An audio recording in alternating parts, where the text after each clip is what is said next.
the hometown hero. I don't know if you got a chance to see the press conference, the Derrick Lewis press conference. But, like, the crowd were going crazy for Derrick Lewis. The crowd were absolutely loving on Derrick Lewis. He's taking on Tai Tuivasa, the shoey guy, and in what promises to be an absolutely brilliant, brilliant fight. They've said that is not going to get out of the first round. They reckon that is going to be two guys standing and banging, swinging away, and first one to fall is going to fall. The first one to go down is going to lose. They're both going to be looking for heads and knockouts, and it should be very exciting. It should be very tasty. I am very much looking forward to our co-main event. I know a lot of people actually are probably more excited for the co-main than they are for the actual main event itself. Both of those are looking absolutely brilliant. As well as that, we've got Brunson taking on Cannonier. Cannonier, of course, used to be up in the heavyweight division. Has kind of worked his way down. Has now settled in that middleweight division. And has been there for a little while. He is 37. Brunson is 38. The winner of this, you've got to think, is going to be number one contender, or certainly around that ballpark. Dana White, when asked about it, wouldn't commit to whoever winning that was going to be number one contender, but in a division that's kind of bare, in a division where Adesanya has beaten people, Whittaker has beaten people. Yeah, it's not a division full of options. It's not a division that's full of people that viable contenders. So yeah, I think that we could be seeing that as a number one contender fight. It is number 3 against number 4 in the middleweight division. So we've got that as our kind of main event as well. So potentially a middleweight number one contenders fight. Then we've got a fight where someone's getting knocked out in the first round. 2 heavyweights that love knocking people out in Lewis and Tai Tuivasa. And then in our main event, Isreal Adesanya, the last style bender, one of the biggest stars in MMA, taking on his most difficult challenge when it comes to middleweight. And that should be a lot of fun. So those are kind of like the 3 big fights. There's some great fights underneath, though. We say goodbye to Roxanne Modafferi, the Happy Warrior. She actually retires tonight. She is going to be stepping away. So we say goodbye to Roxanne Modafferi. There's a couple of really close fights on that. I think they're on the main card. Some of these might have slipped down to the prelims. But Bobby Green against Haqparast. That should be a really, really close fight. Not much between them, but I'm leaning Bobby Green on that one. But both of those guys are really durable. It's going to take a lot to put each other away. That's what I would say about both guys. They're really, really durable. And it's going to be probably one that goes the distance. So I think Bobby Green against Nasrat Haqparast. That one should be a lot of fun. Then we've got Andre Arlovski taking on Jared Vanderaa. That is a close heavyweight fight. Arlovski takes things the distance as well now. He's a bit of a decision machine. That is another one that could be going the distance. So we've got a couple of really close fights there as well.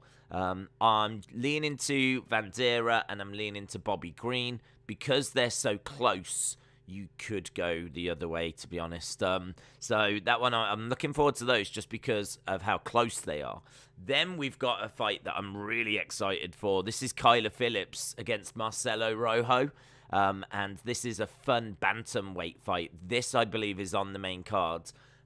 It might even be open in the main card. I'm not too sure. Normally, the fight that opens the show is a pretty fun fight to get everyone kind of into the show.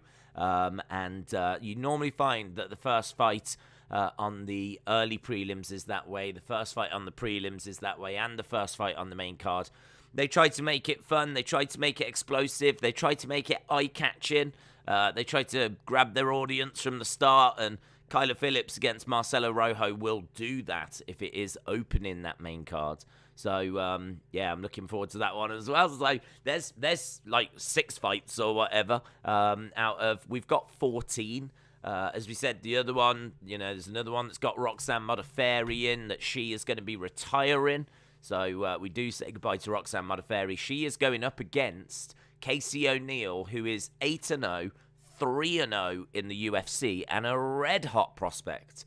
Absolutely massive, massive prospect, Casey O'Neill. So she should get the win, Casey O'Neill. I fancy her to get the win. But, Roxy is leaving. The Happy Warrior is retiring, currently with a record, I believe, of about 25-20. She is an amazing fighter. She's someone that doesn't get, the respect she deserves. But if you look at what she has achieved in women's fighting, 45 MMA fights. I don't even know if there was any draws or no contests. It could be even more than that. But, she's obviously struggled in recent times. She's picked up some big wins, though, as well. It's not like it's just been her getting battered for, the past 4-5 years. She's been picking up the odd shock win as well. But, we do say goodbye to Roxanne Modafferi tonight. And then, honestly, all the way down the card, it's just stacked. It just looks great. So I'm really excited for tonight. Tonight, if tonight doesn't grab you, then I don't know what to tell you. To be honest, it's there's a little bit of everything in there. We've got potential for early finishes. We've got potential for fights that are going to go long. We've got a title fight with one of the, if not the biggest stars in MMA. Well, no, Conor would definitely still be that, but Adesanya is definitely up there. He is someone that is very present on social media and is someone that the fans, obviously know. He's been a champion for a good few years now. He's got his own YouTube channel where he does predictions for the big fight cards and whatnot, and he's all over Instagram. Adesanya is a big deal, and he main events tonight's card. Harley said UFC is so scripted, that's why real men watch WWE. Harley, shout out to you. You should put that on a t-shirt. Because I could see that shirt selling well for you. And I could also see you getting punched in the face. Matthew said, whose house? The Rams' house. Yes, Matthew, thank you for reminding me about that, because we are doing the Super Bowl tomorrow. So, yes, I know I'm English, and yes, I know that I don't know anything about football, but why let these little things stop me? We are doing the Super Bowl. We did it last year. It was a lot of fun. It was a great stream. If you're someone that enjoys sharing your passion for football, then come and join us, because that's what even if you don't know anything about football, come and join us, because I'm after people that do know about the game, because I'll be the first to admit that I don't know all that much about it. But what I do know is I've done some research. I know the Rams are going in as favourite. I know that Joe B is definitely one to watch, and if he has the game of his life, a lot of pundits are saying that he could kind of single-handedly drag the Bengals over the line. Bengals are the long shot. They're the underdogs. But some people are saying they're going to get smashed. Some people are saying it's going to be close. It's really interesting. I would pick LA Rams. I just think that from what I'm hearing, it seems like it's a battle of your head versus your heart. And I think that Joe B will have moments where he shines, but it just seems to me like the Rams are just stronger all round. There's a bit of concern about the Bengals' offensive line, and that could be what is going to kind of be their undoing. But as we said, Joe B, the better quarterback from what I'm hearing of the two. We know obviously how influential quarterbacks are, and but even so, I'm leaning to the LA Rams. They just seem to be a better all-round package, and then you add in that they're at home.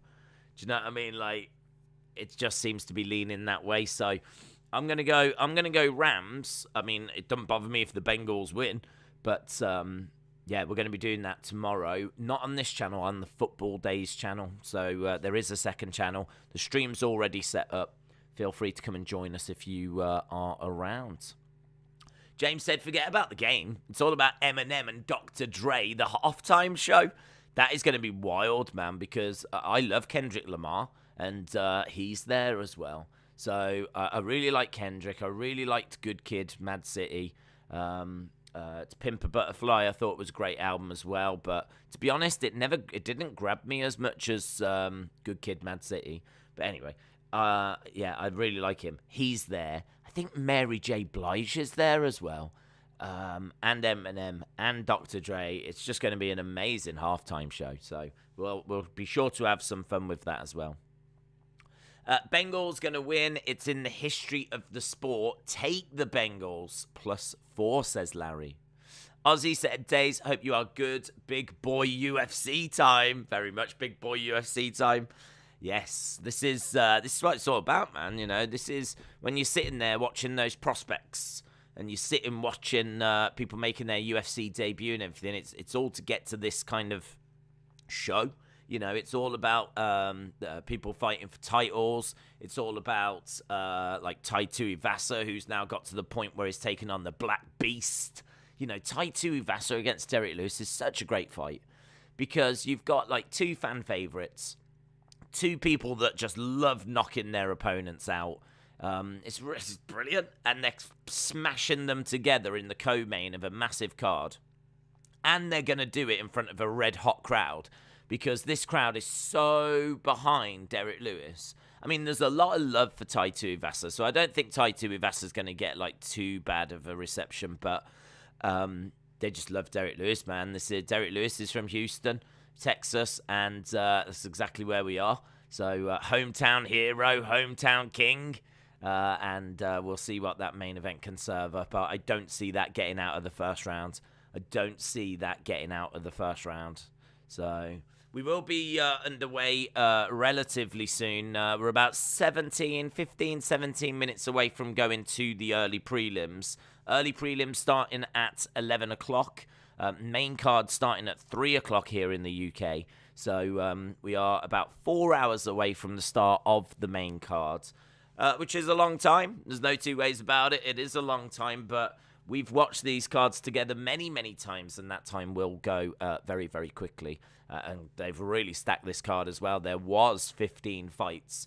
I think the Alex Perez Matt Chanel fight got cancelled, and that is crazy because that fight has been cancelled 3 times previously, and I'm pretty sure it's been cancelled again. So that fight now has been cancelled 4 times. I mean, we're getting to the point where we really should just book these people against different people because this fight is cursed and just for whatever reason doesn't seem to be wanting to happen. So I don't know if it was a weigh-in thing or whatever, but... And did I hear, was it William Knight weighed in 12 pounds over, which is like a new UFC record? I think, because I didn't actually get a chance to watch the weigh-in. I watched the press conferences, but I didn't get a chance to watch the weigh-in. And I think William Knight weighed in 12 pounds over. So that's something that I'm definitely going to be keeping an eye out for when we get to his fight, which I believe is on the prelims. Turtle says, Whittaker won't win, and H-Town holding it down. Hometown killing it. Very much so, man. Those fans were awesome at the press conference. There was such an energy. It was great. It was really, really great. Like, they were into everything. They loved Derrick Lewis. You kind of watched that press conference and it made your mouth water a little bit because you were like, man, this is just going to be such a great atmosphere for the actual main card when we actually get to like the business end of this card. So, yeah, it was really good. It was really exciting. Wrestle with Andy. Hello. I hope you are well. I got my pizza ready and my accumulator on. I am ready to rumble. Perez fight was cancelled because Perez missed weight. Guys, crazy, isn't it? Crazy. I think that's like 4 times now that fight has been made and cancelled. Draven says Knight took that fight on short notice. Number 1, it's no point for it. Costa was supposed to be in the middleweight and came in light heavyweight. So how are they saying that this is a record weight miss? I don't know, to be honest, 12 pounds. I mean, I honestly don't know how much Costa came in at. But there was an article I read earlier where they implied that it was a record. But to be honest, I didn't get a chance to go through and have a look back. But either way, he is drastically over. And I think they've moved it on the card. I think it's moved its placement on the card as a result. I think they've maybe dropped it down to the prelims. Yeah, we'll have a look at it when we get to it. I'll be interested to see what he actually weighed in at. I have emailed you to see what the problem is with my main accounts. Hopefully it gets fit. Oh, I've emailed YouTube to see what it is. That's a good idea, in all fairness. Johnny said, let's go Izzy, Lewis, and Brunson. Well, we've had 225 votes in so far. 225 votes. And I can tell you that 78% of people are going with Adesanya. Now, I reckon that means that even if we get thousands of votes, I don't think that we're going to see that number move too much, because we've seen it in the past where once you tend to get about 200, 300 votes, that tends to be a good enough sample size as to what people are thinking. So that is giving us a really good idea of what people are thinking. It seems like the vast majority are leaning towards Isreal Adesanya. So 78% right now. Probably you could see that fluctuate like 5% either way as more votes come in. But chances are, by the time we get to the main event tonight, once we close that poll, I reckon we'll be seeing it at about where it is now. So 78% of people think Isreal Adesanya is going to win. Around about 22% going with Whittaker. So it's kind of like 3/4, really, going with Adesanya. And Whittaker, I think, does have the tools to cause problems. He is surely going to be using his wrestling. This was put to Izzy, and Izzy said he can use his wrestling, but he doesn't have the size of a Jan Blachowicz. And this is true. I mean, we haven't seen many weaknesses in Izzy's game, but one weakness that we have seen is when he got taken down by Jan, which was at light heavyweight, he really struggled to get back up. But that is probably because he had a monster on top of him. And, Whittaker is not a physical monster. So I think that he could get takedowns. He could be looking to wrestle. I don't think he's going to be as successful as what Jan was. Standing and striking is not the way forward with Izzy. His kickboxing, his jabs, his reach is just not something that you want to be engaging with, in all fairness. So I think Whittaker is surely going to be looking for control time. He's going to be looking for takedowns. He's going to be looking to make it uncomfortable. He's going to really ask those questions. Izzy's got to know that. He's got to know that, and he's got to have been prepared for that, or preparing for that. And this is a tough challenge, but you base it on the fact that they've already fought each other once, and Izzy looks so good. Izzy looks so good in that first fight, pretty much dominated to the point where when the second round was about to begin, you just kind of felt that it was over for Whittaker. And in that second round, it was over for Whittaker. And I don't know if you saw it at the press conference, but Izzy was there with a necklace on of an NFT. And it was his clip just playing on loop of him finishing Whittaker. It was just playing on loop. And he said it was a gift that was given to him by the UFC. So he's got it in this necklace, and it's just like this clip that kind of plays on loop. And that was apparently gifted. And then I think there was a few other fighters saying they wanted one similar. So that's probably going to be a new thing that we'll see with UFC. Whittaker was they asked Whittaker what he thought of that, and he was like, it's a cool necklace. He's been pretty cool about it, actually, in the build for today. So he's been pretty relaxed. So, yeah, I think he's focused, but mentally he seems to be in quite a good place. So, I don't know, man. He seemed off his game the last time they faced each other. He doesn't seem off his game this time. He seems cool, calm, collected. He said that he had a few things that were going on in his life last time, and he kind of focused all his anger and everything onto Izzy and maybe didn't go in as level-headed as what he should have. And this time around, there's a chance that we get a much more composed, much more thoughtful Whittaker, and could be interesting. I still don't know that it's going to be enough, but it might be enough to make it closer, and it might be enough to make it interesting. So this one, I think, I've got a feeling could go the distance. I think that Whittaker has looked great in recent fights. I mean, Izzy has looked great as well, doing really well against like Marvin Vettori and, putting in some really good performances. But yeah, I could see this one going the distance. Either that or I think Izzy could get the finish, but if it comes, I think it'll be a bit later. I do think Whittaker's going to give a better account of himself this time around. So that's our main event. I'm looking forward to it. Scott says NFTs are dumb. Yeah, they're pretty dumb. It's a growing market though. It's something that the world seems a bit unsure about it. So, you've kind of got people like UFC that are moving forward with them. And obviously the crypto market is very excited about it because it uses the blockchain. And, that is something that gives value to crypto. So there's a lot of people that want it to succeed. There's a lot of people in crypto that want to see it succeed. There's a lot of companies that see it as another revenue stream that want it to succeed. So there is definitely support behind it. But, ultimately, you're right, it's dumb. It's literally owning clips like you are the person that owns that clip, but you don't own it to the point where you can say what happens to it. You don't own it to the point where no one can use it or the UFC can't use it. You don't get like the rights to it. It's just you get your name put next to it on a ledger somewhere. So it's a bit weird. But it could be the future, and it could become a massive, massive market.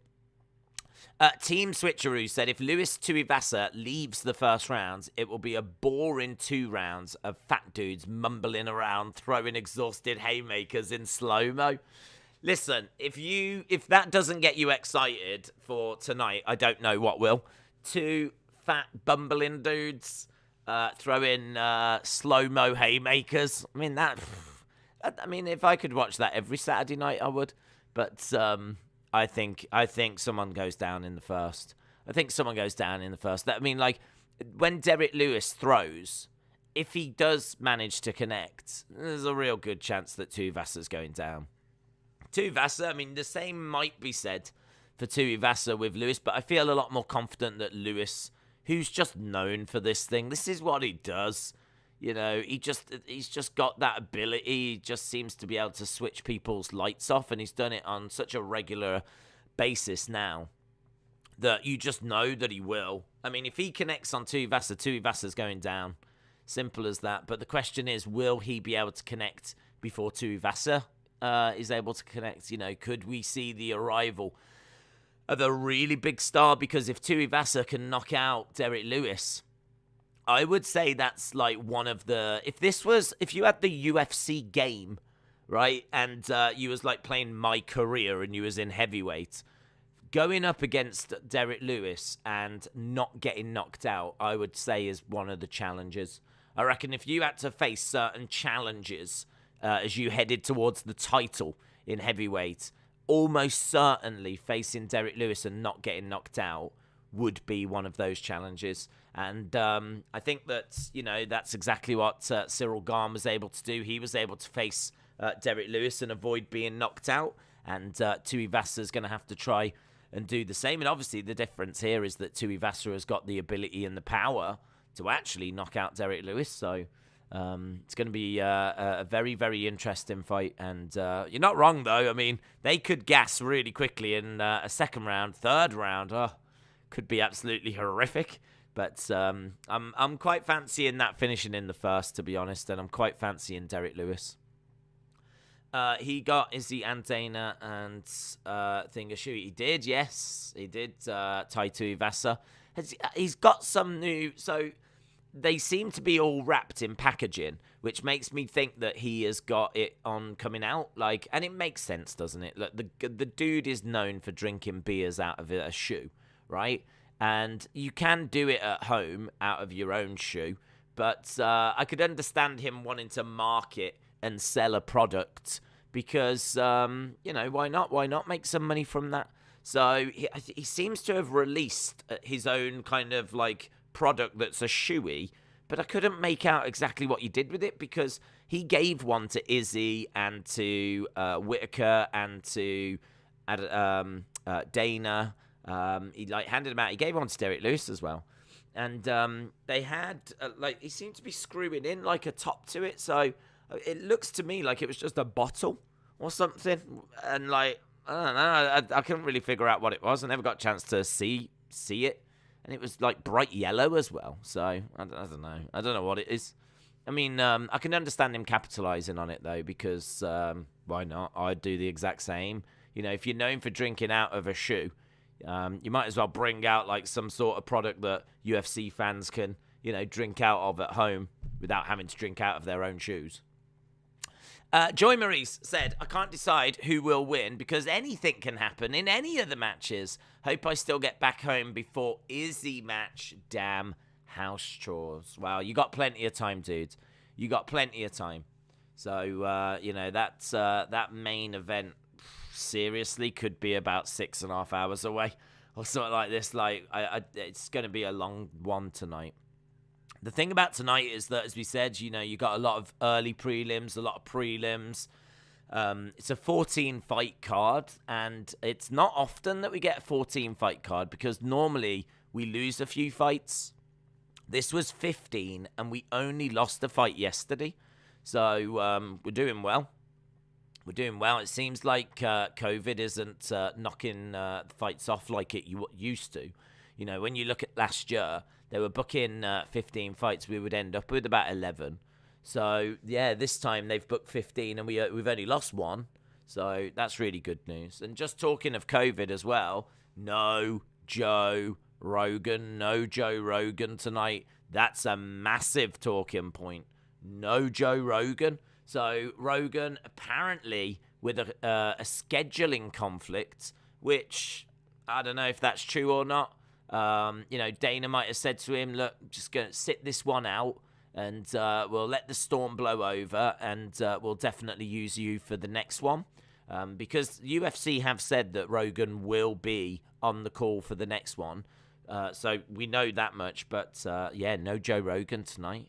Now, it could be a scheduling conflict, but it's hard to believe. Joe Rogan is always at these American pay-per-view shows, and it's hard to believe, but I don't know. That's what they're saying. Scheduling conflict, and but he will be back for the next one. So, what's a good site for night Grishin fight? Says Gareth. I don't know, to be honest, bud, because they tend to get taken down really, really quickly.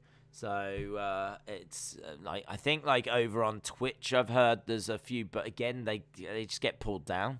So, you know what Uncle Dana's like? One of Uncle Dana's favorite parts of a big pay-per-view is shooting down people that are showing the shows.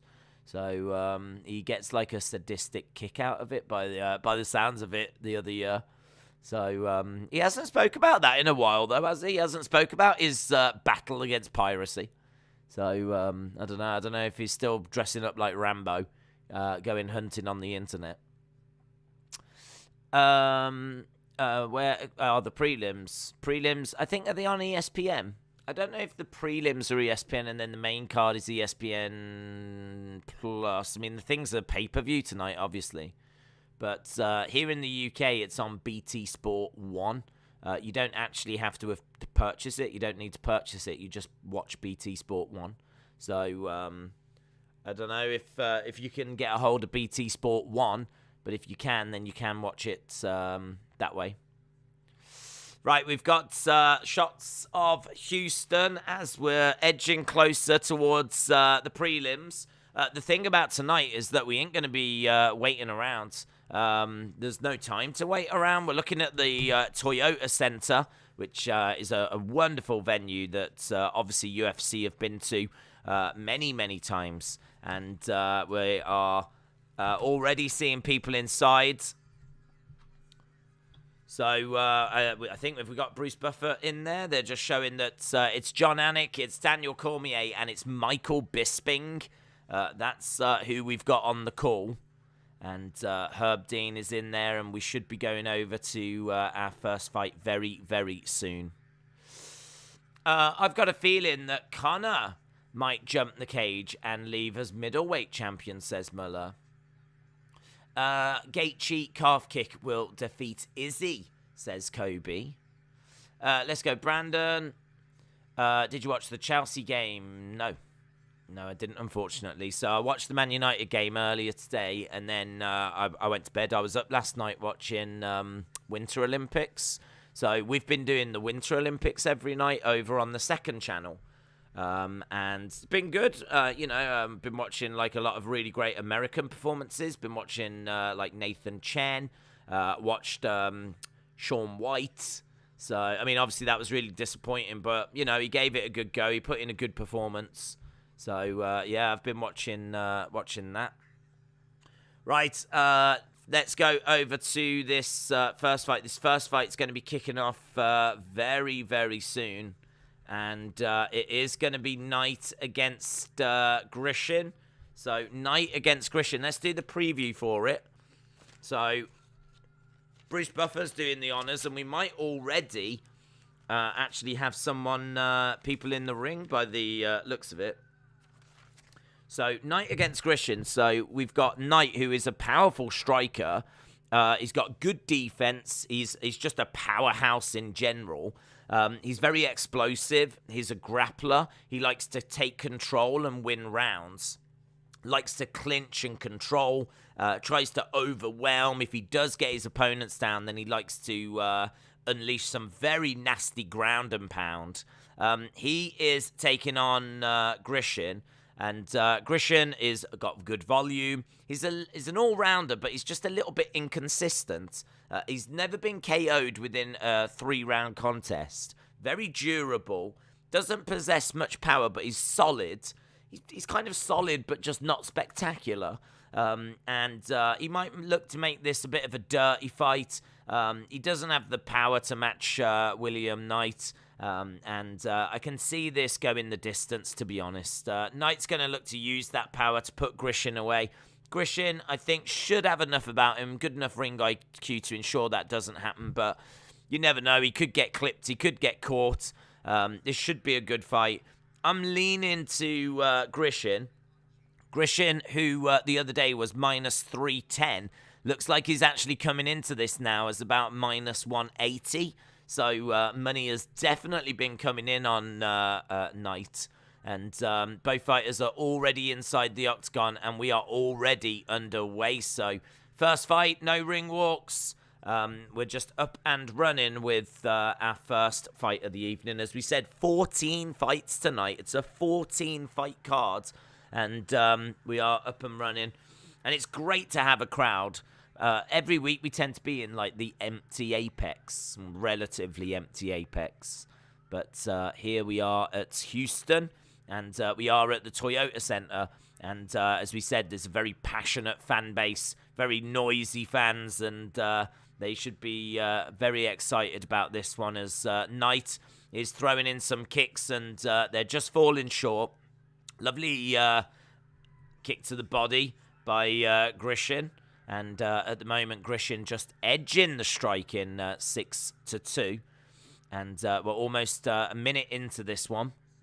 Both guys just standing in the center as Knight is edging forwards. Blood Diamond is going to be an eye-opener and an entertaining martial artist to viewers, says Karen. I think he's up next, to be honest, Blood Diamond. He obviously is very, very good friends with Izzy, and I don't think it's unfair to say that he wouldn't be on this card if it wasn't for Izzy. He's only had, I think 3 fights or so. He's not a very experienced mixed martial artist, but he's had a lot of kickboxing fights and has travelled the world with Izzy. So I think that's the next one, and I'm looking forward to that. There's a couple of fighters on this card that are friends with Izzy. You've got Blood Diamond, and you've got Ulberg as well. Ulberg is someone that, potentially wouldn't be in the UFC, wouldn't be on this card if it wasn't for Adesanya pulling some strings for him. But, oh, high kick! High kick by Grishin, and that was great! both of these fighters standing in the center, and they're just kind of like trading the odd shot, just getting through with the odd thing, but not much. Not much.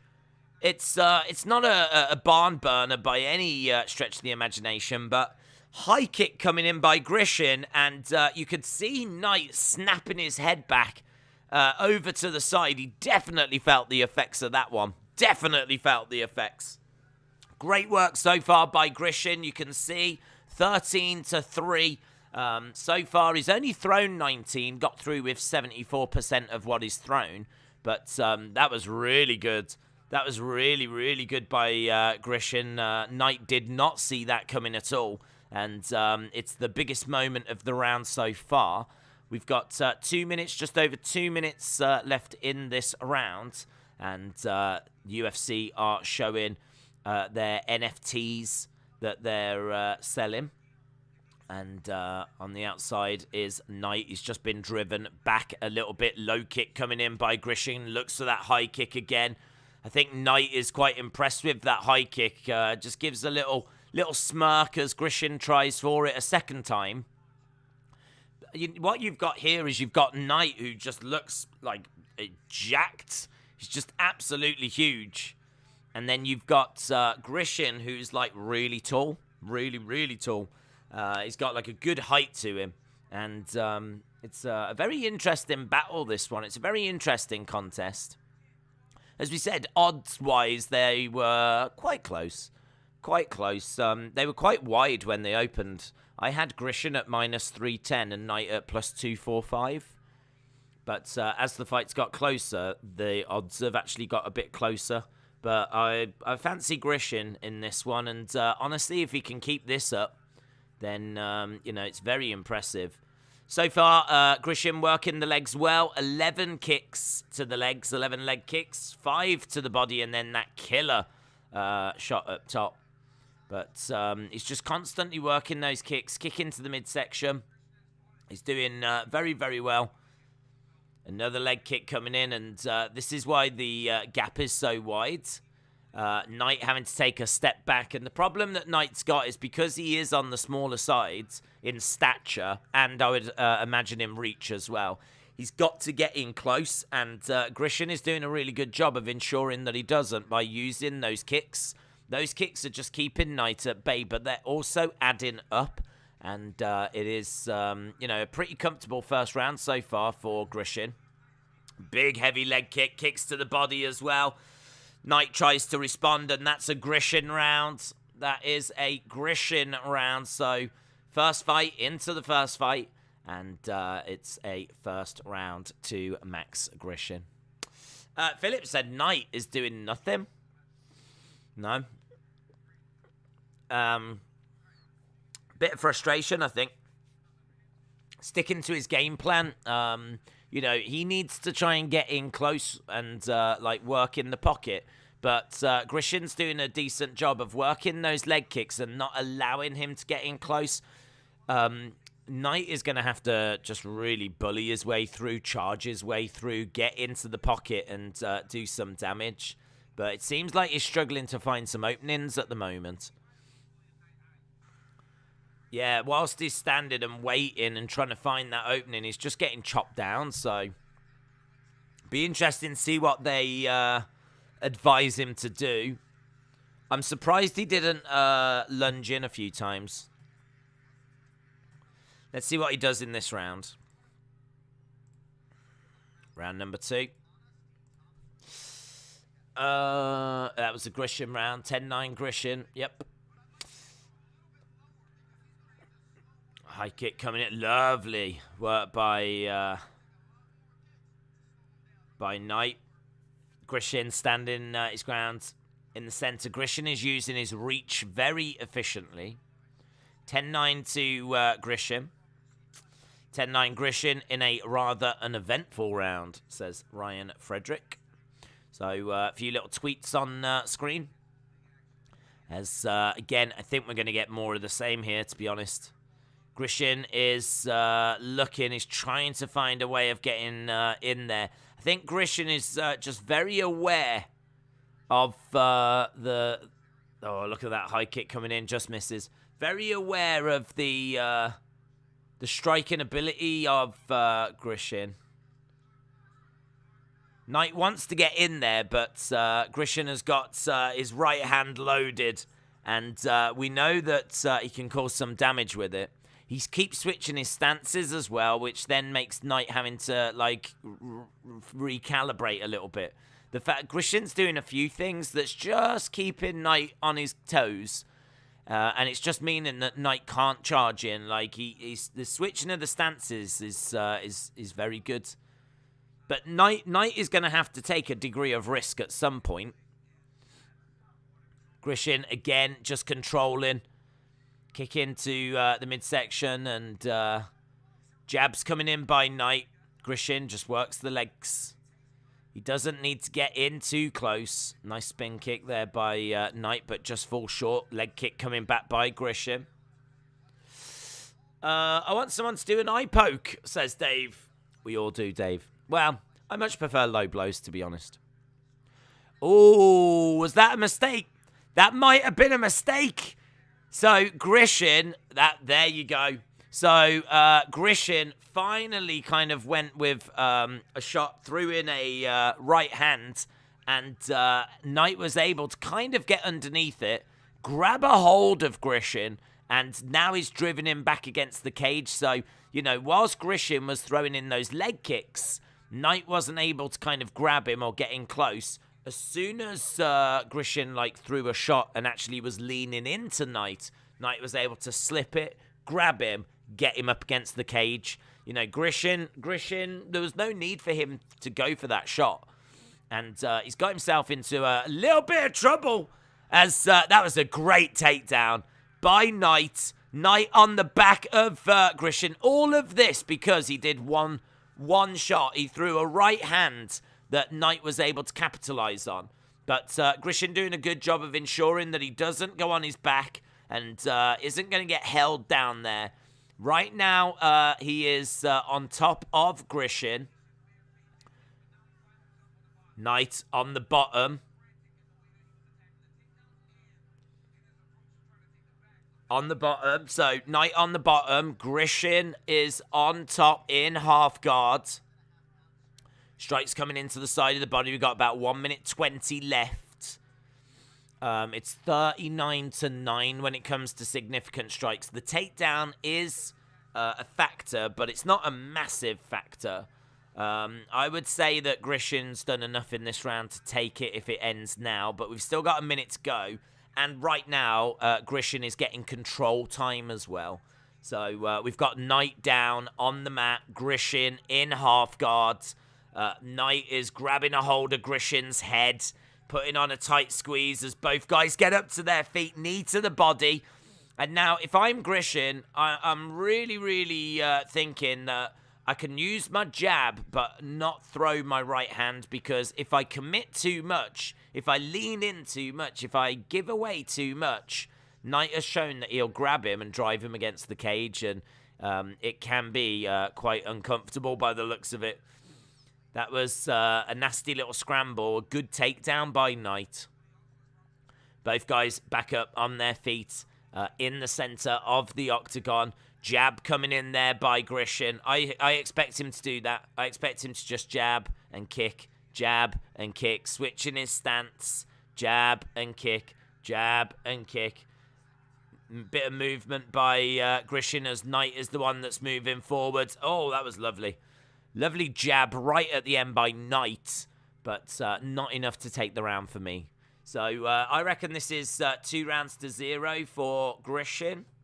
Not loads in this one, to be honest. Not loads in this one, but if we scroll down, we can have a look how many shots there were in that last round. So first round was 24-5. Second round was 20-6. Both rounds very comfortably for Maxim Grishin. So, yeah, Grishin round again for me. If you are watching and you've not dropped a like or a subscribe, hit both. We're here every week for the UFC, and likes are very, very welcome. Likes are very important for these streams. We always try to get to 1,000, 1,500, something around that ballpark. So, yeah, if you are watching, enjoying the action, sharing your thoughts in the chat, which I hope you are, then, yeah, drop a like, 'cause it really, really is appreciated as we're heading into the third and final round in this one. We did say that we had a feeling this would go the distance, and we did say that we thought that Grishin would edge it. I mean, I don't think we were saying anything too revolutionary, because Grishin did come in as favourite. And right now, live odds, Grishin minus 1,400. So if you want to win $100, you got to bet 1,400 to win 100. That's how much of a favourite Grishin is right now. Knight has got Grishin up against the side of the cage, changing levels, trying to grab a hold of the leg, and Knight is looking for a takedown. Grishin doing a decent job of actually grabbing the leg of Knight to ensure that he doesn't get dragged down. They're over by the side of the cage, and good work by Grishin. He's managed to get Knight pinned up against the cage. What I like about this performance by Grishin is it's been very calculated. It's been very cool, calm, and collected. He's done well in the center of the octagon. But even when things have gone a little bit wrong and he's been driven up against the side of the cage, he's been able to come out on top. So, you know, he got taken down, but very quickly he was the one that was on top. He got driven against the side of the cage, and very quickly he was able to turn it around. And again here, look, he was driven against the side of the cage, and he's been able to bully his way out. So I've been very impressed with what I've seen from Grishin. I think this has been a very good performance from him. And at the moment, he is on course to win this fight with just over 3 minutes to go. Standing in the center, switching stances, jabbing away, as we said. I think there'll be a lot of jabs and kicks, because when he commits the power hand and throws like a big right, or really lets his hands go, that was when Knight was able to get in. I'm just vibing to Rasputin, says 50-50. Amazing. I wish I had some howler head, says Philip. My channel said they're hugging to death. They have been over by the side of the cage quite a bit, but it's worth knowing that whoever is the one that's pinning their opponent against the cage, they are getting control time.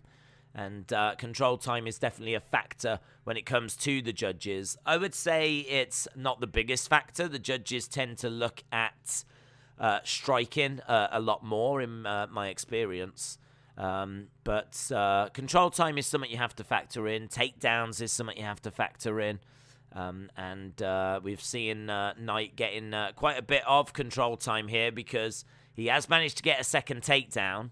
And he did have Grishin down on the ground. But as we said earlier, Grishin has had this great ability when he's in a bad situation to turn it around. And he was just down on his back on the ground. And now we find ourselves on the feet with Grishin pinning Knight up against the side of the cage. And so now it's Grishin that's getting that control time. So excellent work so far by Grishin. Again, you know, if he's in a bad situation, he's not in it for long, and he's able to reverse it. So we've got 1 minute 20 on the clock left here, as Grishin in control, Knight up against the cage. You can see a few empty seats in the background, as obviously the arena is still in the process of filling up. This is our first fight of the evening. There's 14 fights tonight. So there's going to be an awful lot for us to enjoy. And as we said, you know, there's plenty on these early prelims as well, and prelims for us to get excited about. As Knight looks for another takedown. Almost 40 odd seconds left. And a few big knees coming in by Knight. Knees coming in by Grishin. And Knight has got Grishin pinned up against the side of the cage. Knight is looking to try and trip Grishin. Grishin just getting pinned by the cage at the moment. But he manages to escape, and he throws a lovely right hand. Kick to the body there by Grishin as well. Low kick coming in by Grishin. Grishin looking to end this fight well as Knight is on the back foot. 28 leg kicks by Grishin, and Knight goes down. Knight goes down. Full mount. Grishin's going to look to finish, but it's the end of the fight. Wow. Right at the death, he manages to get Knight down, manages to knock him down, and he then gets into full mount, but it was just too late. And he wasn't able to actually finish the fight. So, heavy leg kicks all throughout. His previous best was 27. This was 28. Might even have gone a little bit further than that. But it was heavy leg kicks. Where can you watch the early prelims? They're on Fight Pass. UFC Fight Pass, but you have to be subscribed to it. Lovely right hand by Grishin. Grishin wins, that says Austin. He should do. I can't see any way the judges are going to go against Grishin, but Blood Diamond coming up next. This is Izzy's friend. He's only 3-0, but he's got a very good kickboxing background. So yeah, I'm expecting Grishin to get the win there. So we're just waiting to see what the judges have scored it. Here we go. So he's going over to the centre, and we should get the answer now.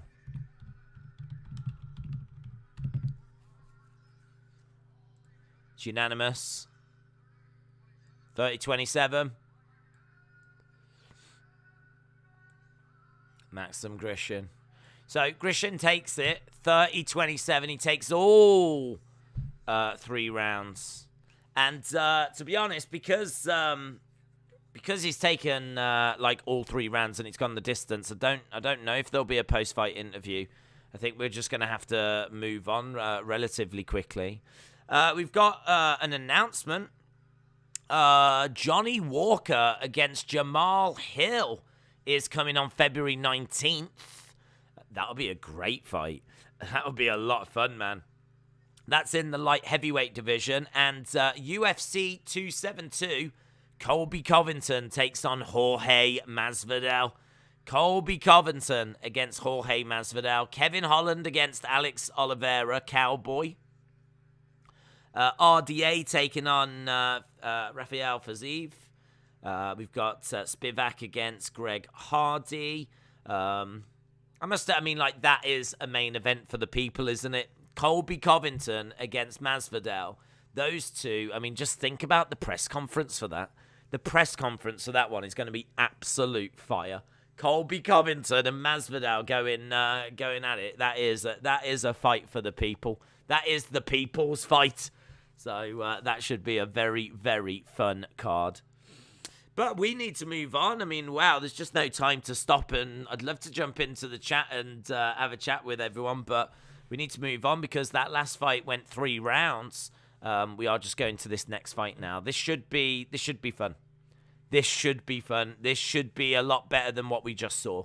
But honestly, I kind of enjoyed what we just saw. I thought it was quite interesting. But this one should be fun. This is Wells taking on Blood Diamonds. And he's called Blood Diamonds. That's literally what everyone calls him in the gym and everything. That's what his name is on screen. That's what Izzy referred to him as. This is Blood Diamond's UFC debut. And he is 33 years old. He's a friend of Adesanya. He's got a big kickboxing background. He traveled, I think, China with Adesanya. They worked together over in China and New Zealand. And I believe that's where Blood Diamond is based. Originally from Zimbabwe. I think he did settle in New Zealand. I think that's how he met Adesanya. So he is only on this show because of Izzy. Izzy said, watch this guy. Izzy said, watch this guy. don't miss this guy. Izzy at the press conference said, make sure you're tuning in to the early fights so that you get to see Blood Diamond. UFC debut, not loads of info available on him. 3-0 in his MMA career. Wild spin attacks. He hasn't fought in a few years. I think his last win was back in February of 2020, and I think that was his last fight as well. So, yeah, Blood Diamond is someone that is relatively unknown. They're just showing, I think, is that Izzy watching backstage? So, Blood Diamond going to be stepping in and making his UFC debut. Don't know quite what to expect apart from fireworks. You know, Izzy has said, don't miss this guy. And he's a former world kickboxing champion. He's finished 2 of his 3 wins, 1 by knockout, 1 by submission. Undefeated, only 3-0. I'm looking forward to this one. This is one to get excited about. Blood Diamond stepping inside the octagon. He's going to be taking on Wells, who is very physical, and he's going to surely be looking for the takedown. I don't think Wells is going to want to stand an exchange with this guy. So they've put him up against Wells. He's a wild man. He's a tank. He's a Brazilian Jiu-Jitsu black belt. He likes to work at a good pace. Never been knocked out, but he does leave his chin exposed. So this is going to be an interesting one because I could see it going either way. What with not knowing too much about Blood Diamond, it's really hard to say. I've got Wells winning because I know what to expect there. But, I mean, honestly, don't count out Blood Diamond because I don't know what to expect. I don't know what to expect from Blood Diamond. So that's a large reason as to why I went with Wells. 3-fight win streak for Wells. This is a guy who is 9-2, and he looks all right. Wells. They've not given Blood Diamond a pushover. You would have thought that they would have given Blood Diamond like someone that he could show his skills off against, someone that he could bully a little bit. But yeah, you ain't going to bully this guy. He's very physical. He's built like a tank. He's going to have a grappling advantage. He's got a Brazilian Jiu-Jitsu black belt. It kind of feels to me like Izzy has said, can you get my guy on the card? And UFC have gone, fine. And they've just gone and found someone that he's going to really struggle against. I don't think the UFC are looking to really push Blood Diamond. He is literally only there because of Isreal Adesanya. This is a test, man. This is not easy for Blood Diamond. And it's a very interesting fight because if he goes out and just absolutely starches him, it could be quite the statement. So yeah, this is a good one. It's going to be a fun one. I can tell you that Wells is coming in at about -235. Blood Diamond coming in as the underdog at +195. Fighting out of Auckland, New Zealand. As we said, works and trains with Izzy. Izzy is clearly very impressed. Clearly a fan of Blood Diamond, watching this fight backstage. And Wells coming in -240 favourite. He's got a record of 9 wins, 2 losses, 1 draw. Wells is probably going to win, but an upset would be fun. Dan said, Blood has nearly 100 fights like Izzy. He's a killer. Izzy will chop Whittaker's legs down and TKO him. Yeah, I mean, kickboxing-wise, Blood Diamond is very, very experienced, and he will look to use that here, but the problem he's got is that if I'm Wells, and I'm a grappler anyway, and I'm a Brazilian Jiu-Jitsu black belt, I don't have much, oh my God. Wells ran around the edge of the octagon and had a stumble. I don't know what he was doing. They started the fight, and Wells immediately ran around the edge of the octagon, had a little stumble, and Blood Diamond just came over. And Wells has grabbed him, and right now, Blood Diamond is pinned up against the side of the cage. So, as I said, if I'm Wells, I ain't got no interest in striking because The one thing we do know about Blood Diamond is that he's a very experienced kickboxer, which is how he knows Izzy, and they travelled around China together when they were doing kickboxing. So Wells has just managed to get Blood Diamond over by the side of the octagon. He's got him pinned over there, and he's not going to allow him to fight his fight. I thought that we would get actually a little bit of striking at the very start. I thought it would take Wells a while to get to this point, but fair play to him. He's managed to grab Blood Diamond within the first 10 seconds or whatever, and so now he's been able to control the fight that we've had so far. So I thought that there would be a little bit of striking first, but Wells has done a great job of ensuring that doesn't happen. And this is Wells' fight, man. This is you know, as we said, is a tank. He's strong. He's physical. He's got Blood Diamond pinned up against the side of the cage, and Blood Diamond just can't seem to break free. And he picks up Blood Diamond, gets him down. Wells is on top of Blood Diamond, and he's taking the back. He's taking the back. He's looking for a rear naked. Oh, Blood Diamond's in trouble. Blood Diamond is in trouble here.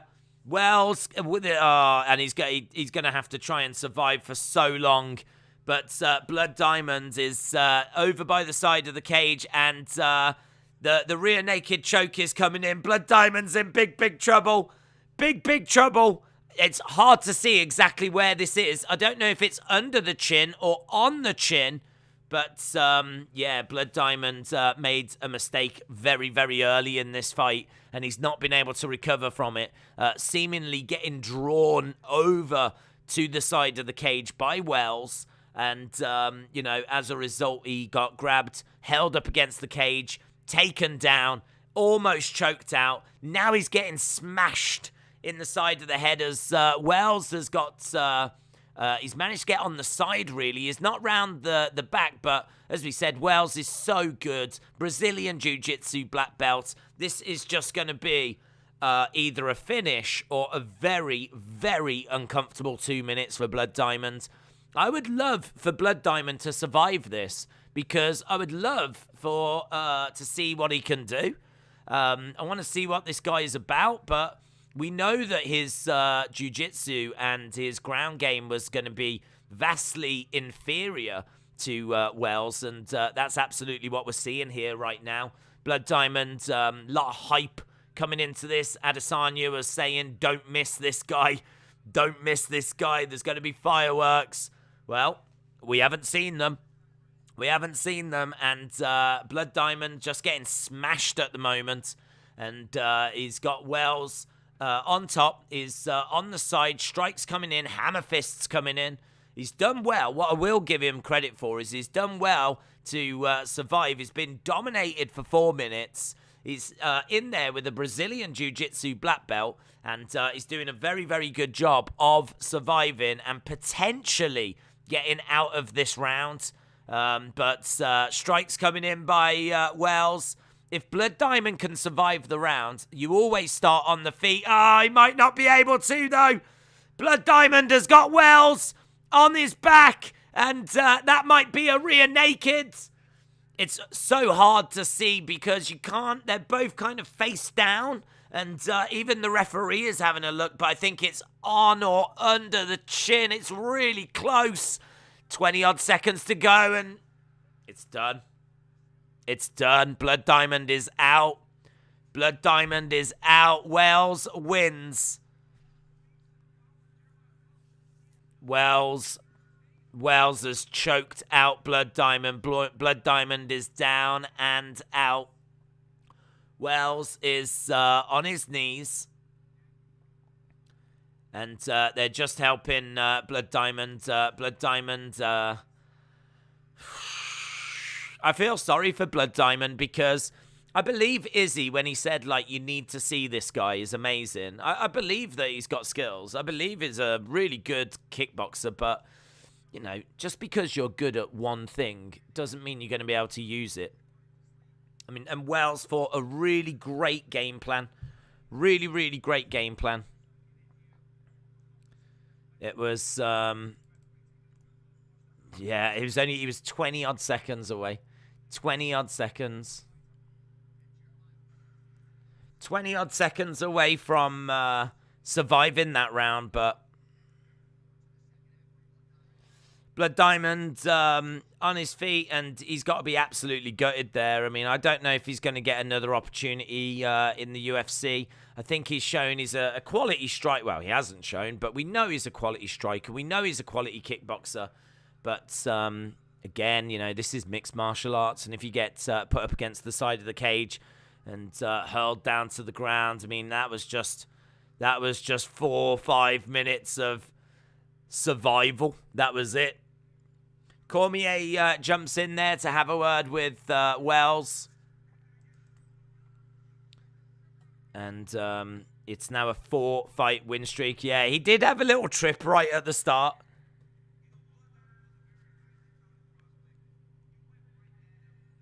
He did go right at him. So Wells running on the outside of the octagon, and a little trip. I want to say the little trip. I don't really care about anything else. They did this so now they could send him to Contender Series.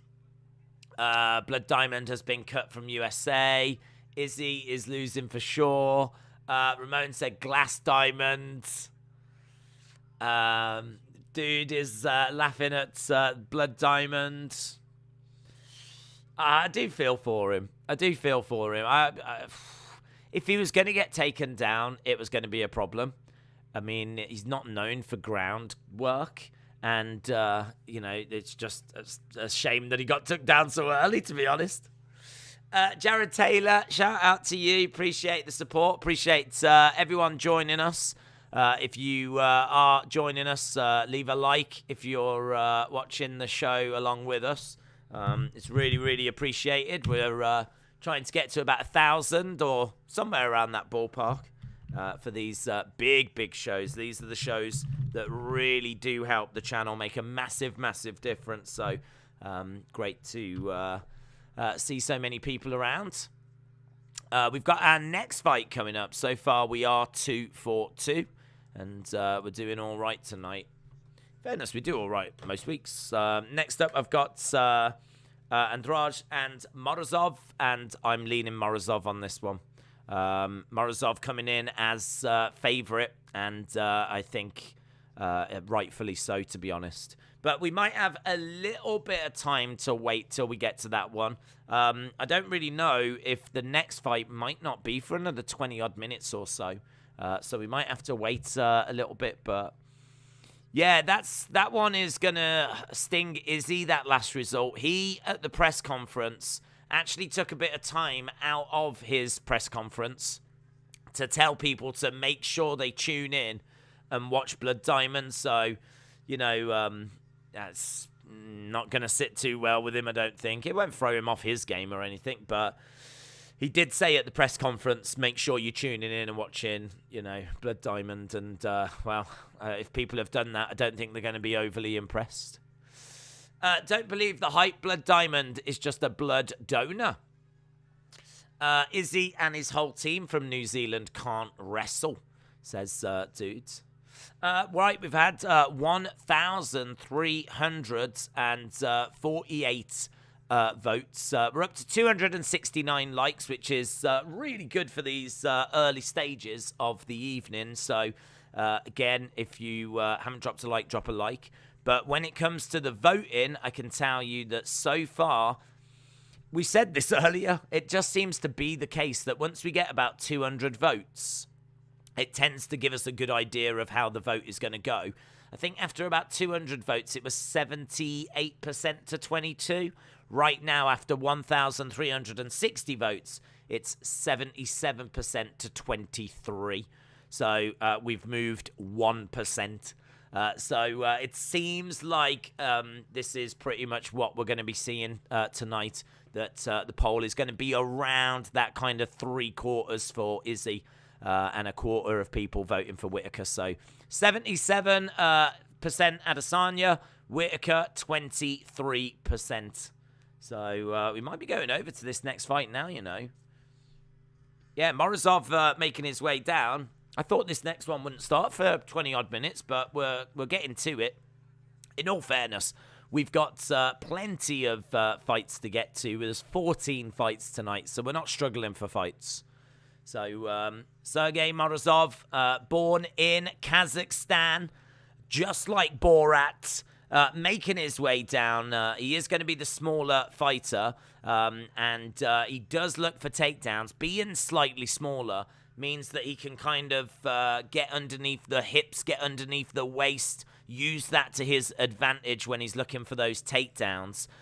He landed 6 takedowns in his last fight.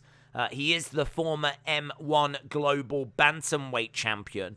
He's got 6 first-round finishes. He likes to go for submissions, and he is someone that only loses to top fighters. And he is a good fighter. He's 17-4, and he's coming in as the favorite here. He could get a finish. I mean, he could get a knockout, or there could be a submission of some kind. I do quite fancy Morozov to get the victory in this one. He's taken on Douglas Silva, and he's from Brazil. Silva looked good since dropping down to bantamweight. Quite explosive, likes to apply a lot of forward pressure. There's a few gas tank questions, but he's got 20 wins by knockout. He likes to blitz attack, and he likes to really load up on the power shots. So you've got 2 people here that are known for their finishing. This one, I don't think is going to go the distance. I don't think this is going the distance. I think there will be a winner here. I think there will be a finish here. And I'm leaning to Sergey Morozov on this one. But it should be a good, fun little fight, this. Very much looking forward to this one. So, as we said, both fighters making their way down. It's not the longest of ring walks. So, yeah, it's not going to take too long. None of the entrances tonight are going to be that long. So we've got Morozov inside the octagon. We've got Douglas Silva just getting checked over. One of 8 spinning back fist knockouts in UFC history. 11 first-round finishes. And he's finished 21 of 27 wins and 20 of them by knockout. But 11 first-round finishes. 11 first-round finishes from Silva. Absolutely amazing. So, between the 2 of them, 17 first-round finishes.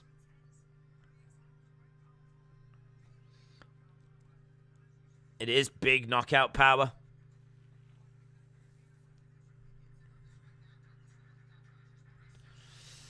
So, Douglas Silva, D'Andrade is 36. Sergey Morozov is 32.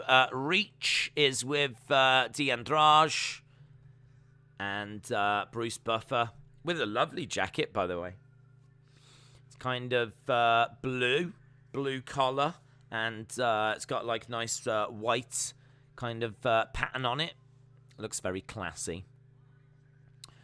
So Morozov's still coming in as favourite. Let me know in the chat, which way are you leaning on this one? Are you going with Silva D'Andrade, or are you going with Sergey Morozov? Did you ever get the Modafferi picture with her autograph? I didn't, to be honest. No, I didn't. I do collect the Topps cards, so I would definitely be interested in getting a Modafferi signed Topps card. I've got a fair few of those. I've got Cormier, I've got Brock, I've got Thug Rose. I got a few good ones. I got Bisping, I got Hoist Gracie. So yeah, I've got a nice little collection of those. So to be honest, I would be looking to maybe add to that rather than branching out to getting like other things. I still need to try and get them displayed. I want to put them in a frame on the wall. I think that would look really smart. But forget that, because we're underway with the fight. And as we said, don't blink on this one. 17 first-round finishes between these two. Silva D'Andrade in yellow, Morozov in blue, And we are up and running. We are underway in this bantamweight fight. And surely this is our final fight of the early prelims. We should be going over to the actual prelims themselves soon enough. I think, I don't know if the early prelims could be on for a couple of hours, actually. I think this is quite a stacked early prelims, thinking about it. But we'll see. As both fighters in the center, you can see quite low scoring at the moment. Both guys in the middle bouncing around. We've got Silva de Andrade throwing in a low kick. Morozov just edging forward. And I think both guys very respectful of the abilities of the other guy. What I really like by Silva de Andrade is he's thrown out like a beautiful left. He's putting in some high kicks as well. He really mixes his punches and his kicks well. You never quite know exactly what's coming next. He's got the ability to throw a lot of different variation when it comes to his attacks. But nice strikes coming in. Excellent work by de Andrade. Ducking underneath those shots, but he gets clipped. He gets clipped. He goes down. Morozov on top. Morozov on top. Silva de Andrade gets clipped. He's down. He's on his back. He's still with it. He's still with it. He didn't get knocked out or anything. He just went down. And Morozov capitalized. He's on top of Silva de Andrade right now. Shots coming into the side of the body. And, yeah, this is a great position for Morozov. This is a great position. So he's in full guard right now. And Silva de Andrade is on his back. We're over by the side of the cage. Morozov with some strikes to the side of the body. And throwing in a nasty-looking forearm to the head. And this is going to be doing some damage right here because Morozov carries a little bit of power to him. And this is going to be very uncomfortable for Silva de Andrade. But fair play, he hasn't been finished because it really looked like when he went down that that was going to be the end. He went down and Morozov was right on top of him. Right on top of him. And is on top of him right now as well. So, forearm strike coming in by Morozov. Silva is busted open. Busted open. There's blood now pouring down the face of Silva de Andrade. And he's getting crushed up against the side of the fence. And excellent work so far. Really good work so far by Morozov. That's a nasty cut as well. That's a nasty cut. There's quite a considerable amount of blood that's spurting out. And actually, the ref might want to look to just get this looked at because the blood is spurting out. With that cut is nasty. The ref's actually on the wrong side. So the ref at the moment can't quite see how bad that cut is. But when they were just down, you could see the blood actually squirting out of his head. So it seems to have caught him in a nasty place. Quite a considerable amount of blood coming down as both fighters are back onto their feet. Referee coming round, having a little look at that cut now. And I must say, now that he's stood back up, it seems to have just settled down a little bit. Just when it first happened, like you could see the blood squirting out. But now they're back up on the feet and that cut seems to have settled. But yeah, total strikes 44-18 for Morozov. Morozov again has got de Andrade backed up against the cage. Morozov looking very good here, standing his ground in the center. De Andrade trying to get a couple of counter shots back. Lovely hook shot coming in, leg kick coming in by de Andrade, showing that he's not out of this fight.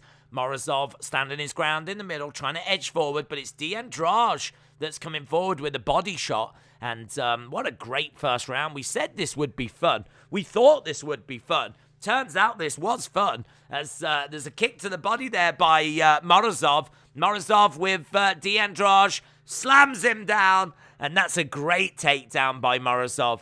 Great takedown, and he's on top of de Andrade. This is a Morozov round.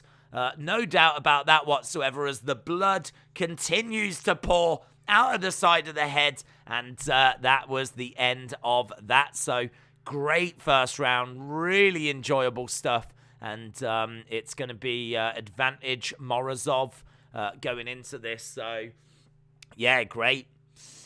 Blessed in Blood 271. Here we go.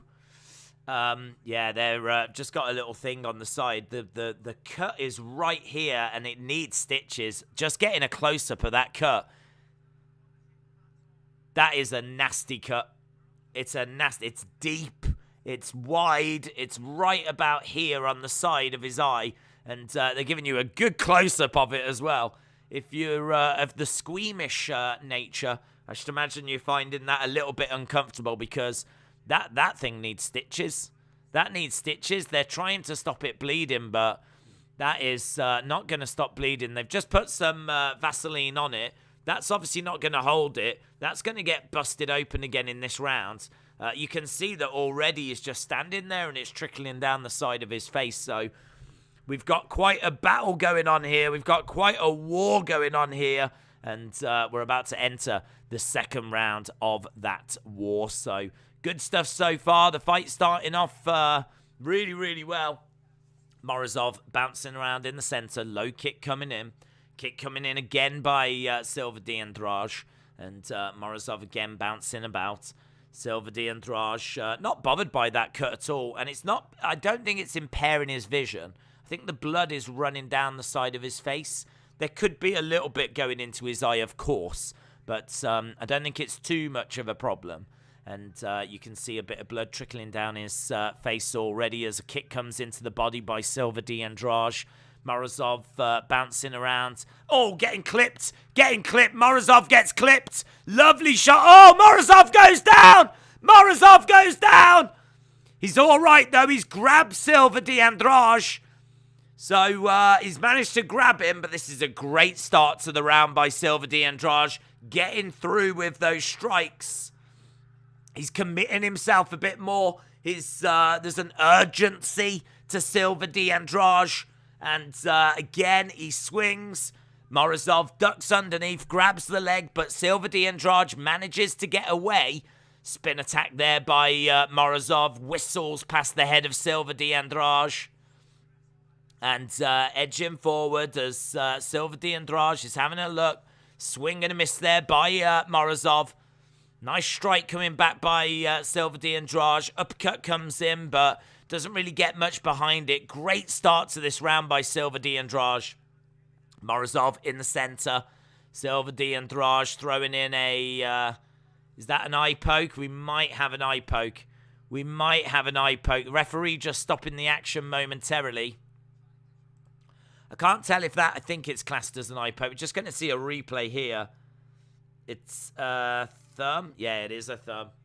It is a thumb. And... that seems a little bit... That seems a little bit on purpose, to be honest. Morozov had his hand out, and as Silva de Andrade kind of came forward to throw a shot, you could see Morozov just kind of push his thumb into the eye. So that seemed a little bit cheeky by Morozov, but we are back underway. And this has been a much better round by Silva de Andrade. Knee strike coming in. Knee strike again. Some great Muay Thai. Lovely throw. This is a great fight. It's a really great fight. Morozov grabs Silva de Andrade. Manages to drive him back against the cage. And Silva de Andrade pinned up against the cage at the moment. Morozov just getting battered a little bit in this round. Lovely strike coming in by Morozov. Oh, spinning back fist there by Silva de Andrade. Knee strikes again. These knees are causing Morozov all kinds of trouble. There's been a few knees, and Morozov is down. Silva de Andrade looking to choke him out. He's managed to get round the back. They're down on the ground. Rear naked. Oh, that is great by Morozov. That is great. He managed to turn his head and avoid being choked. Really good stuff. Body triangle applied by Silva de Andrade. He is round the back of Morozov. Both are down on the ground. And strikes coming in by Silva de Andrade. Really good fight, man. Really good fight. Butterstarch said, this is so good. Atlian said, this is fight of the year. Oh, that's tight. That's tight. That is tight. Rear naked, and I think he's out. He's out. He's out! He's out! Wow! Silva de Andrade wins!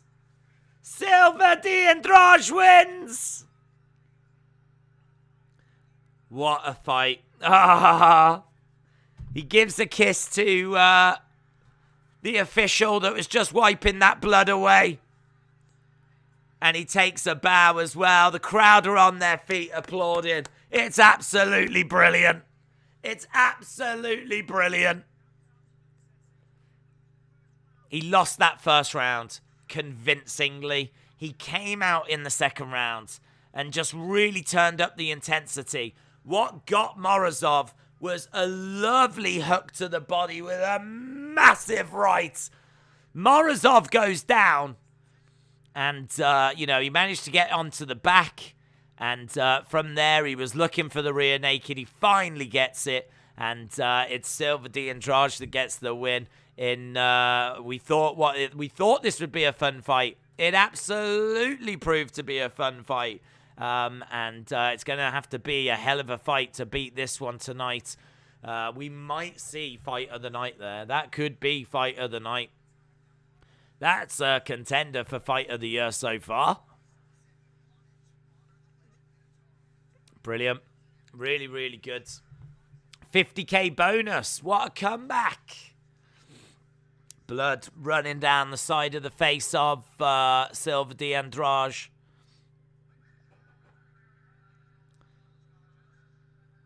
Morozov will be really disappointed with that because he did so well in that first round.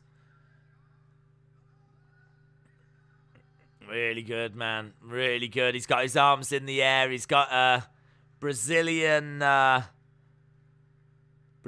flag, and he's showing off a tattoo. And here's Cormier. Winner by rear naked choke in round 2. Douglas Silva de Andrade. I would have gone the same. Morozov decision was my prediction, says William. Brilliant. Back-to-back wins for Silva de Andrade, and really, really good. Really, really good. What a fight, man. What a fight. I really like that, and I think there's it's going to have to be a hell of a fight to beat that one. You know, he losing the first round, busted open, blood pouring down the side of his face. But that intensity that he showed in the second round, you know, he seemed to, I think he knew he was hurt.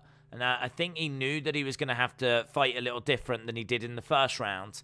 Otherwise, the second round would have gone exactly the same. So he just really turned up that intensity, really committed and took a few more risks than what he did in the first. And just took those kind of extra steps forwards. And he was just able to catch Morozov a few times. And that just, you know, it's little margins in UFC. The big difference between losing a round and winning a round. You know, you get into some good positions, and he was able to capitalize, and absolutely brilliant. Give him another bonus. Nico Price said, what a crazy fight. Patu said, what a sport. Michael Chandler said, Andrade may have just been violently thrusted into my top 10 fighters to keep an eye on. Michael Chandler saying Andrade, one of his top 10 now to keep an eye on. Speciality Automotive, shout out to you, dudes. I hope you are enjoying the evening. I knew that Silva was going to win, says Raylin. Dort Knight, good evening. Hello, hello, hello. Good, man. If you are watching and you've not dropped a like, drop a like on the stream. It makes a massive difference, and it really is appreciated. We are at 324 likes. We're trying to get to 1,000, trying to get to about 1,500.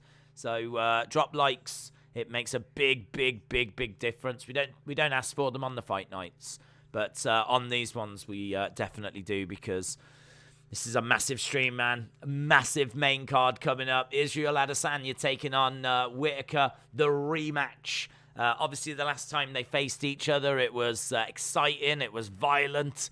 It was a great night for Izzy. That's how he won the middleweight championship. And, I don't think it's unfair to say this is arguably his toughest challenge as he now tries to defend that same championship against the former champion. So Adesanya taking on Whittaker. We are just seeing a little video package all about that main event. This is a big, big fight. Could you imagine if Izzy loses that championship tonight? Can you imagine if we have a new middleweight champion who is the old middleweight champion? It could happen. Whittaker has looked very impressive. Like a lot of the fights, I think all of his fights since that Izzy loss have gone decision. So, it's Whittaker is someone that kind of will take fights to deep waters, but and maybe doesn't have the stopping power to actually put Adesanya away. But what he does have is the ability to get Izzy down. And if he can get Izzy down, he could hold him down and control him and maybe take rounds. He will not want to have to stand and exchange with Izzy. Standing and exchanging with Izzy is not the right way forward. So I think he will definitely want to be looking for takedowns, getting this to the ground, using any ground advantage that he's got, taking time out of the fight, asking a few questions, seeing if Izzy has got those answers. I reckon Izzy will. I can't see Izzy getting finished on the ground by Whittaker. I can see him getting taken down by Whittaker. And I can see Izzy getting back up, but I could see Whittaker doing enough to take the rounds and maybe getting enough control time to take the rounds. What Whittaker needs to do is limit the striking of Izzy. Izzy is one of the best strikers. We know what his kickboxing is like. We know that he's got great hands as well. He's going to have that reach advantage. And Whittaker knows this from UFC 243 when they last faced each other. So, it's going to be a great main event. I'm leaning Adesanya. I just think that over 5 rounds, Izzy's going to be on the feet quite a bit. You always start on the feet. Izzy's going to know he needs to avoid Whittaker's takedowns. Izzy's takedown defense is all right. Obviously, didn't stand up to someone like Jan Blachowicz, but Whittaker is not Jan. So this is middleweight. It's not light heavyweight. I think that Adesanya should be able to get the job done. Most significant strikes from active UFC middleweights. Robert Whittaker, 8-5. Isreal Adesanya, 6-8. But as we said, Whittaker's going to struggle to get in close to get those significant strikes off on Izzy. And so I am leaning to Isreal Adesanya. Last time we checked, it was 1,300 votes. We've now had nearly 1,800 votes, and it's not moved. It's still not moved. Adesanya, 78%. Whittaker, 22%. And 3/4 of people voting for Izzy when it comes to our main event later today. Right, we should be going over to our next fight very, very soon. Let's have a look and see what we've got lined up. So that was Silva de Andrade. It should be Dobson in action next, taking on Jacob Malkoun. So we'll just change over the text and then we'll go to the breakdown.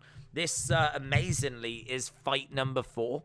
This is already fight number 4 on what has been a really entertaining card so far. Considering this is a card that's really built around the main event and the co-main event, the undercard has really delivered, I think, so far. But you do get that with UFC. You do get that with UFC. So, next fight then. Fight number 4, and this is AJ Dobson taking on Jacob Malkoun. This is a close fight in the middleweight division. So Dobson, last I saw, was coming in at about -115. Malkoun was coming in at -105. Really not much between these at all. Not much between them at all. Dobson, 26. He is a Brazilian Jiu-Jitsu purple belt. He's got great power. And I believe he's making his UFC debut. He can be, he's 6-0. He can be a little bit sloppy. He is a bit of a wild man. He's very explosive. He's very strong. And when we saw him on the Contenders, he was wild and sloppy and just really trying. It seemed like there was a desperation about his performance. It seemed like he knew this was his opportunity to get into the UFC. And rather than fighting a strategic game plan, it seemed like he was quite wild, desperate. And he said that he's going to be a lot more patient now that he's actually in the UFC. So just worth knowing that, bearing that in mind. If he is going to be more patient, he is going to be more calculated, we could see a very interesting fighter in AJ Dobson. He's taking on Jacob Malkoun, who has got 2 wins by knockout. He is also a Brazilian Jiu-Jitsu purple belt. And he is someone that is not a great striker. He's got good Brazilian Jiu-Jitsu, as we said. And he doesn't tend to have much in the way of punching power. He is actually Whittaker's Brazilian Jiu-Jitsu coach, BJJ coach. So Jacob Malkoun is someone that is, good when it comes to Brazilian Jiu-Jitsu. He is someone that should be able to match AJ Dobson when it comes to that. But Dobson, as we said, is going to be a bit more calculated. And I'm probably favouring Malkoun. I just think that Malkoun will get this fight down to the ground. If Dobson is going to show any signs of being wild, I think that is going to drastically count against him. Malkoun should grab him, get him down to the mat. We should see Malkoun get a finish. Malkoun, 30, doesn't have much in the way of experience either. He's 5-1. Dobson is 6-0. Dobson, younger, at the age of 26, but the age isn't really a factor. It's not like Malkoun's coming in at the age of 38 or anything. Like, 30 is still fine. 26 is fine. I don't think that's a factor. I think this is going to be close. You could go either way on this one, to be honest. You could go with Dobson or you could go with Malkoun. As I said, I think both have got past the victory. And I think the X Factor, I know I keep mentioning it, but for me, Dobson, I just don't quite know what to expect. Because he's claiming he's going to fight different than what we saw when he came through Contenders. So, looking forward to this. Let me know, who have you got in this fight? Sonny has got Malkoun by decision. I'm leaning Malkoun as well. Malkoun just wants to grapple. Yep. I think Whittaker stands a better chance against Usman. He should consider dropping a weight class, says Jose. You can watch Screen Variety, says Raji. Right. Oh, that O is going to go, says Al Pal. PSG Esport Gaming, shout out to you, my friend. Appreciate the support. As I said, I appreciate everyone joining us. If you are watching, you've not dropped a like, drop a like. Really want to get to 1,000, 1,500. Once we get to that kind of ballpark, I'm going to shut up about it then, because I hate YouTubers that keep banging on about those things. But sadly, it does make a difference to the algorithm. So if it didn't matter, I wouldn't mention it. But, yeah, I hope everyone's enjoying the evening. I hope everyone's enjoyed the fight so far. We've had a great first 3 fights, and the card is really strong. Like, it doesn't look like the most eye-catching at first, but when you actually get into each fight, like, there is something to really get your teeth into. And as we said with this one, you know, we've got Jacob Malkoun, who trains with Whittaker and helps with the Brazilian Jiu-Jitsu, which is interesting. And then you've got Dobson, that's just come through Contenders, who looked a bit wild, looked a bit reckless, but claims that he's going to be a different fighter now that he's in UFC. So let's see, is he a man of his word? Is that what he's going to do? It's very, very close, and the odds reflect that. The odds are actually now saying this is a pick'em. This is actually a pick'em. So even the betting public couldn't split these two. Even the people weren't sure which way to go on this one. So Herb Dean, the referee for this. The money coming in on both guys. And we've got this next fight coming up now. Both fighters inside the octagon as we will be getting underway. Right, and we are underway as both fighters step forwards. And fast hands by Dobson. Dobson really throwing in some great-looking strikes. Very busy. Malkoun keeping his hands up, but again, just trying to find entries for takedowns. He's getting in close. You could see him ducking. There we go. You could see it. You could see it. You could see that he was looking for that takedown. So his hands were up, but they weren't really in a position to actually, like, throw anything. And, you know, you could always throw a jab out or whatever, but he was just looking to get underneath those shots by Dobson. And that's exactly what he did. There was one attempt he went for, but he backed out of it. And then very quickly, just as I said, you could see he was going for it. He goes in again, gets the take, well, almost gets the takedown. But what he actually does is drive Dobson up against the side of the cage. So he's got Dobson up against the side of the cage. And they're battling away here in this one. Still over by the side of the cage. Malkoun is in control. He's picking up Dobson. Trying to find some sort of trip. And he's trying to find a way of getting him down. But no joy at the moment. But I would say that Malkoun is dominating this one. He's controlling this one. Maybe dominating, not the right word. But he is controlling this one, certainly. And Malkoun doing a decent job. Dobson managing to break out of that. So we do go back to striking. And this now is going to be Dobson's bread and butter. Is very weird with his hands if you actually look at Dobson. Like the way he stands, he's kind of got his hands open. They're not like ready to throw. He's just open and knee strike coming in. A little bit of Muay Thai here by Dobson. Grabbing Malkoun round the back of the head. Throwing in a big knee. And that's interesting. In the center. A couple of jabs coming in by Malkoun. Malkoun again just trying to find a way of getting underneath these... this weird kind of action that Dobson has got. It's very frantic as well. It's constantly like moving his hands around, but they're open. And just edging forward. Both guys just looking at each other. As we've got just under a couple of minutes, or around the 2-minute mark. And Dobson just edging forward. Again, it's a little bit scrappy, but Dobson obviously landing more when it comes to strikes. Right now, you would give it to Dobson because Malkoun does have control time, but didn't do a great deal with it. Malkoun has got to try and find a way of getting a takedown, really. Needs to get a takedown and needs to try and control Dobson down on the ground. Both fighters just standing with Dobson, just throwing in a few strikes. He's about 18 significant strikes ahead at the moment. A couple of jabs coming in there by Malkoun, and Dobson firing some shots back.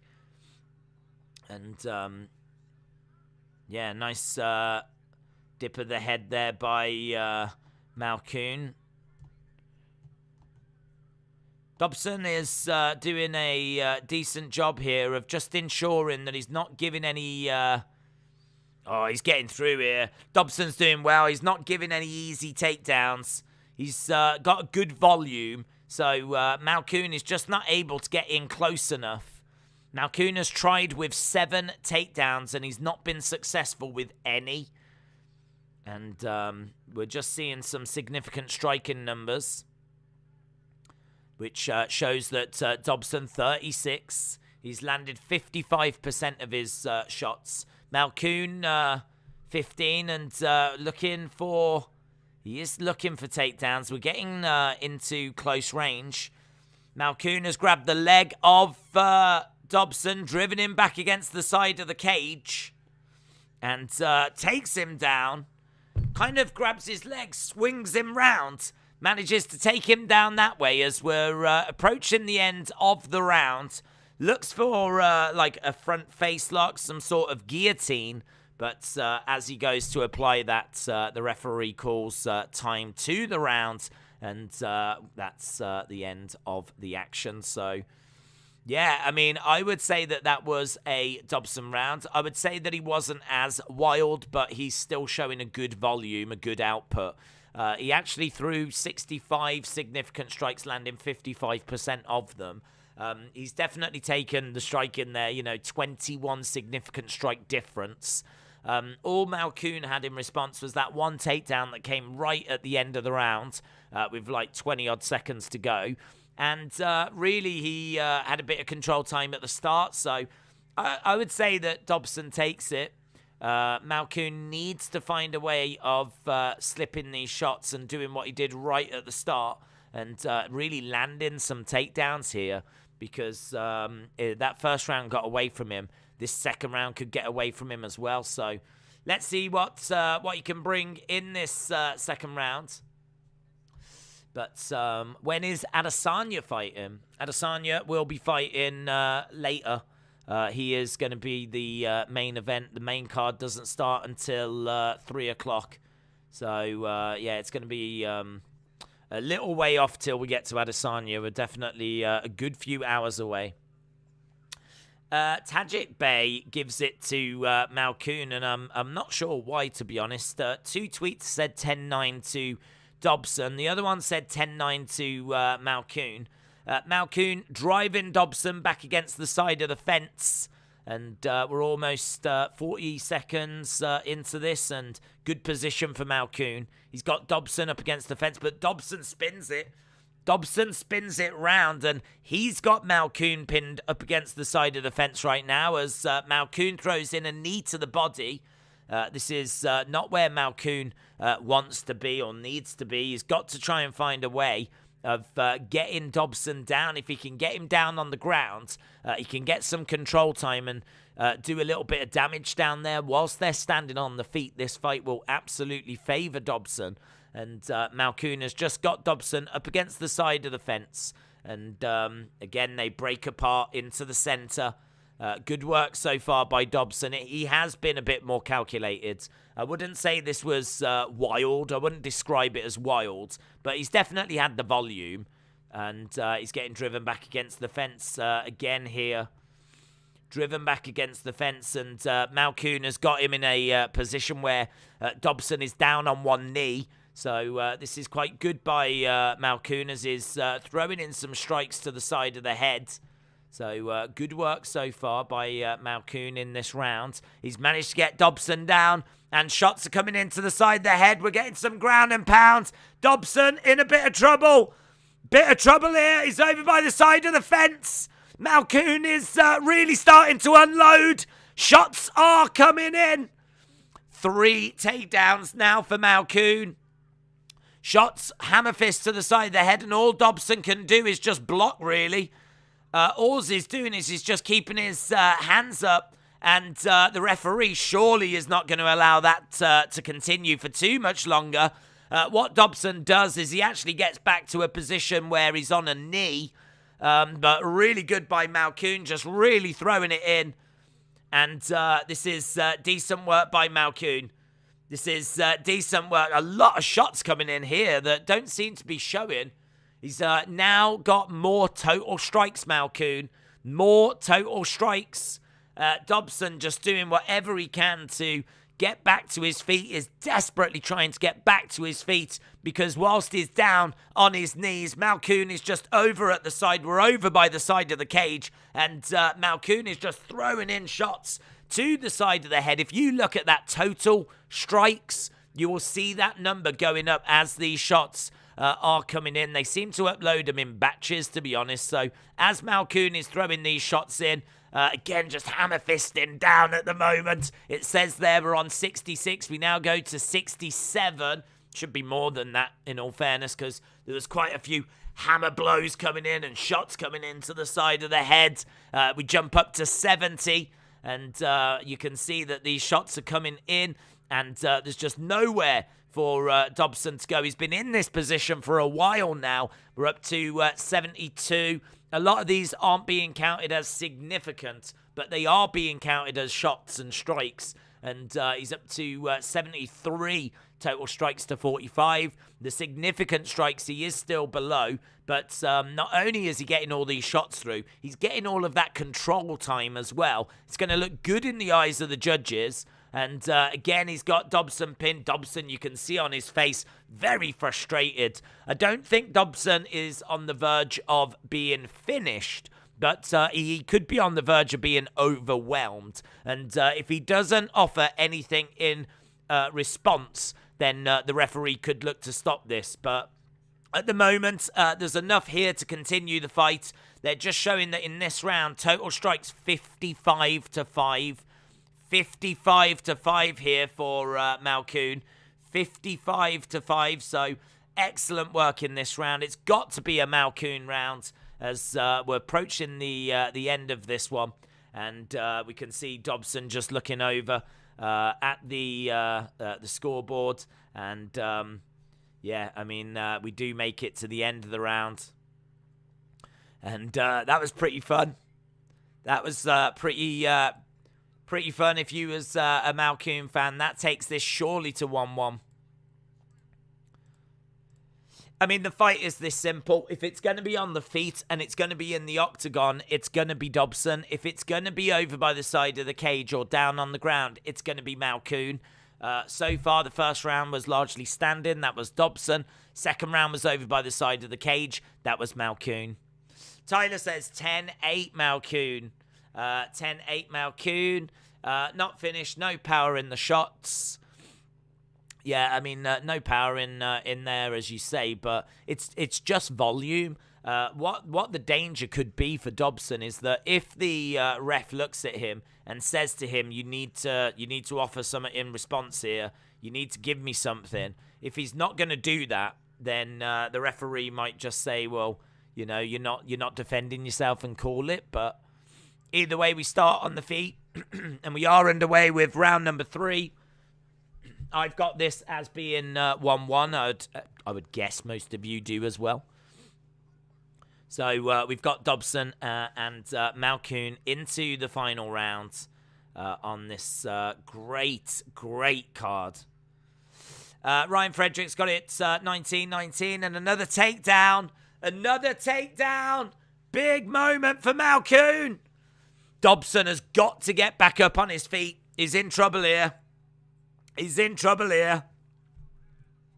He's down on his knees. And again, he's got Malkoun on his back, but he does get up to his feet. That's exactly what he needed to do. That is exactly what he needed to do. He needed to get up to his feet, but he just gets dragged back down again. Look at this. That is now 5 takedowns for Malkoun. That is excellent work. That is excellent work.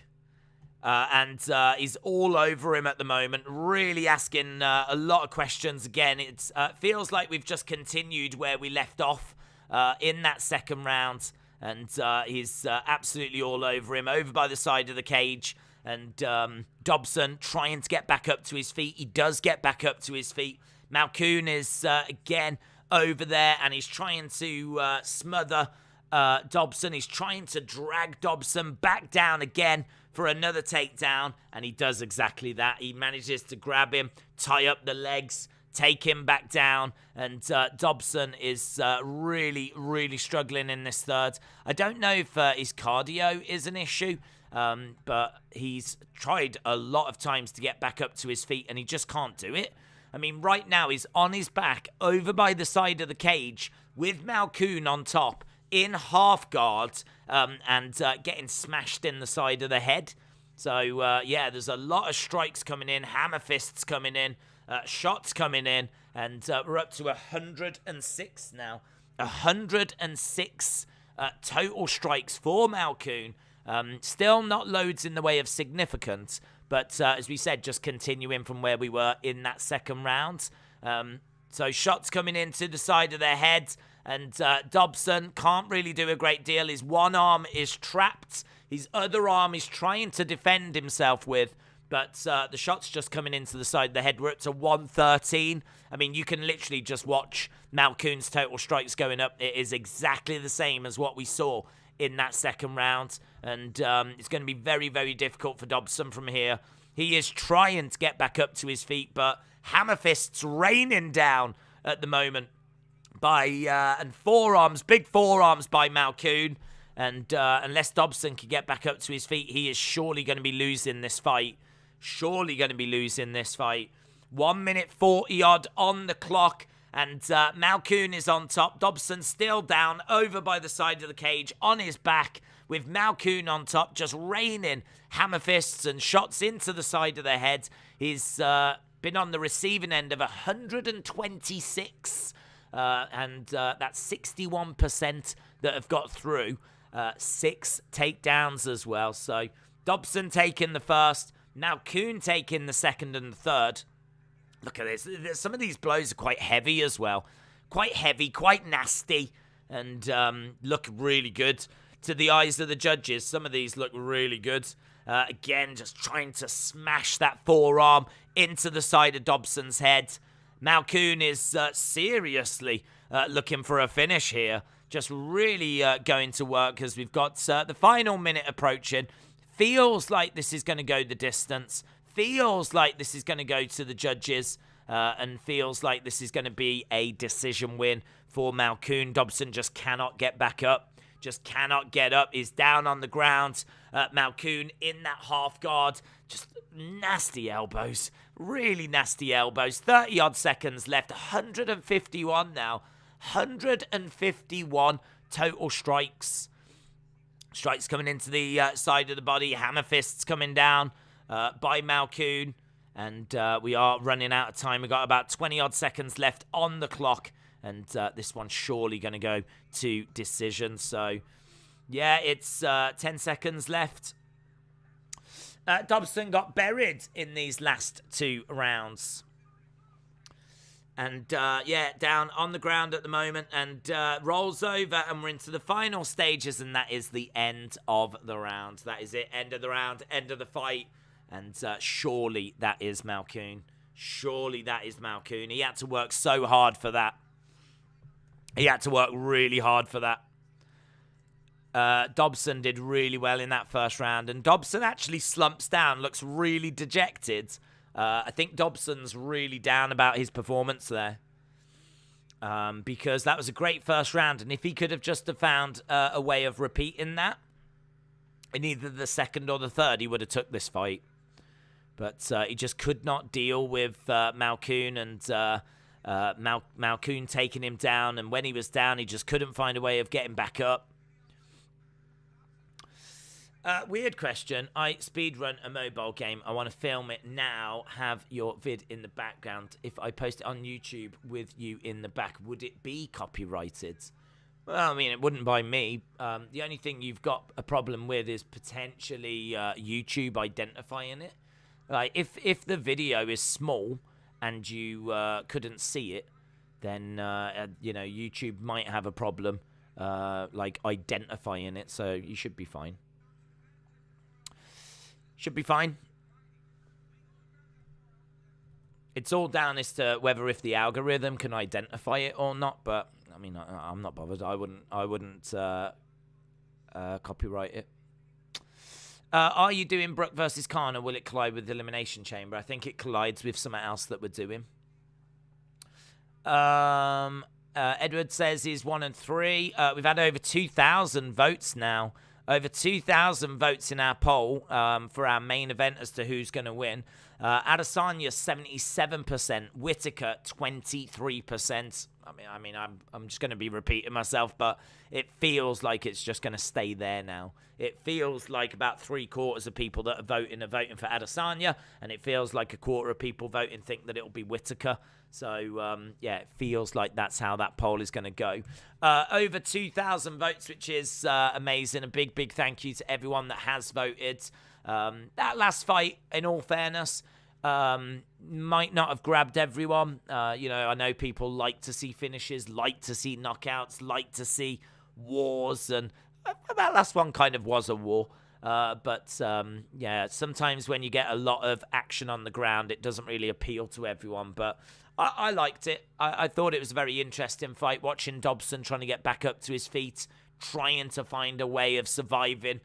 Malkoun, I thought was, as I said, very interesting. And he struggled to do that, in all fairness. He struggled to find a way of getting back to his feet. And as a result, he has lost the fight. The decision has come through unanimous decision. Jacob Malkoun is the winner. So there we go. We got our answer on that one. Malkoun takes this fight. Right, I'm guessing there's one more on the early prelims here. It's a lot of early prelims. They're just showing most knockouts in UFC history. Derrick Lewis with 13. Derrick Lewis has the most knockouts in UFC history. Just with Megan Levy. Right, we will be going to our next fight that's coming up soon. Again, don't forget, if you are watching, enjoying the action, make sure that you leave a like. It really is appreciated. We are trying to get to 1,000, about 1,500. It really does make a massive, massive difference. Right, Martinez up next, taking on Ronnie Lawrence. They're just talking about Derrick Lewis at the moment and the fact he's a hometown hero. Edward, no, I've got Lawrence by decision, says Rye. Is Izzy still in Whittaker's head? I don't think so, actually.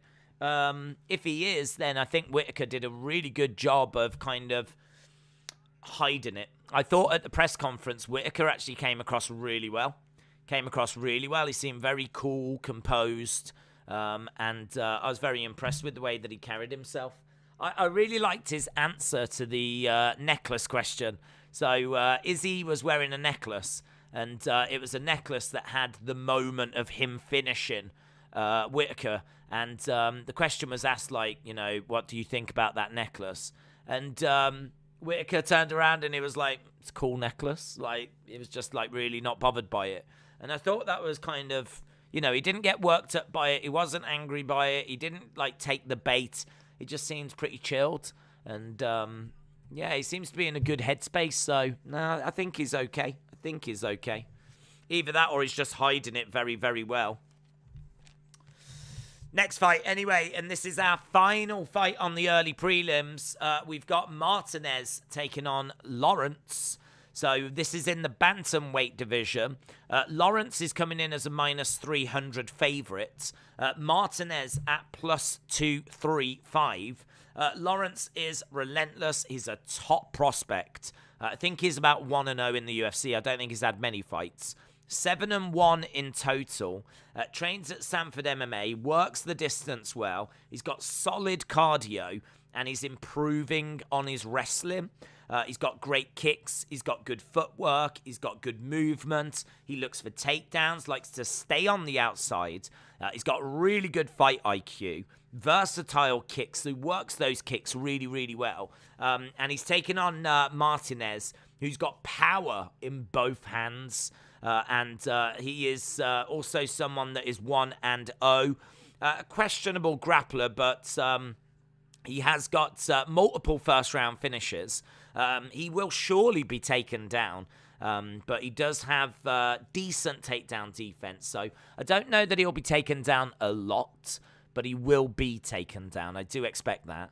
But yeah, multiple first-round finishes for Martinez. This is in the bantamweight division and should be a fun way to end these early prelims. And man, we've raced through these fights. We've got 14 fights tonight. This is fight number 5. So we really have got through the fights. We've been streaming for just over a couple of hours now. And as we said, we're here all the way through to the end of the main card.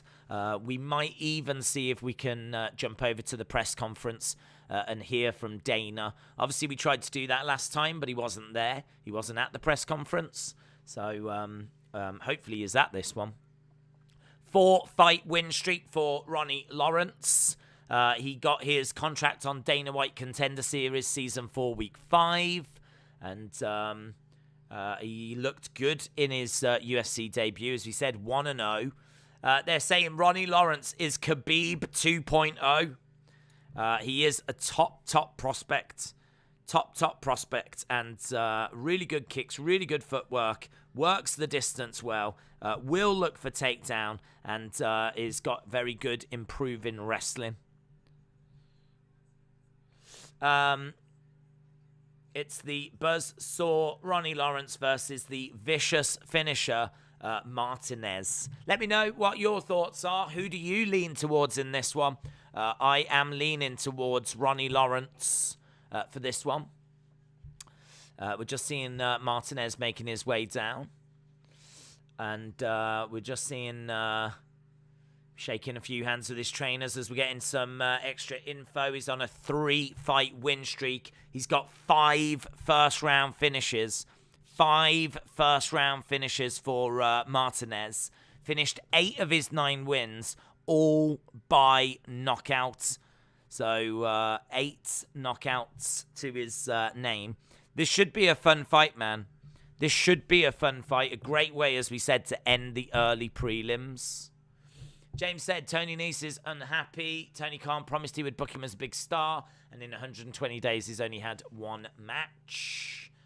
To be honest, I never really got that signing. I never really understood the Tony Nese signing. Martinez all day says chaos. Edward said the UFC fight night that's on February 19th is the same as the Chamber. I think they're at different times. Chamber's in Saudi Arabia. So that means that it's actually on earlier in the day. So I think that finishes and then fight night starts after it. So I think there's a way of doing both. We should be able to do both. That's why, we say that, we're always here for UFC and we work hard to ensure that we're here for the fight nights, here for the big pay-per-views. We don't just do the pay-per-views. I know there's a lot of people that do... watch-alongs or review videos and whatnot, but they only tend to cover the pay-per-views. We do the fight nights as well. So if you are a fan of the UFC, then we are here every Saturday. And as we said, should be here next Saturday. Even though there are other big events happening in other sports, I think we are able to still fit it in as well. As Bruce Buffer is doing the intros, Martinez can scrap. Not so sure about Lawrence, says Poshman. Daniel said Tony Nese has the charisma of a dead skunk on the side of the road. Jan is in the house. Ben, shout out to you. Hope you are well. 2,300 votes is what we've got as we're at the final of the early prelims. So, yeah, good. Big night tonight. Big night. Martinez coming in as the underdog at plus 240. So Martinez, the underdog in this one. Getting a great reaction, though. Getting a really great reaction. Crowds are very noisy, very vocal out there. It is a great fight town. Nothing but love, man. Nothing but love for H-Town, because H-Town, that venue is just only like, probably a 10th full, and it's making so much noise. Right, we are up and running, and as we said, this is the final fight on the early prelims. I've gone with Ronnie Lawrence, who is in blue. Martinez is in black. This is a bantamweight fight. And we will be going over to the prelims in about 20 minutes' time. So, Martinez standing his ground in the center. Ronnie Lawrence throwing in some leg kicks. Works those leg kicks well. Martinez switching his stances. Looking very awkward, Martinez. Like, constantly jittering. Very jittery, Martinez. Just constantly moving his head. He's got his arms. He's switching his stance, but it's very frantic, and I think he does it to, try and make himself relatively hard to hit so that you don't quite know what he's going to throw. But Lawrence is just moving, bouncing from side to side, getting in a few leg kicks. He is landing with stuff. So far, he's managed to get 5 strikes through. Martinez just the 1. And good work by Lawrence, managing to get a takedown. Good takedown by Lawrence, and he's managed to get Martinez down on his back. So this is a great start by Lawrence. This is exactly where Lawrence would want to be. Kicks coming in by Martinez. Lawrence in control at the moment. And jumps down on top of him. He's in full guard. So Lawrence in full guard. Martinez on his back. Martinez in a seated position. And he's still far from getting back up to his feet. This is where Lawrence can do some work down here now. Martinez is someone that's got 8 knockouts out of his 9 victories. So being down on the ground is not where he wants to be with Ronnie Lawrence. And he's on one knee at the moment, trying to get back up to his feet. Lawrence really needs to make this count. At the moment, Lawrence is really struggling to get Martinez back down on his back. He did have him in that position, but Martinez doing a really good job, actually, of not staying in that position. And he's managed to get to a knee over by the side of the cage, over by the fence.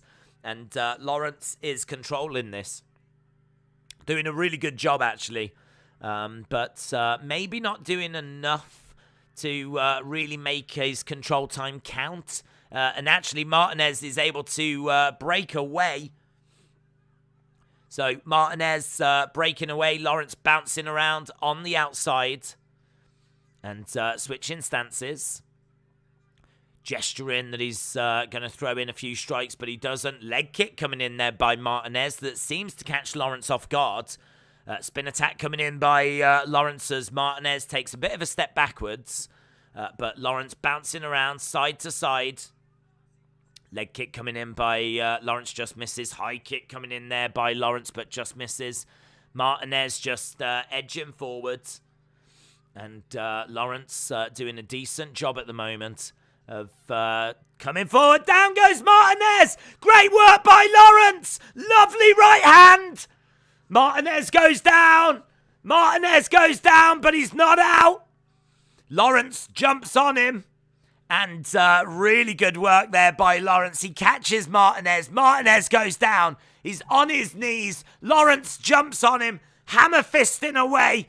Strikes coming in as well. Martinez trying to roll, trying to grab an arm, trying to grab a leg. He's got a leg. He's got a heel hook.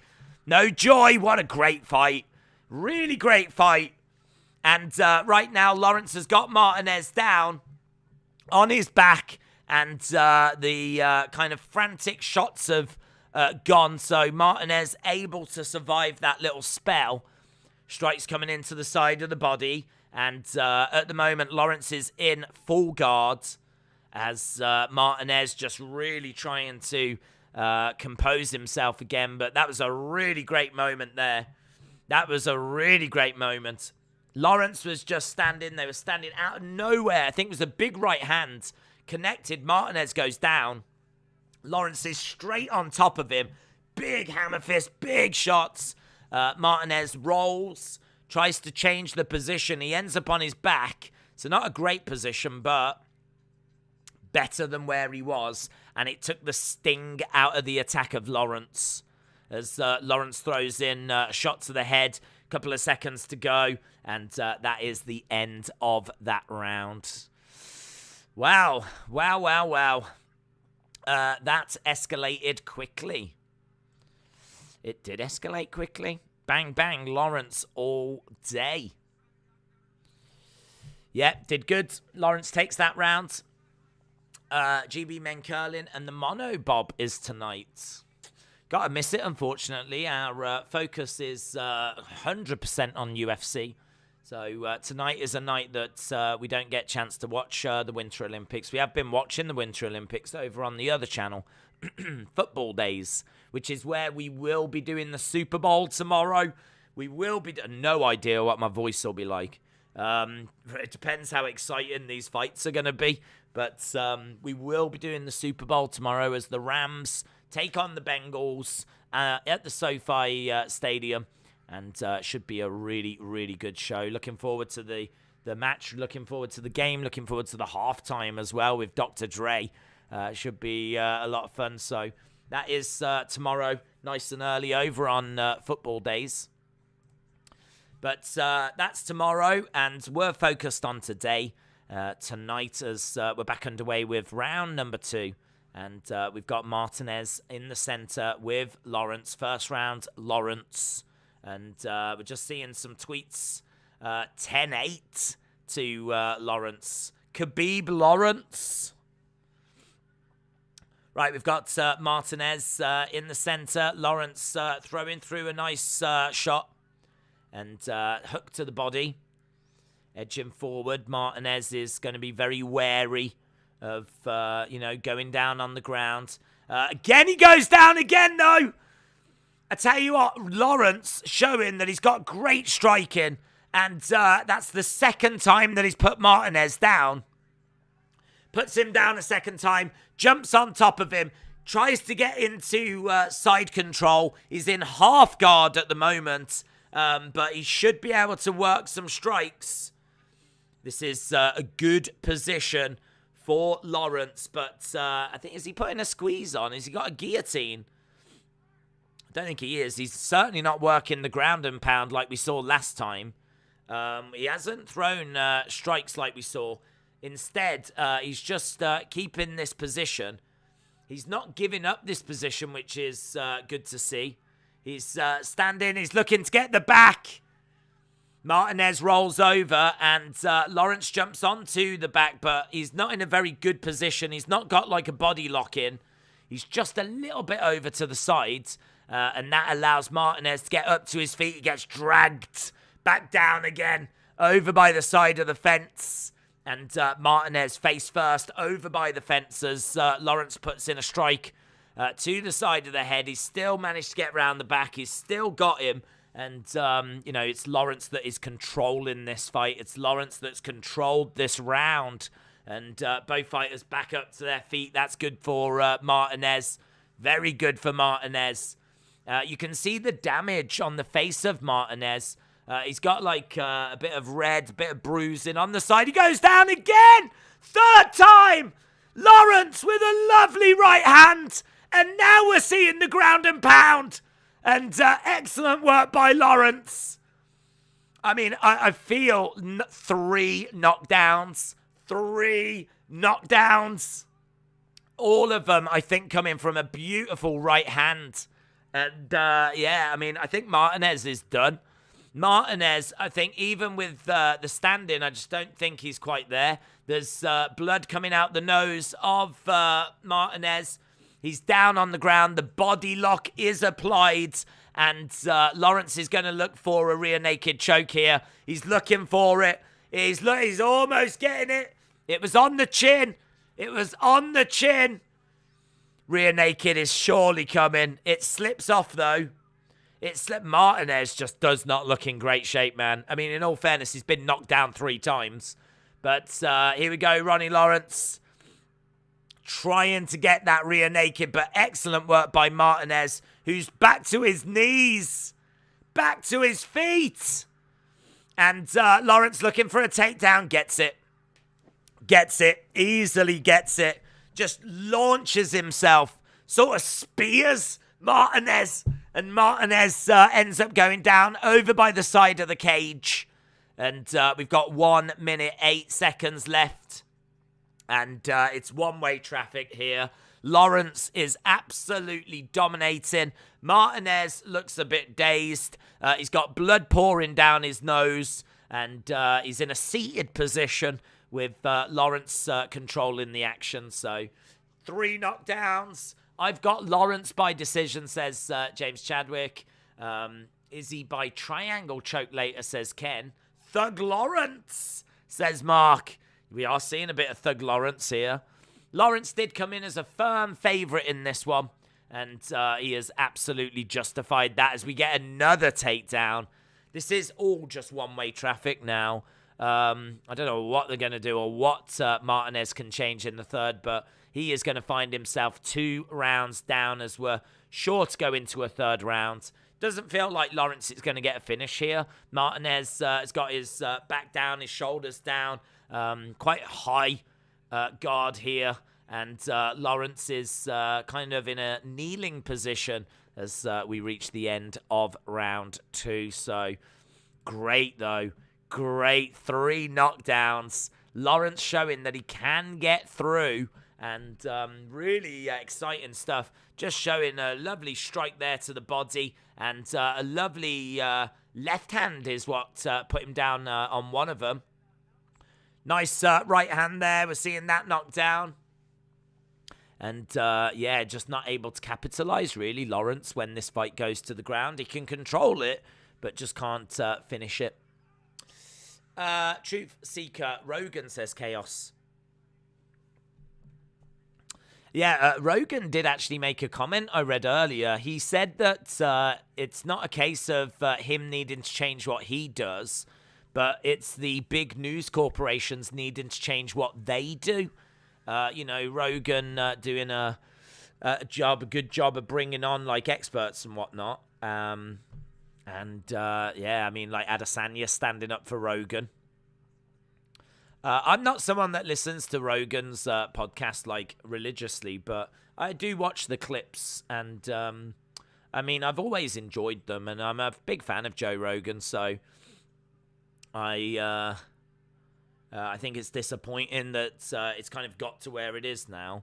But for those that don't know, Rogan is not on the call for this. It's actually Bisping with Cormier and Anik, so I think Dana may be just hoping that this will be blown over by the next pay-per-view. But I think officially they've said that it was a scheduling conflict, but not sure how much truth is in that.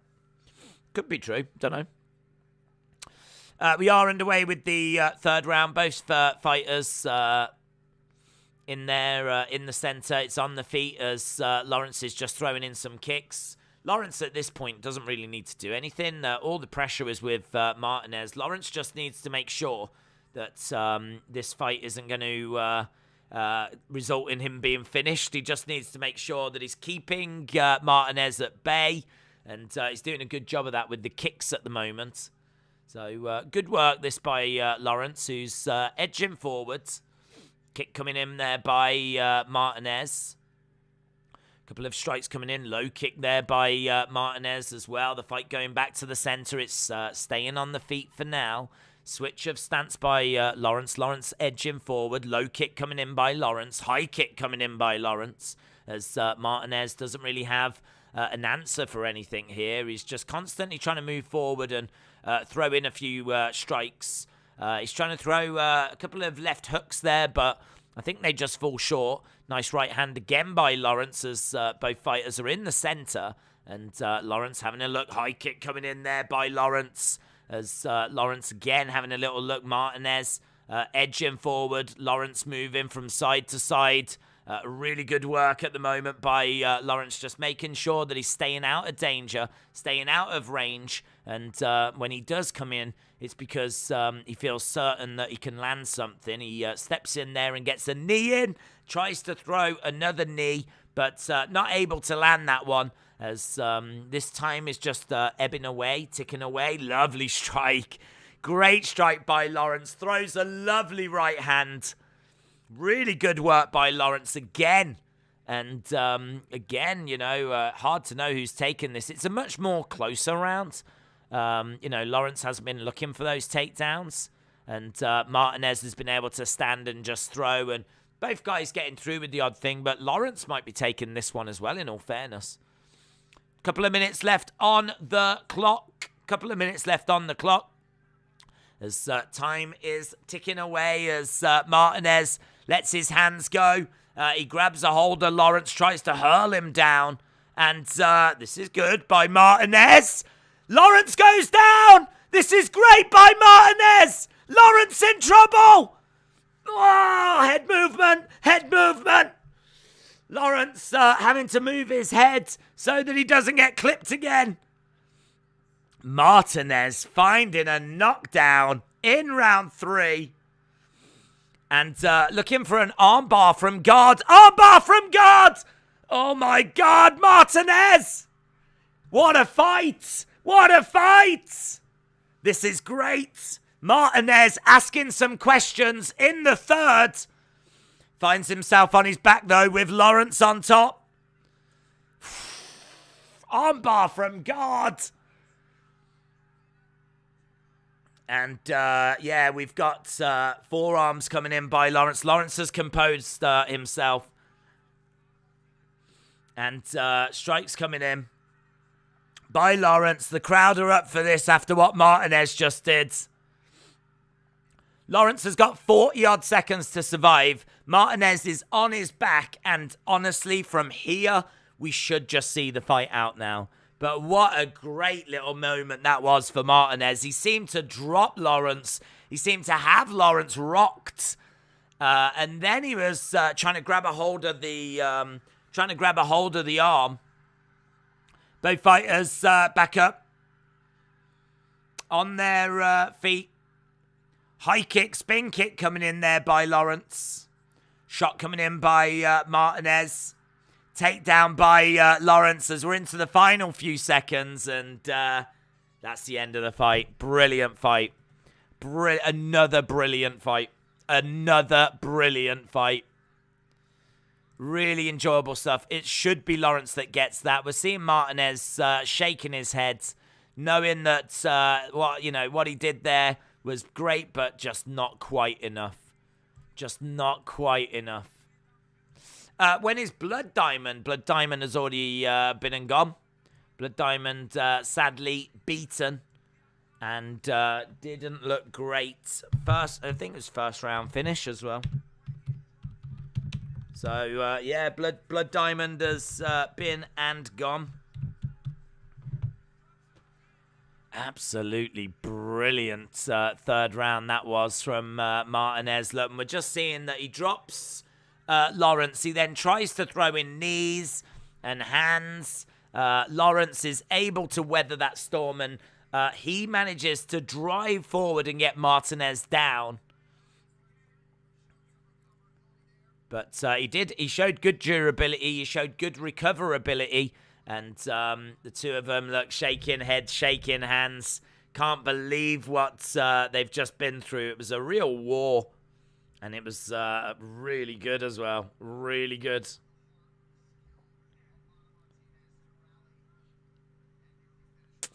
Amazing. I'm from New Zealand. Let's go Ulberg, says Aaron. Glass Diamond lost. He did. First round submission loss. Unanimous decision. Ronnie Lawrence gets it done. Ronnie Lawrence gets it done. So Cormier coming over to have a word with Ronnie Lawrence as we are just a few minutes away from the actual prelims. All of this was just the early prelims. Normally, you get like 2 fights on the early prelims. This week, we had 5. 5 early prelim fights is what we had. Crazy. Great fight. We've had a couple of great fights there. We've had some great finishes as well. Really, really enjoyable stuff. If you are watching and you're excited for tonight, enjoying the action, make sure that you leave a like. It really is appreciated. We are at 473. We're trying to get to 1,000. We're trying to get to 1,500 as the night progresses. And it makes a big, big difference. And it is really, really appreciated. We are here every weekend for the UFC. And what a great start to this card. And what a great card this is as well. Interview with Ronnie Lawrence. Ronnie Lawrence said after what just happened is pretty disappointed. He has managed to get the win, and it is a decision victory. But Ronnie Lawrence is a bit down on himself. You know, this is what happens, and smiles from his corner. His corner are just happy they've got the win. Ronnie Lawrence is disappointed that he couldn't maintain that performance for 3 rounds. That's something for him to go away and work on, but not a disaster by any means.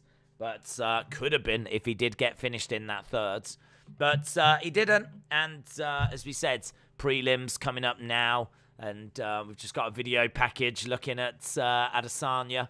That is going to be our main event, him against Whittaker, the rematch for that middleweight championship. And I am leaning to Isreal Adesanya.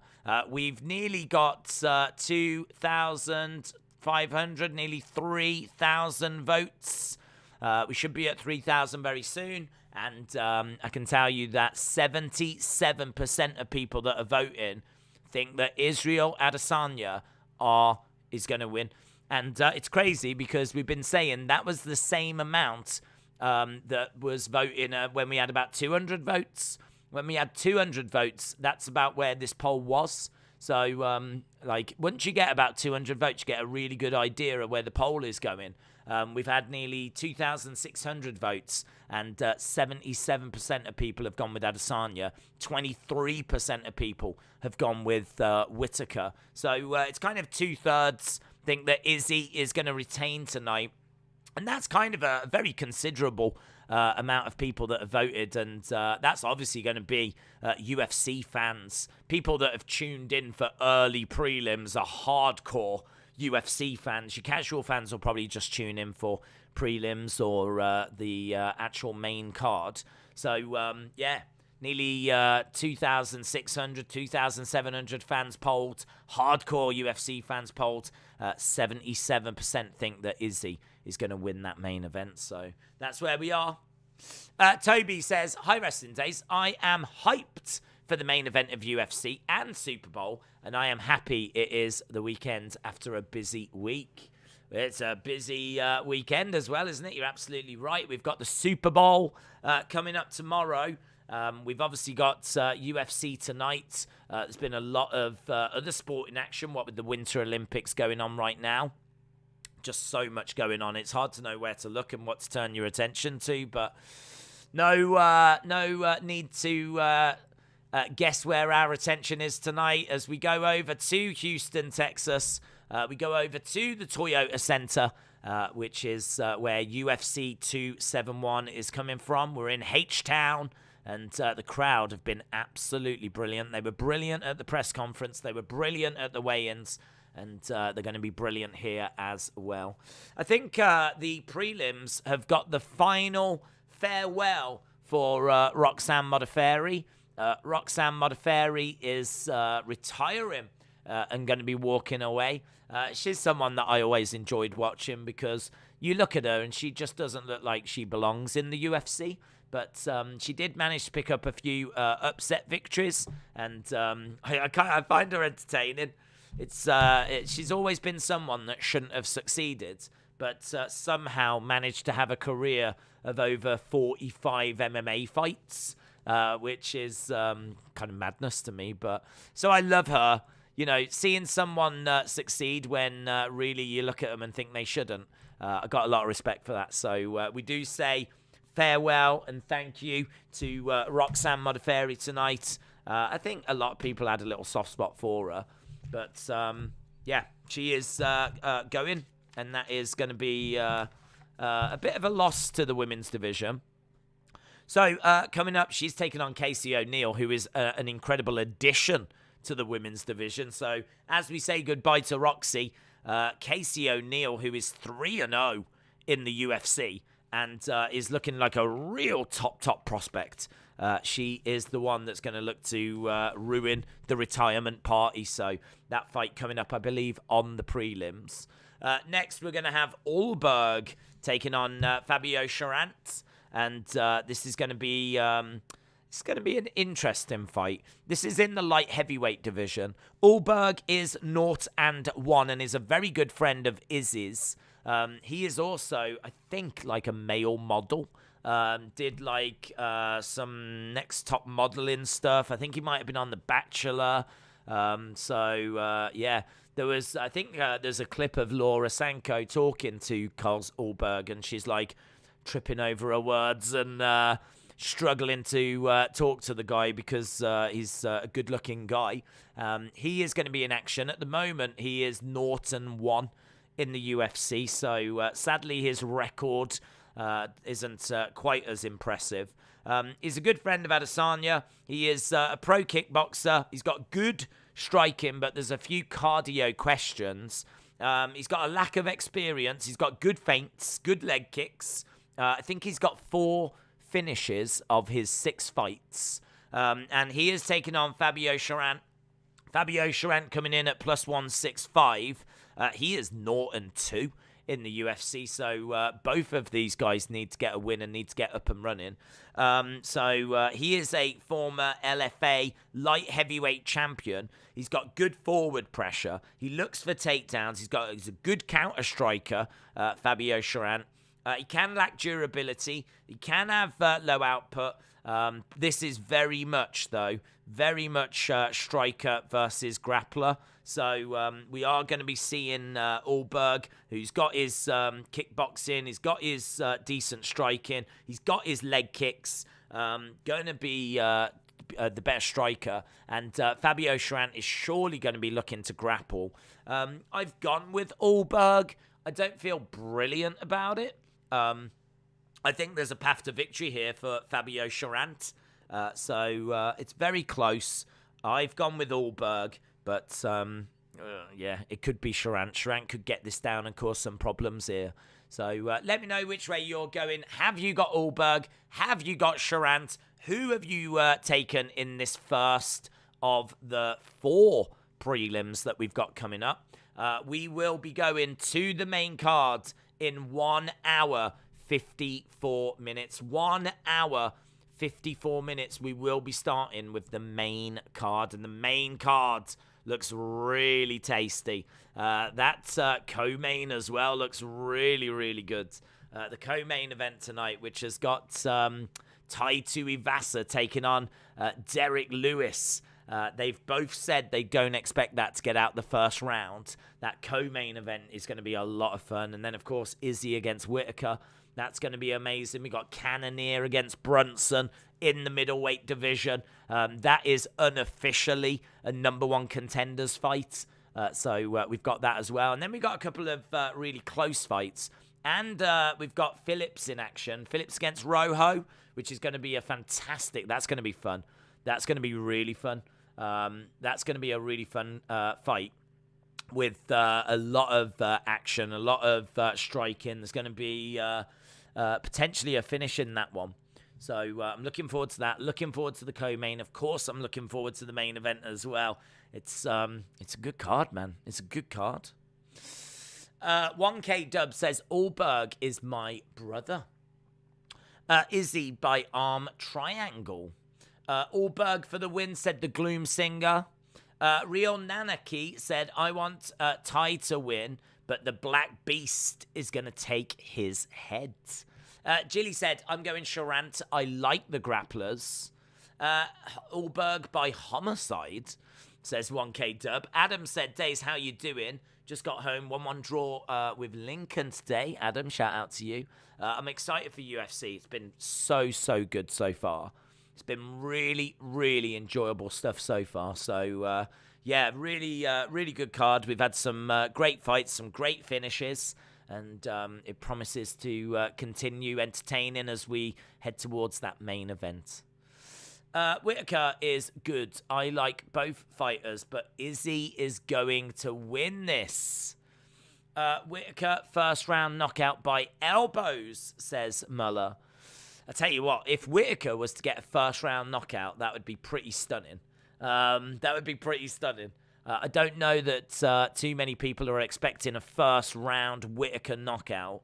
I think I can see Adesanya by decision or maybe late stoppage. I'm definitely leaning to Izzy. Definitely leaning to Izzy. But, yeah, first round finish for Whittaker would shock the world. So, Guitarist 6494, shout out to you. I hope you're doing well, buddy. Appreciate the kind words. 1K Dub said, do you remember me? Of course. Welcome back. Hope you are well. It is, oh, right, I think we've actually got the fighters that have made their way down, and we are about to get going. So we've got Ulberg, and we've got Fabio Cherant. Ulberg, 77-inch reach, Sharant 74. Ulberg with a 3-inch reach advantage here. That could play into his favor. We know that he's going to be better on the feet. He has got that reach advantage as well. He's a little bit taller, 6'4" to Sharant that's 6'1". And Ulberg has got a record of 5-1. Sharant with 7-3. And we are about to get underway with this one. Bruce Buffer just doing the honors. And this should be a very, very entertaining fight. Again, if you are watching and you haven't dropped a like, drop a like. We have smashed through that 500 barrier, which is amazing. We're trying to smash through the 1,000 barrier. So if you've not dropped a like, drop a like. It does make a massive difference. And we should be underway with these prelims. Look at that, dude. Look at those guys. They're fired up. We are just getting the intro now for Ulberg. He is tall, isn't he? 6'4". 6'4", fighting out of Auckland, New Zealand. He's coming in as a -265 favourite. As he's pacing around. Ulberg getting his intro, and we'll be underway with the action very, very soon. They just showed someone that looked like Courtney Cox in the crowd. Could have been. I'm sure there are some celebrities that are going to be in attendance. Right, here we go. Ulberg crouched down, and we are underway. So we've got Sharant in red. We've got Ulberg in black. Let's change this over. So no Joe Rogan tonight, by the way. No Joe Rogan. He is been replaced by Bisping. The official line is that there was a scheduling conflict. So no Joe Rogan tonight. Bisping's great, though. I do like Bisping. We got Sharant in red. We got Ulberg in black. And we've got switching the stances there by Ulberg. We've got Sharant in red. Low kick coming in by Ulberg. Changing of stances as Sharant edges forwards. Low kick coming in by Ulberg. Kick to the body, almost there by Ulberg. Ulberg's the one that's being the aggressor here. And he's got Sharant kind of driven back a little bit. Again, kick coming in by Ulberg. Wide stance here by Ulberg. That lead leg of Ulberg's is asking to be kicked. But then so is the lead leg of Sharant, in all fairness. Both of them with a wide stance. And very Conor-esque, actually. It's the kind of stance you see Conor using. But Sharant trying to throw in a strike, but falls short. It is quite a slow pace to this one right now as Ulberg fires in a few left-hand jabs. So a couple of left-hand jabs, resets back into the centre. Sharant having a little look. Ulberg towering over Sharant edging forwards. No fireworks in this one at the moment as both guys trying to work each other out. Sharant is, trying to find those takedowns, trying to find a way through. He won't want to stand and exchange too much. Oh, low blow, low blow, low blow. Low blow. Sharant turned because of a low blow. I don't think that Ulberg knew that it was a low blow. And as a result of that, a few words were exchanged between the two fighters. So a low blow by Ulberg. That made Sharant kind of react. Ulberg then threw in a kick, look. Kick coming in, and Sharant not happy about that at all. So no love lost between these two as the fight gets back underway. Lovely left-hand straight. Yeah, Sharant's angry, man. Sharant is angry. Starts to throw some hands and unload a little bit. But Ulberg grabs him and he's going to look for a takedown. The two of them in a clinch at the moment, and Ulberg struggling as Charant gets him pinned up against the side of the cage. And Charant has got Ulberg over by the cage. Shot coming into the body. And Charant looking for a takedown, and it's actually Ulberg that gets that takedown. Charant was looking for a trip. We've got Ulberg that's in half guards. Charant looking to grab a hold of the head. Ulberg getting back up to his feet. Charant on his feet as well. Both fighters back up, so takedown registers for Ulberg. Ulberg, 15 significant strikes. Charant with 3. Charant was angry, man. He was really angry. You could tell he was really, fired up. Oh, he goes in for a shot to the body, loses his foot in Charant, and he's down on his back. So Charant is down on his back. And is getting backed up a little bit here, Charant, as Ulberg is edging forwards. Ulberg is the one that's being the aggressor, and he's certainly winning on the striking. Ulberg with the takedown. Ulberg with 17 strikes, 18 now to 4. So Ulberg definitely taking this round. Definitely taking this round at the moment. And, lovely kick there by Ulberg. Really, really good work. Charant just doesn't seem to have many answers here at the moment. High kick coming in.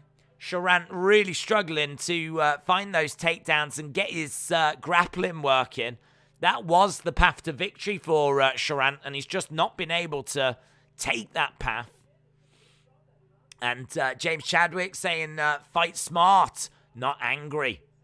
And it's a really good point. That is it's exactly what Charant needs to do. He needs to keep his focus, and actually when he does keep his focus, he does really well right at the end of that round. And it was good work. It was really, really good work by Ulberg throughout that round. Ulberg takes that for me. Let me know who you think took that round. Surely Ulberg. 20 significant strikes to 5. A takedown to 0 as well. I mean, I can't imagine anyone going for Charant, but you never know. There's people that might have money on Charant that want Charant to have taken it. But that's Ulberg all day long. First fight of the prelims, and not bad. Not bad. You know, they were kind of standing off each other quite a bit, but they're just saying to Ulberg, keep it up. Ulberg getting through with his strikes. We're just seeing lovely shot there by Charant, and that was good enough to really wobble Ulberg. Ulberg going down to one knee because of that shot from Charant. Round 2 underway. We are underway with the second round in this one. We're about 1 hour, 40 minutes from the main cards. Edging forwards. Ulberg and Charant trying to figure each other out. Charant edging forward a little bit. Seems to have got his composure back now. Seems to have got his composure. So Charant is trying to find a way of getting this fight down to the ground. But Ulberg doing a good job of outstriking and causing Charant problems. Couple of left hands coming in there. Charant backing up a little bit. Ulberg bouncing around in the middle. It's got good movement, Ulberg. I do like that about him. A good bouncing movement. He's just edges forward. He's always got a good base. He's always got that right hand ready to throw. Charant just getting backed up a little bit against the cage. And lovely left hand there. Lovely left hand. Bouncing around Ulberg. A bit of blood coming down the side of the face by Charant. So Sharant has got blood coming down the side of his face. Not the fireworks, I think, that we were hoping for. But Ulberg bouncing around. Both guys just standing off each other, staring at each other at the moment. In the center of the octagon. There's not even much being thrown. There was a switch kick there by Ulberg and a kick coming in by Sharant. But, yeah, they're both kind of cancelling each other out, unfortunately. This round, one of the dullest rounds that we've seen so far. Very low output from both guys. Neither guy seemingly wanting to commit too much. Ulberg probably just doing enough to take it. Leg kick coming in there by Ulberg. And Sharant standing his ground in the centre. Ulberg, good movement, switching his stances, staying evasive. Sharant does commit himself there and gets caught with a strike. Jab follows up by Ulberg. Kick to the body there by Ulberg as well. And Ulberg just edging forward. Nice kick to the body as Sharant is on the outside. And Sharant again having a look. Ulberg gets a low kick in. Sharant again edging forward. Ulberg edges forward. Sharant moves back. Again, it's like a little game of chess in there at the moment. But as we said, not the most gripping of fights that we've seen so far. This one not really matching the caliber of fights that we've already had. But Ulberg always just doing enough to take the rounds. Sharant is already 0-2. And honestly, after this, I think big questions need to be asked as to whether his UFC quality.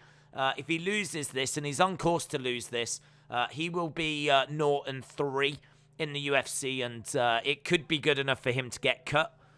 I don't know if Dana would be interested in continuing with Sharant because he just doesn't seem to be offering a great deal.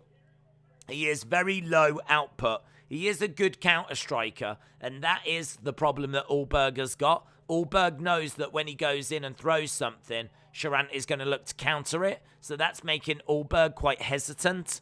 So, yeah, just a little bit like they're cancelling each other out at the moment. Ismail, shout out to you, my friend. I hope you are well. Shout out to Ismail right now. Ulberg minus 450. Sharant is plus 295. SSS hashtag. Shout out to you. Said what's cracking. Thanks for the live radio coverage. SSS hashtag. Shout out to you, buddy. Really appreciate the support and glad that you are enjoying the action as it's unfolding.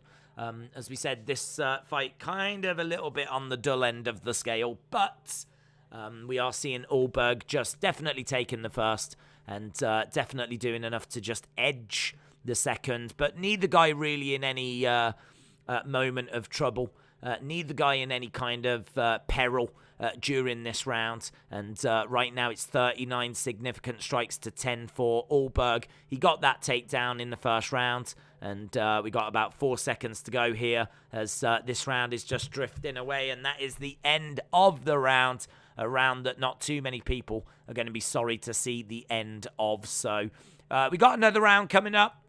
This one looks like it's probably going to drift its way to a decision. And it feels like that decision is probably going to go to Ulberg because he's got to be 2 rounds up. And, unless Sharant gets a 10-8 and makes this a draw or finds a finish and gets the win, then it's probably looking pretty good if you did back Carlos Ulberg.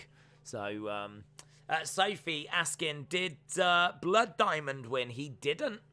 He didn't. That was a big focus in our second fight.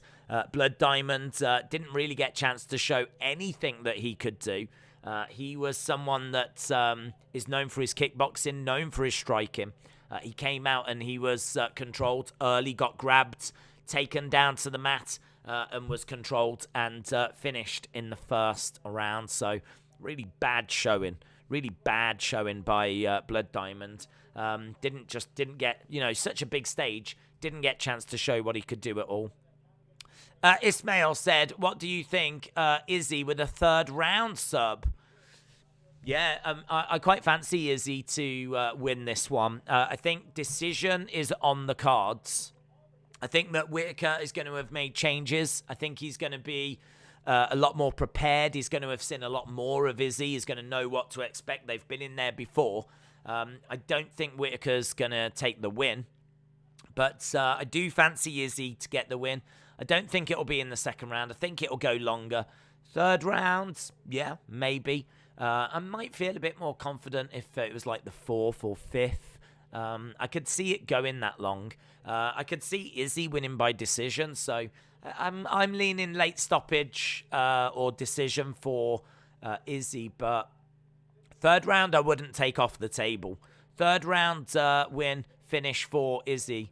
I think, if that's what your gut is telling you, if you've watched, obviously, you will have seen the previous fight and you will have seen Whittaker and Adesanya fighting before. If your gut's telling you third, go for it. Oh, I'm a big believer in going with what your gut says, so. Isreal, shout out to you, dude. Appreciate the support. Ash says, I might have a 5-minute nap the way that this fight is going. Bruno said the crowd booed the end of that last round. I think the crowd are going to boo the end of this fight, to be honest, because even this round, this third round, we're just seeing a lot of leg kicks coming in by Ulberg. We're not seeing much from Charant. This is the kind of fight that I think is going to annoy Dana because Dana is someone that wants to put a show on for the fans.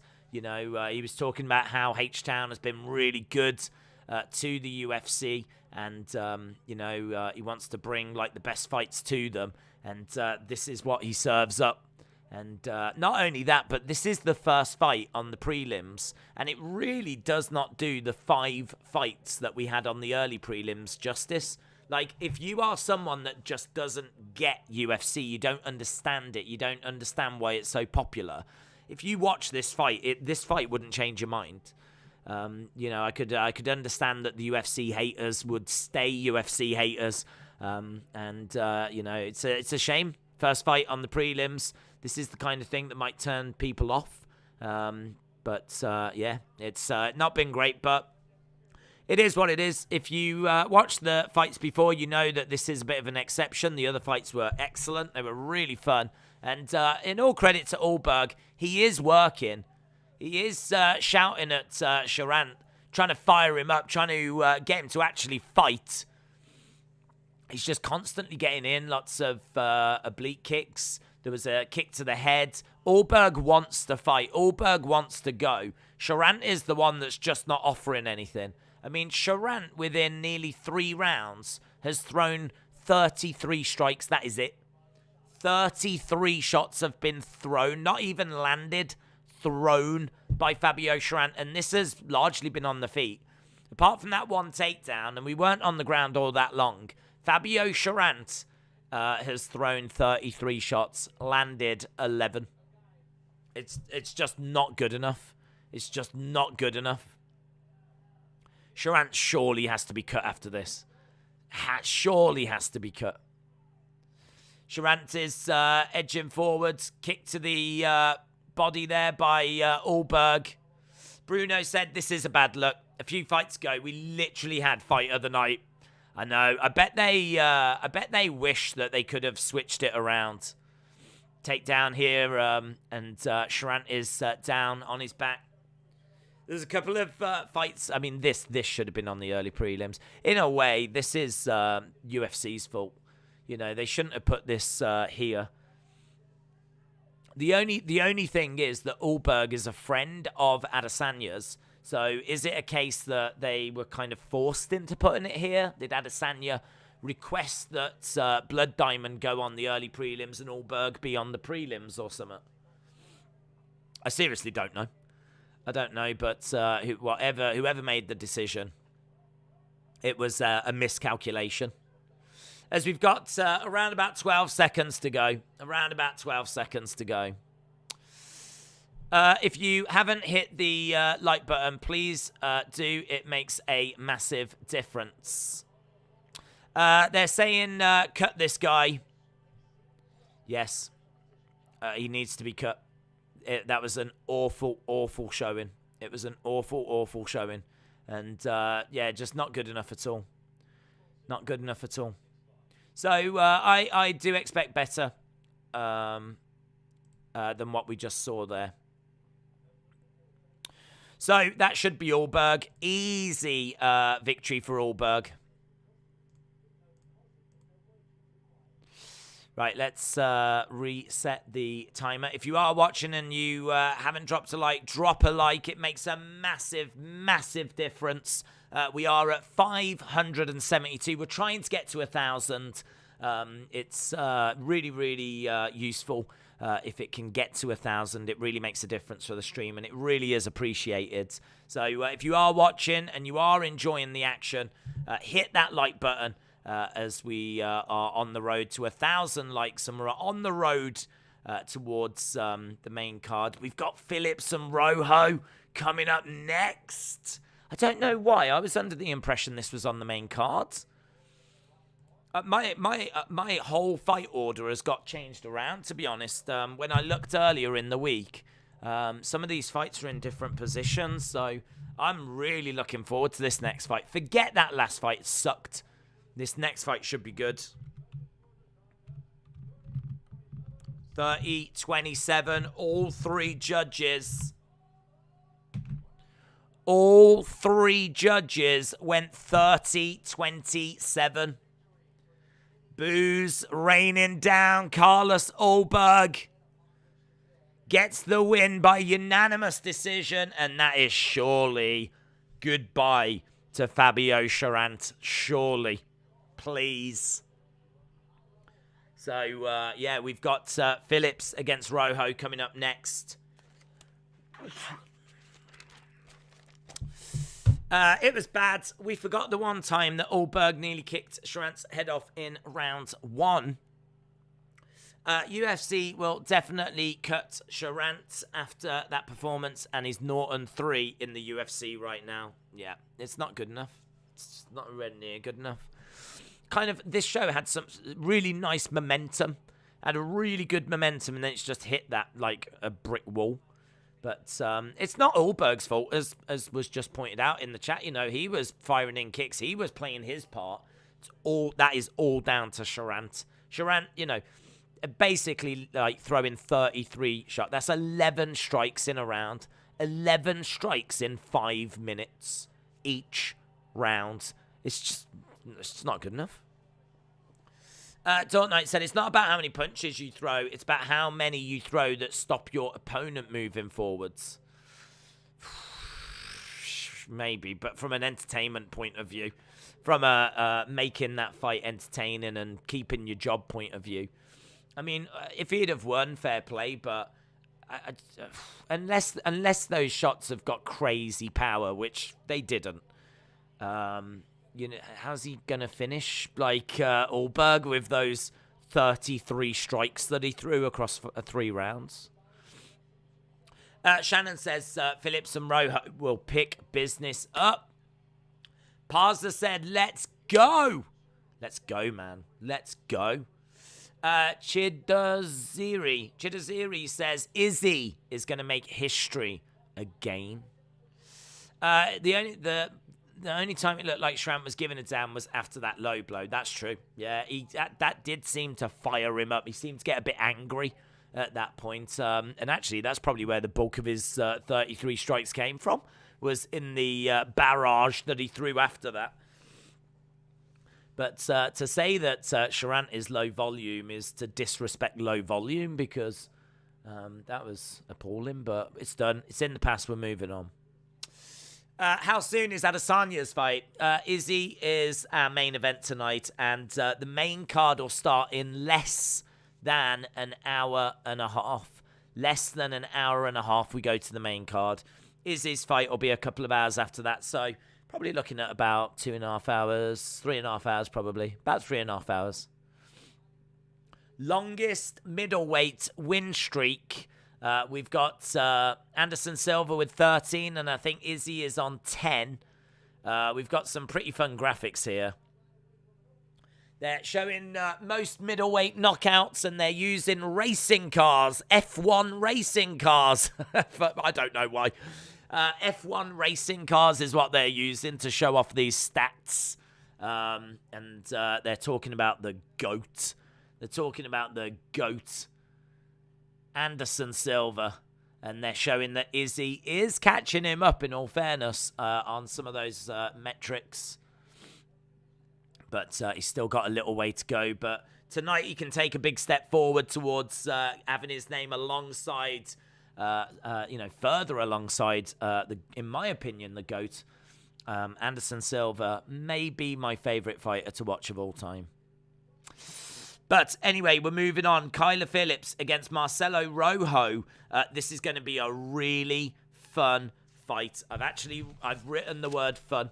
So any of you feeling down after that last fight, don't worry. I've written the word fun, and I even put an exclamation mark at the end of it as well. So you know I mean business. Kyler Phillips is a Brazilian Jiu-Jitsu black belt. Maybe some cardio concerns. That's the big black mark against him. But it might not be a problem because he looks for the kill. He is great on the ground. He is a grappler and a talented striker. He is someone that likes to maintain pressure. He trains at MMA Lab. There should be a finish in this fight. He's very good in the scramble as well. He's coming in as a firm favorite. Kyler Phillips comes in at -365. Kyler Phillips -365. And he's taken on Marcelo Rojo. Marcelo Rojo has got big explosive power. He looks for guillotines. He's a striker. He's very entertaining. He's got a decent ground game. He struggles when the fight hits the mat. He likes to go to war. He's a little bit undersized. He's very much kill or be killed. He likes to attack the legs. He likes to attack the body.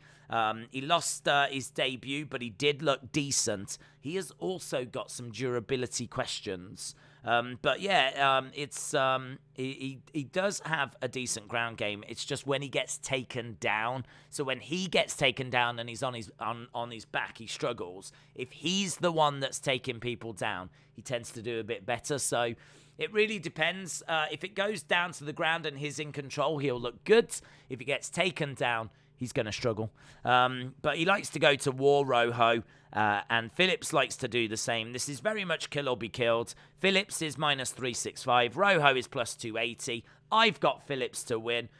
This is going to be fun. It's in the bantamweight division, and very much looking forward to this one. This one is going to restore our faith in MMA. So, yeah, I've got Phillips for this one. Max said Phillips has a baby face nowhere near caliber level. Let's see how good fighting Rojo. Chadwick said days, Great Britain 4, China 1 in the men's curling. Amazing. We have been watching the Winter Olympics. Appreciate that, James.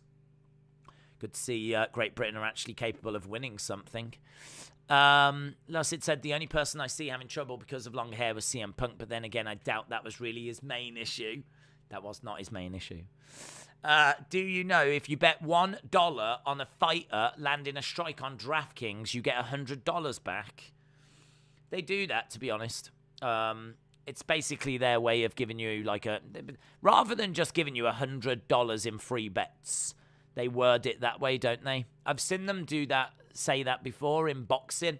If a boxer, I think during a Jake Paul fight, Jake Paul against Tyron Woodley, if one of the fighters landed a shot, you got $100 in free bets. So yeah, they've done that sort of offer for a little while. It's eye-catching. I mean, fair play. I'm sure it works for them. Days, Super Bowl stream tomorrow like last year, says AZN. Yep, we are doing it, but not on this channel. I try to keep this channel a little bit more fighting focused. So we do pro wrestling here. We do UFC every weekend. We do big boxing fights. If I can cover the boxing, I really try to cover the boxing. Obviously, boxing's just not possible right now because of Super Bowl, Winter Olympics, Premier League. There's just a lot going on. Once we get away from the Winter Olympics, we might be able to fit boxing back in. I really do want to cover boxing as well. It's a big year this year. Fury against White is one I absolutely want to cover.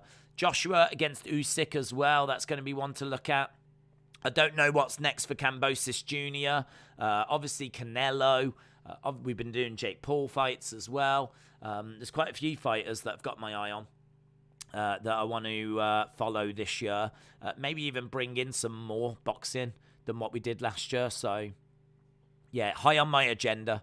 So we keep this channel really for pro wrestling, UFC, boxing, and then football days, predominantly football. But we have been doing Winter Olympics, and we will do the Super Bowl over there. So Super Bowl over on football days tomorrow. We'll start nice and early. If you are a fan of either side or very knowledgeable on football, come and join us, because I'd love to be talking football. And I'm going to be honest, learning football. Football isn't something I tend to watch, but we're going to call it straight. We're going to call it as we see it. I don't really have a dog in that fight, but our lean LA Rams, everything I'm hearing is that they are the favourites. They are the better sides. But apparently Joe B, the Bengals quarterback, is one to really keep an eye on. And he could have a hell of a game, and he might be able to drag Bengals over the line. So, don't know, I'm really interested in it. It's got my attention. So I'm really looking forward to that stream tomorrow. Looking forward to this as well. Kyler Phillips coming in as now minus 490 favourite. When I saw him, it was minus 365. So minus 490 favourite now, which is stunning, to be honest. Absolutely stunning. That shows that the money has been really, really pouring in on Phillips on this one. This should restore our confidence in UFC, this fight. I'm really looking forward to this one. This is one that jumped out to me. And we should get a finish at some point as well. So here we go. We are underway, up and running with the second fight on the prelims. We've got 2 more fights on the prelims after this, including, I think, our next fight, where we say goodbye to Roxanne Modafferi. It's going to be emotional. I'm sure there'll be tears. Right, let's have a look then, shall we? We've got Phillips in black shorts, got Rojo in white shorts. Someone has put down $5,000 on Marcelo Rojo, and that would pay out $20,500 if Rojo was able to get the victory here. That's a tweet from DraftKings. Phillips is a big favourite here. Lovely strikes there by Phillips, 1-2. Lovely spin kick there by Phillips as well. Both of these are not going to be shy about throwing. Phillips has already thrown 20 strikes, and we're only a minute in. Charant threw 33 in the whole match. And 21. Down goes Rojo. He just lost his footing. Heavy leg kick. Sounded like a gunshot. And Rojo lost his footing. Went down momentarily as we're approaching 3,500 votes. Lovely strikes. Look at the hands. Look at Phillips when he lets his hands go. Working the body. So impressive. Lunging in. Seemingly looking for a takedown. Knee to the body. Spin kick to the head. And 1.5 minutes in. And Phillips has now landed more shots than Charant did. As there's a little leg kick that comes in there. 36 shots now for Phillips in less than 2 minutes. So it gives you an idea of the output that we're looking at here. Very frantic stuff. Rojo standing and swinging, planting himself and just really throwing some big hooks. That seemed to cause some problems for Phillips as Phillips grabs Rojo, drives him back against the cage. He's looking for a takedown. He's managed to get Rojo in a seated position, and he's managed to get round the back. Excellent work. He's got the hooks in. This is good by Phillips. This is really good. He's managed to get the hooks in, and he's round the back, and he's managed to get down onto the ground. He's going to look to go for that rear naked, but a really good defense there by Rojo. Manages to survive that. He gets mounted. He's in half guard. Half guard right now for Phillips. Rojo on his back. Forearms raining down here by Phillips. Phillips very much in control of this round. He's managed to get the takedown. had a slight advantage with the significant strikes. Certainly threw more strikes as well. We got 2 minutes to go. Both fighters getting back up to their feet. Knee coming into the body there by Phillips. Knee coming into the body as the two break apart. And Rojo just edging forwards. Phillips bouncing around in the center of the octagon.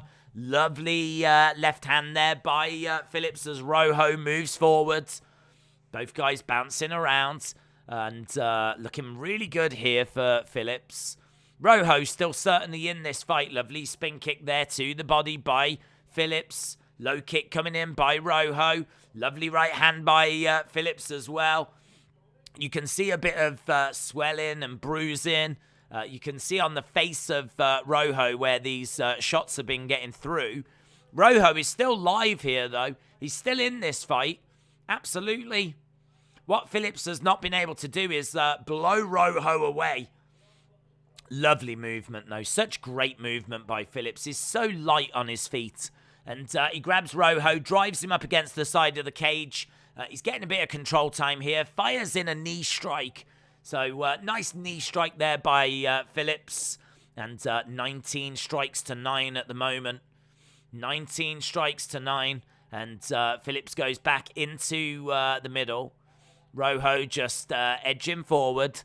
Phillips on the back foot. Lovely hook shot there. And again, really good work so far here by Phillips as Rojo edges forward. Lovely strike coming in there by Phillips into the clinch. Knee to the body. Trip by Phillips. Excellent work by Phillips. Really good stuff. Really good stuff. Rojo on his back. Forearm strike by Phillips. Looking for an armbar. Couldn't get it. And Phillips is in control. Rojo on his back. And that is the end. That is the end. And that is the end of a good first round for Phillips. Phillips takes that round for me. Feel free to let me know who you think took it. 24 significant strikes to 12. 2 takedowns to 0. And really, really good stuff. Really good stuff.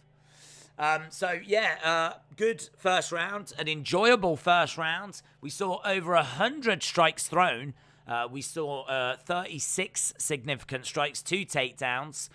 Phillips is looking the more active fighter, but I wouldn't say by much. 63 strikes to 47. Neither guy landing a good percentage of their strikes. You want to be around 50% or more.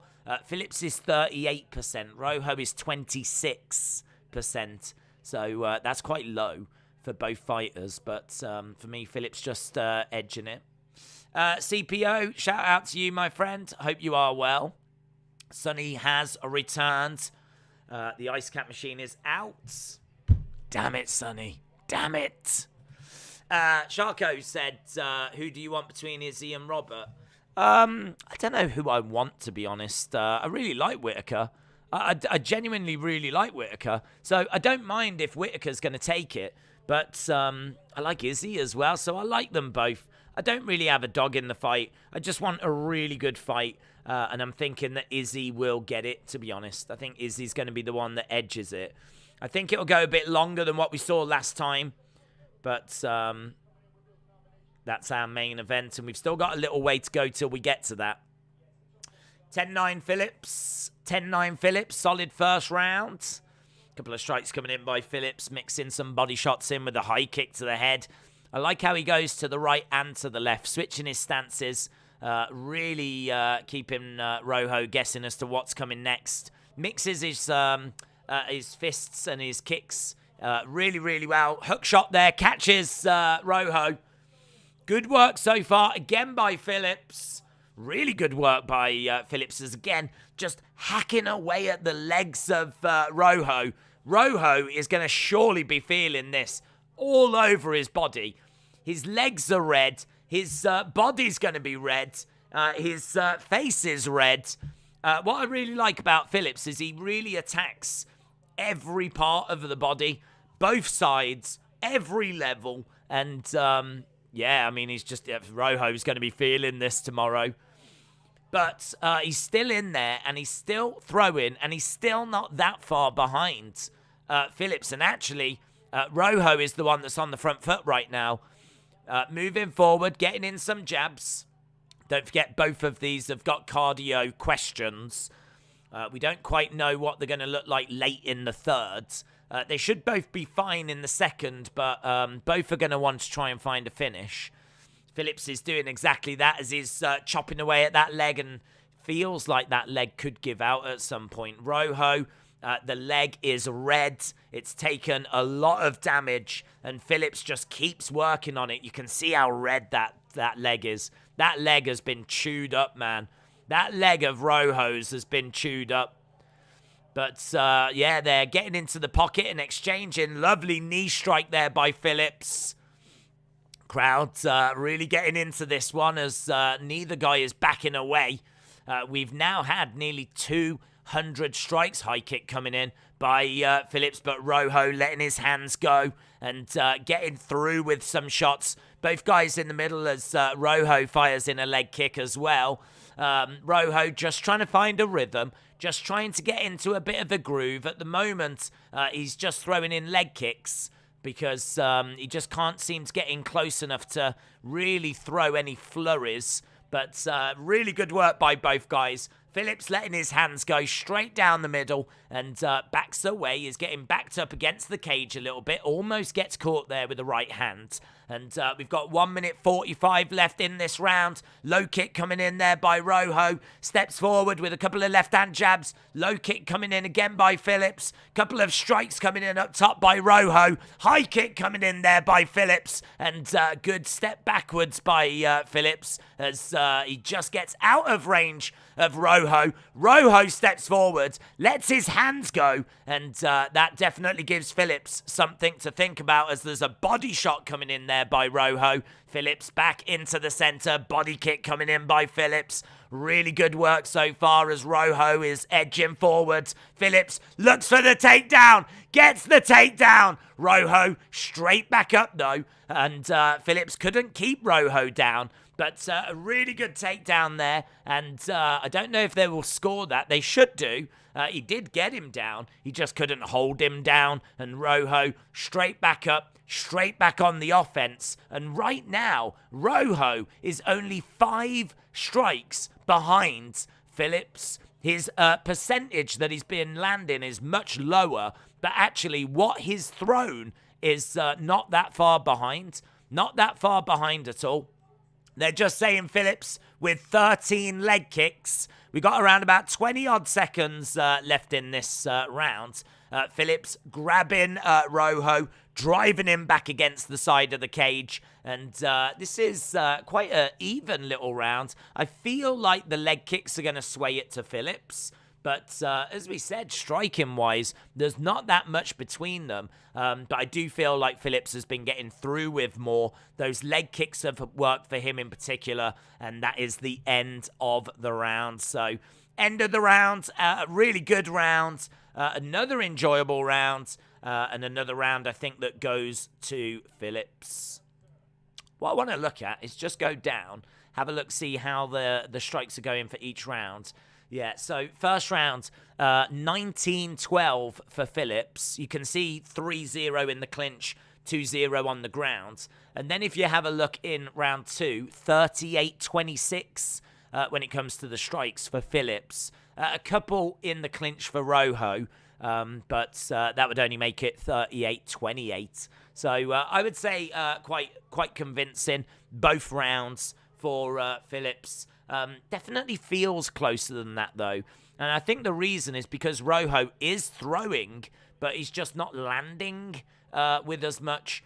Phillips is operating at 45% with his shots getting through, whereas Rojo is only at 30% with his shots getting through. So they're both throwing. It's just that Phillips is, getting through with more. And then, of course, you've got the takedowns as well. So I feel very comfortable that this is going to go to Phillips when we go to the judges. This could be interesting because, neither guy is brilliant when it comes to a third round. Both guys have had such high output, they might be feeling it now. So let's see what they've got as they keep showing close-ups of Rojo's leg, which really has been chewed up. It looks, it's in a bad way. But, yeah, kick to the body. Lovely little flurry there by Phillips. Rojo is moving forwards. A couple of strikes coming in as they're trying to grab Rojo. Takedown there by Phillips. Good side control by Phillips as Rojo is down on his back. And that is exactly what Phillips needed. He needed that takedown. And now he can just control the fight on the ground. Side control. This is exactly what Phillips wanted. And if he can just keep the fight there, he'll take this.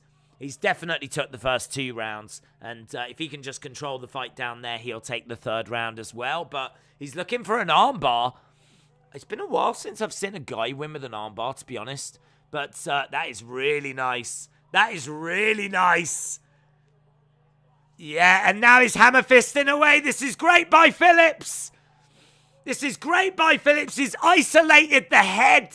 He's isolated the head of Rojo. And he's just hammer fisting away on that exposed head. Rojo is desperately trying to get out of this. That is lovely. And he's got the arm. He's got the arm and he taps. He taps. Rojo taps to an armbar. Great work.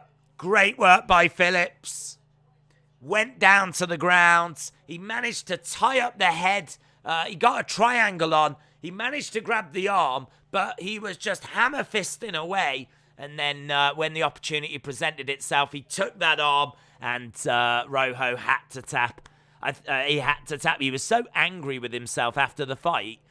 There was a moment where Rojo just kind of really like slams his fist down in frustration that he tapped. I mean, the truth was he was losing the fight anyway, but yeah, wow. Absolutely brilliant. Great fight. Great fight. And whoever put that 5K down better say goodbye to it. Yeah, it was great. He was hammering on the head. He managed to then turn it round. He grabbed the arm, got the arm bar. Job done. Job done. Good win that is for Kyler Phillips in a very fun little match. Thought there would be a finish. Didn't expect it to take that long, if I'm being truthful. I thought Phillips would end it a bit earlier than that, but I think Rojo showed that he's got good heart and he's willing to give as good as he gets. So nothing but respect to both fighters, making that a very fun fight. Right, we've got Modafferi against O'Neal. We're going to be saying goodbye to someone that really doesn't get the respect she deserves. Modafferi, if you look at her, she looks like she should be teaching knitting rather than actually being an MMA fighter. But, you know, she's used that to her advantage in all fairness, because I think there's many an opponent that has underestimated Roxy. And she's got some of the biggest upsets in UFC history. So, you know, Roxy is someone that shouldn't have succeeded, shouldn't have been in the UFC, got to the UFC, stayed in the UFC. She's someone that I think Dana had a soft spot for, and, you know, they kind of kept around. I don't think they were ever really looking to part ways with Roxy. Maybe they could have made it a bit more difficult for her if they wanted to, but nothing but respect, man. I love Roxanne Modafferi. And we are going to be saying goodbye to her. She walks away into retirement. She is a judo and Brazilian jiu-jitsu black belt. And we will go through the breakdown as we get a little closer to that fight, which I don't think is going to be too far away, because we're only about an hour away from the start of the main card. So about an hour away from the start of the main card.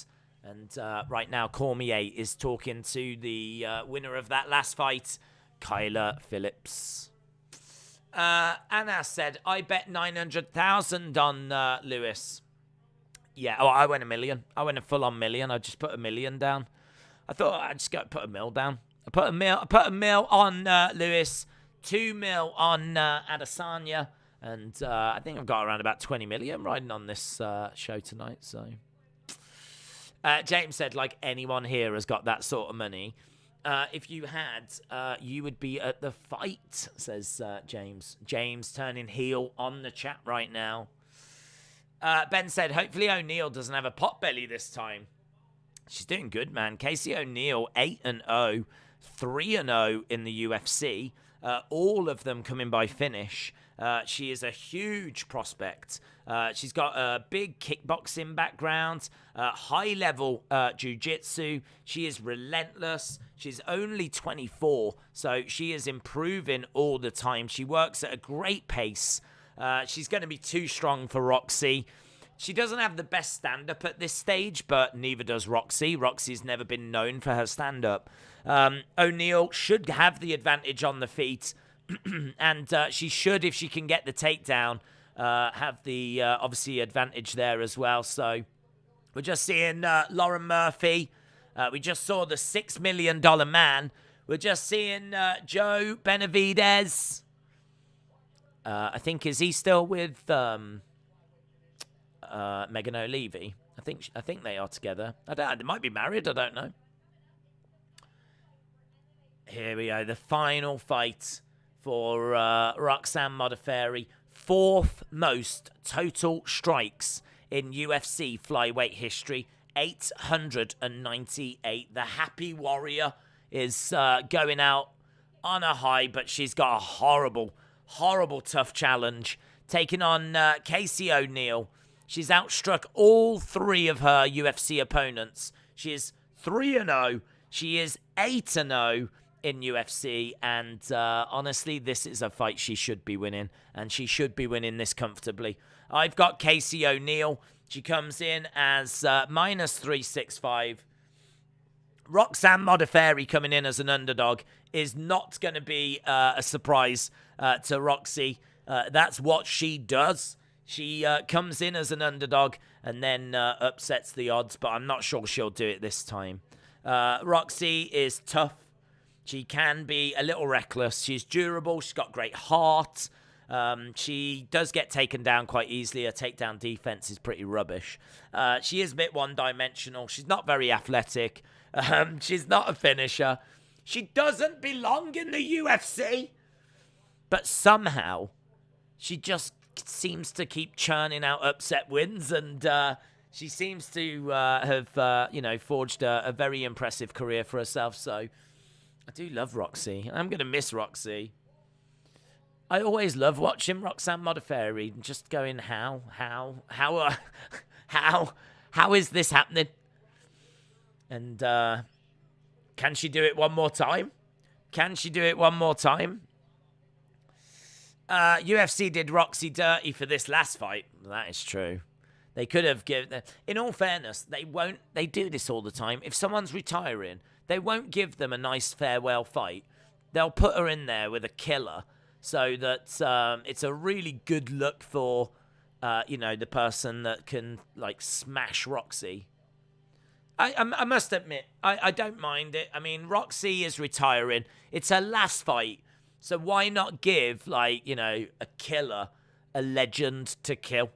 And that's what they've done here. Casey O'Neal, 24 years old, 8-0, but she is 3-0 in the UFC.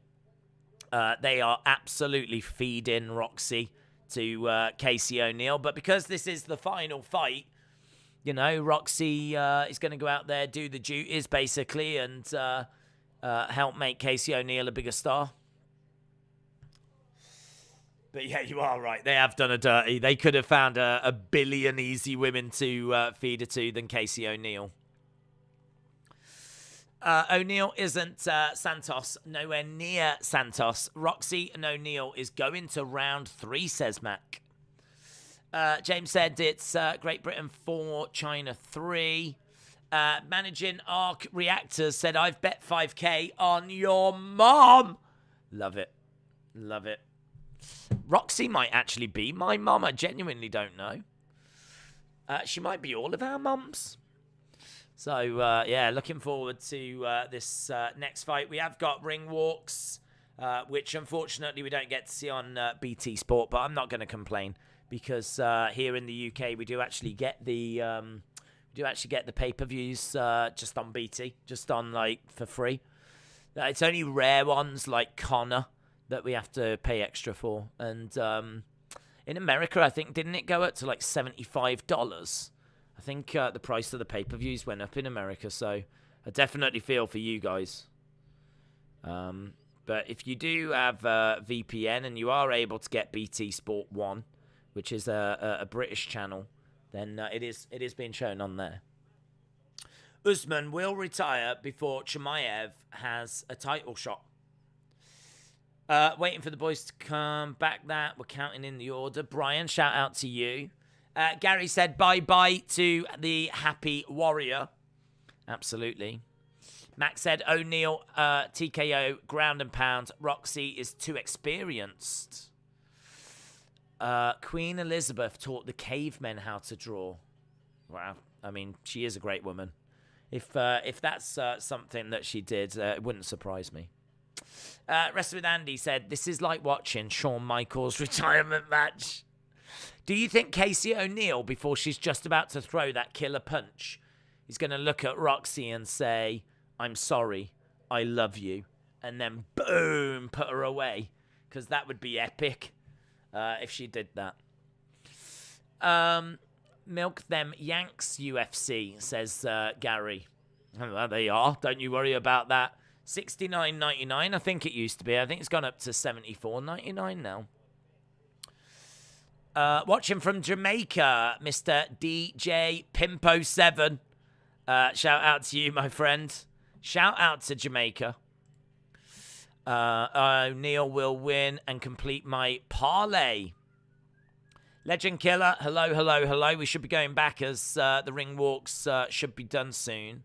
So it should be a case that we are going back to the actual fight, going back to Bruce Buffer. You know how Izzy likes anime? Wouldn't it be cool if right before the fight starts, he acts like he's biting his hand like Eren Yeager? Me and anime are not great friends. I'm not going to lie. So that reference is lost on me. I think, didn't Roxy at the weigh-in have like a blonde kind of headpiece, which I believe is some reference to anime? Probably Dragon Ball Z, if history has taught me anything.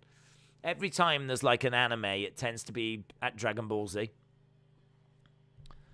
So, yeah, Roxy at the weigh-in I saw had like a wig on, which I think she has wore before. Sadly, she doesn't fight in it, which I think is a real shame. If you're going to wear it at the weigh-in, you should be made to wear it during the fight.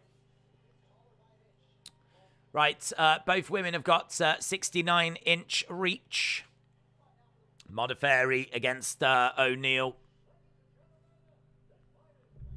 Bruce Buffer doing the honours. Girl fight coming up. Totes.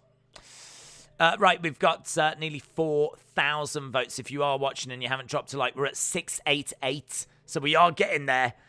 We need about 300, just over 300 more likes. So if you are watching and you haven't dropped a like, drop a like. It really, really is appreciated as we're getting closer towards the main cards. And we are getting closer towards Adesanya and Whittaker. So it's 77-23 still. The poll is just not moving. It is just not moving at all. 77-23 to Adesanya in our poll. Roxy coming in at plus 300 underdog. Roxy wears glasses. And when she doesn't wear the glasses, it really looks like she's going. It always looks like she's squinting to me. She's like bouncing around. Like, she does that with her eyes. Oh, I'd love it if she wins. Oh, please win. Please win. I'd love it if Roxy wins this. Come on, Roxy. Here we go. We are underway. Casey is nasty. Casey O'Neal is there to ruin the party. Roxy just trying to get into the pocket. Getting a few shots off. Man, if Modafferi wins this. She does. She keeps moving forwards. Jabbing away. I don't know why. I mean, like, Roxy needs to not be standing and striking. I mean, Roxy's striking has never been great. She's not going to win a striking exchange with O'Neal. She's got to try and slip underneath these strikes and get a takedown. High kick there by Casey O'Neal. The thing with Roxy is she is very durable. She'll take a lot of shots. And again, coming forward. Oh, got clipped there. She swung a big right hand. But Casey with a leg kick. Casey looking for some jabs. Casey trying to find a bit of a rhythm here. And Roxy already has got, like, her face is red. Roxy having a look, coming forward. Couple of strikes coming in by Casey O'Neal. This really should be a very simple day's work for Casey O'Neal. Should be a very simple day's work. High kick coming in there by O'Neal. Roxy looking for a kick to the body. She goes stumbling back. Roxy again, you know, trying to find a way forward, but just getting tagged. It's 24-9 right now. Low kick coming in by Modafferi. And Casey O'Neal again, just having a look, picking her shots, working the leg kicks well. Some nice striking coming in up top as Roxy is edging forwards. Couple of jabs coming in by Roxy. O'Neal is just getting clipped. And again, Roxy having a look. She's the one on the front foot, in all fairness. Modafferi is the one that's throwing these strikes.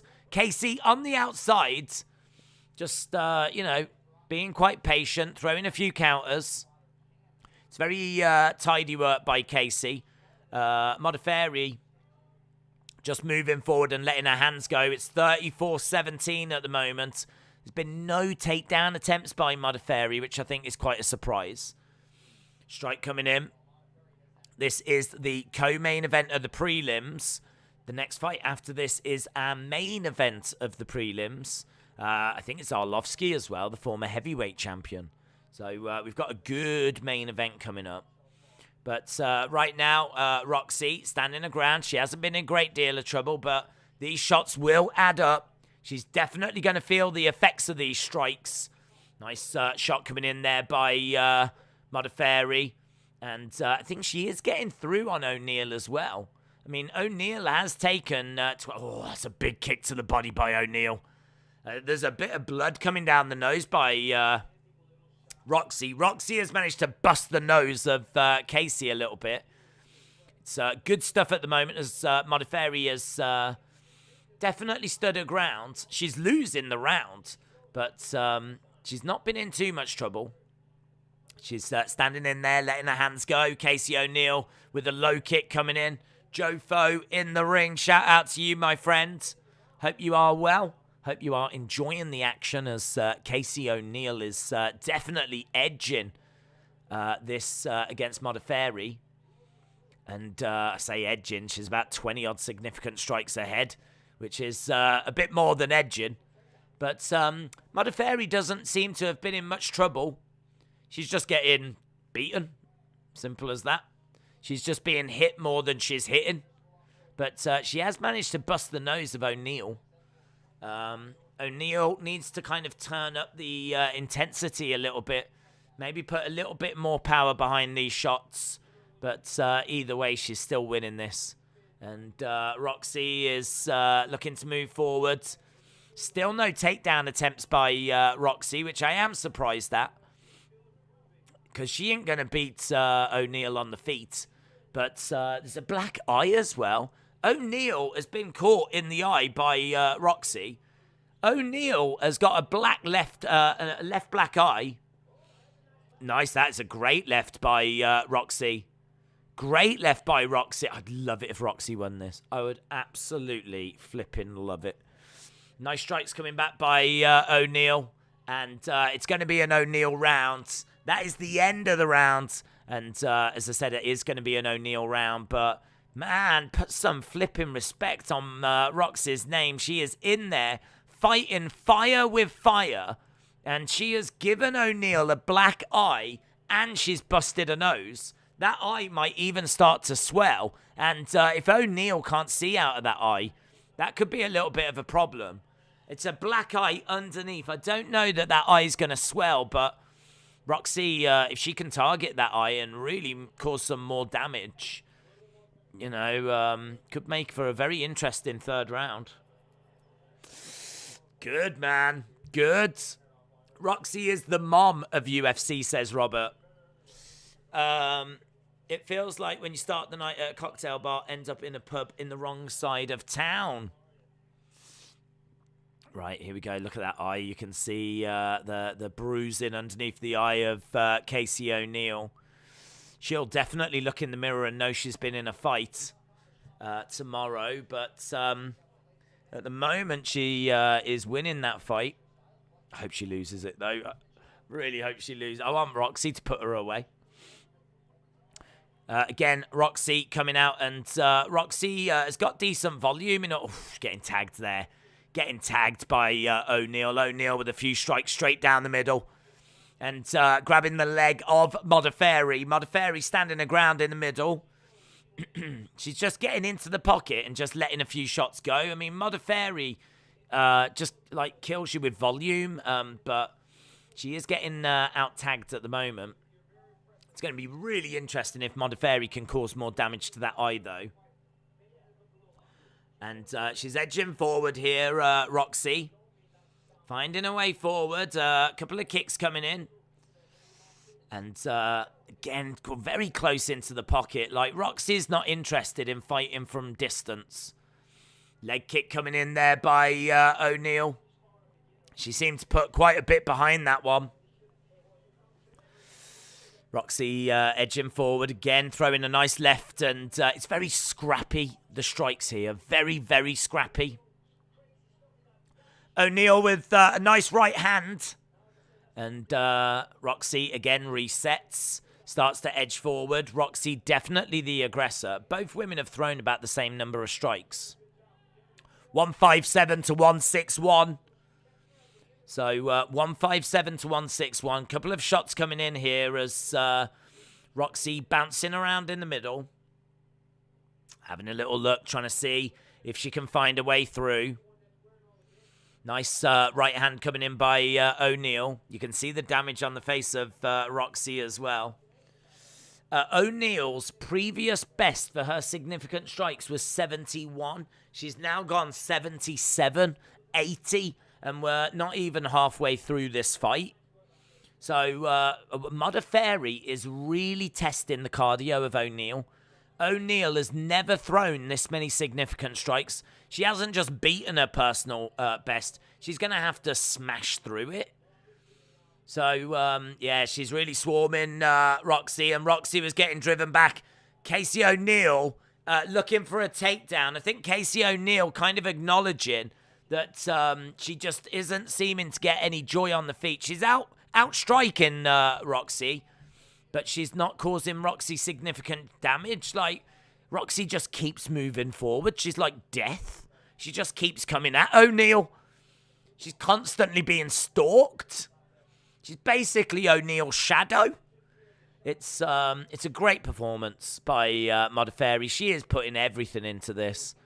Moving forward, throwing out jabs, throwing in strikes. Again, trying to find a way through, and blood coming down the nose of O'Neal.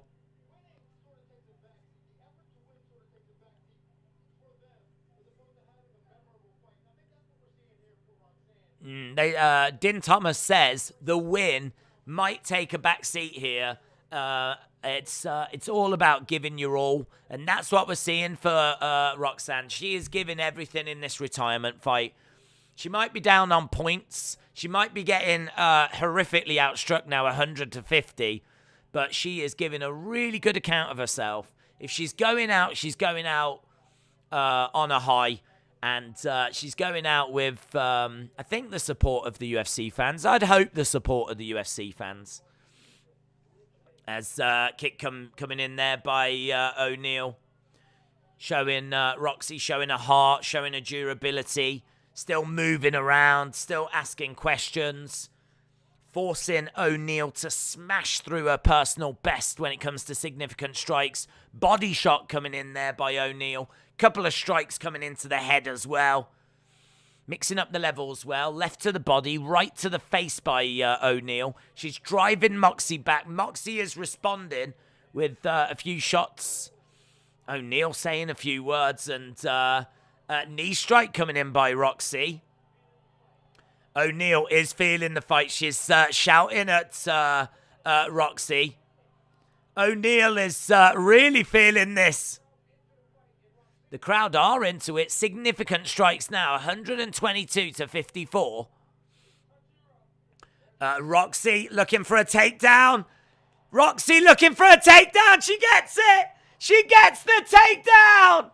Yeah! Roxy, Roxy, Roxy, Roxy, Roxy. I mean, she's losing the damn fight, but yeah! Go on, Roxy. Great takedown right at the end of the round. And you know what? That just came moments after O'Neal was starting to trash talk. And I want to see that. Not against the Happy Warrior. Show some damn respect. Show some damn respect. Roxy getting that takedown. I mean, her face is bruised. Her face is pretty battered. In and out. Just takes a sip of water, and this is going to be the final round for Roxanne Modafferi. Yeah, Roxy puts her arms up. She wants the crowd to be on her side. Come on, Roxy. Come on, Roxy. Man, I so wanted to do it. She ain't going to do it, but I so wanted to do it. Ugh. I hate Casey O'Neal right now, and she's such a great prospect. Casey O'Neal with 124 significant strikes to 55. Roxy charging forward. Bang, bang, bang. Getting a few shots through, looking for a knee strike. O'Neal trying to take down Roxy. Come on, Roxy. Come on, Roxy. Roxy throwing in a nice right. O'Neal standing the ground in the centre. O'Neal with a left. Throwing in a lovely right as well. It's more of the same, to be honest. O'Neal definitely with the striking. 131 to 64 on significant strikes. 48% success rate for Casey O'Neal. 26% for Roxanne Modafferi. Roxy edging forwards. It'd be really interesting if Roxy could get another takedown and ask some questions on the ground. Striking-wise, I think we knew that O'Neal had the advantage, and she has absolutely shown that. 3 minutes 44. I mean, this has been a really good fight and a really good test for O'Neal. I don't think she's really been asked too many questions, but she has been busted, and she's had to dig deep, and she's had to work. And Roxy with a knee. Coming in there by Roxy. And strike coming in by O'Neal. Thought she was going to look to clinch and take her down there, but she couldn't do it, Roxy. Coming forward, knee strike coming in into the clinch. Knee to the body there by Roxy. And the two break apart. We are about 37 minutes away from the main cards. About 37 minutes away. Modafferi edging forwards. Lovely strike coming in there by O'Neal. Just some lovely right hands. Heavy right hands. Coming in by O'Neal. And we got 2 minutes 40 odds. Roxanne is pushing forwards. Casey O'Neal, most significant strikes in a UFC flyweight fight now. The most significant strikes in a UFC flyweight fight. That is what Roxanne has pushed O'Neal to. She has had to now land the most significant strikes in a flyweight fight at 149. Absolutely incredible. Think of the damage that Roxy has taken. Little smile by Casey. 2 minutes to go. Couple of strikes coming in. Kick to the body there by Casey. Roxy with 78 significant strikes of her own. 78 significant strikes. Knee strike coming in by Roxy. A few knee strikes by Roxy. Amazing. Amazing. They have just what a great fight. They have both absolutely thrown at each other, and it's just been a striker's paradise, a striker's delight. I mean, this is what the fans love. Two people just standing and banging and going at it. That's exactly what you've got. That's what you've had. Nearly 250 significant strikes. Good takedown defense there by O'Neal as Roxy charges in. O'Neal, even this deep into the fight, even after throwing 170 significant strikes, showing a really great knowledge. Good. Oh, she gets taken down there, though. Just as I was singing her praises for takedown defense. O'Neal does not look brilliant here. Her head seemed a little bit out of it, whatever. I think she's definitely feeling the effects of this fight as Roxy has got her pinned up against the cage. O'Neal is looking up at the clock with 40-odd seconds to go. Casey O'Neal has got 3 wins, 3 finishes. She ain't finishing Roxanne Modafferi. Go on, Roxy! 30-odd seconds. Roxy has got Casey pinned up against the cage. O'Neal has outstruck Roxanne Modafferi in all 3 rounds. Roxy is looking for a takedown. She's trying to get O'Neal down. 10 seconds left to go. Knee strikes coming in. The output, 322 strikes by Roxy. 364 by O'Neal. Yes. Yes. Roxanne Modafferi ends her career on her feet. And you know what? Fair play to Casey O'Neal, because the first thing she did was she dropped down to her knees and gave a little bow to Roxanne Modafferi. It's brilliant, isn't it? It's brilliant. Standing for Roxy. Yes. I love it, man. I love it. I love Roxy. And what a way to go out. Crowd really behind her as well. Really behind her. Crowds showing their support for Roxy. And I love that O'Neal just showed that respect, because that respect is due. That respect is definitely due.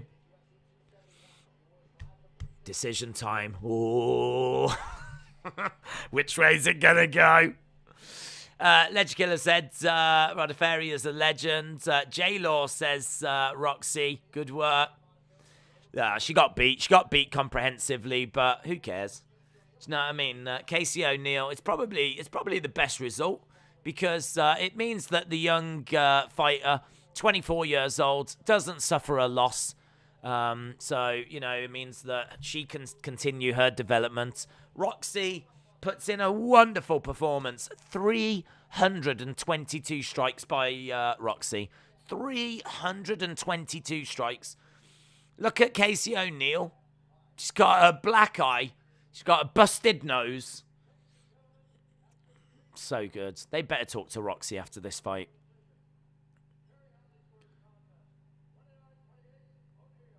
It's split!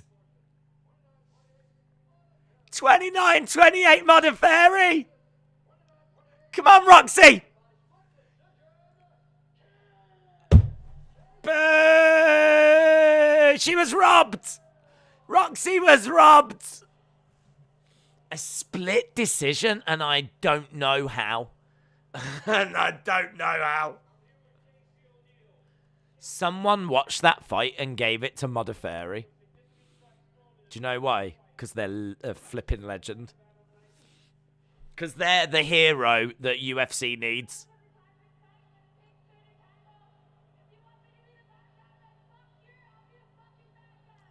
If you want me to be the bad guy, then F you. I'll be the effing bad guy. Wow. Casey O'Neal getting booed. by the crowd. And she said, if you want me to be the effing bad guy, I'll be the effing bad guy. F you.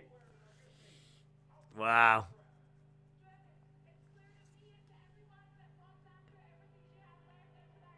Boo! It's just fun, innit? She does.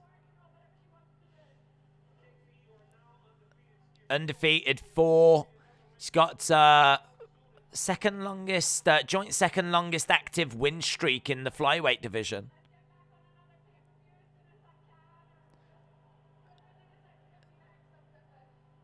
Boos for Casey O'Neill. She should have said F you to the crowd one more time. Yay! Yeah! The crowd love her! The crowd love her!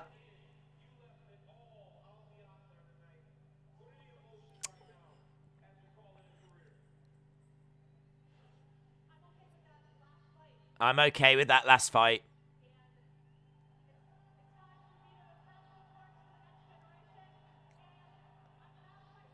I'm proud of myself.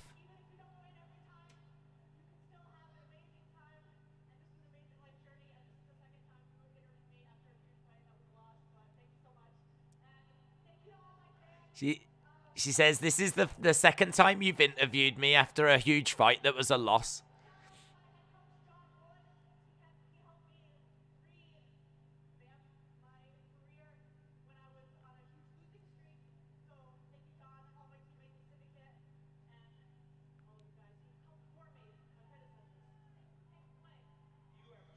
A handshake. A handshake from Cormier.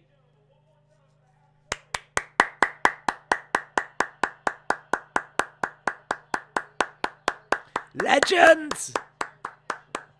Thumbs up to the crowd as she's on the shoulders of one of her coaches. Oh, that's how this flipping show should have ended. The gloves. The gloves are left in the octagon.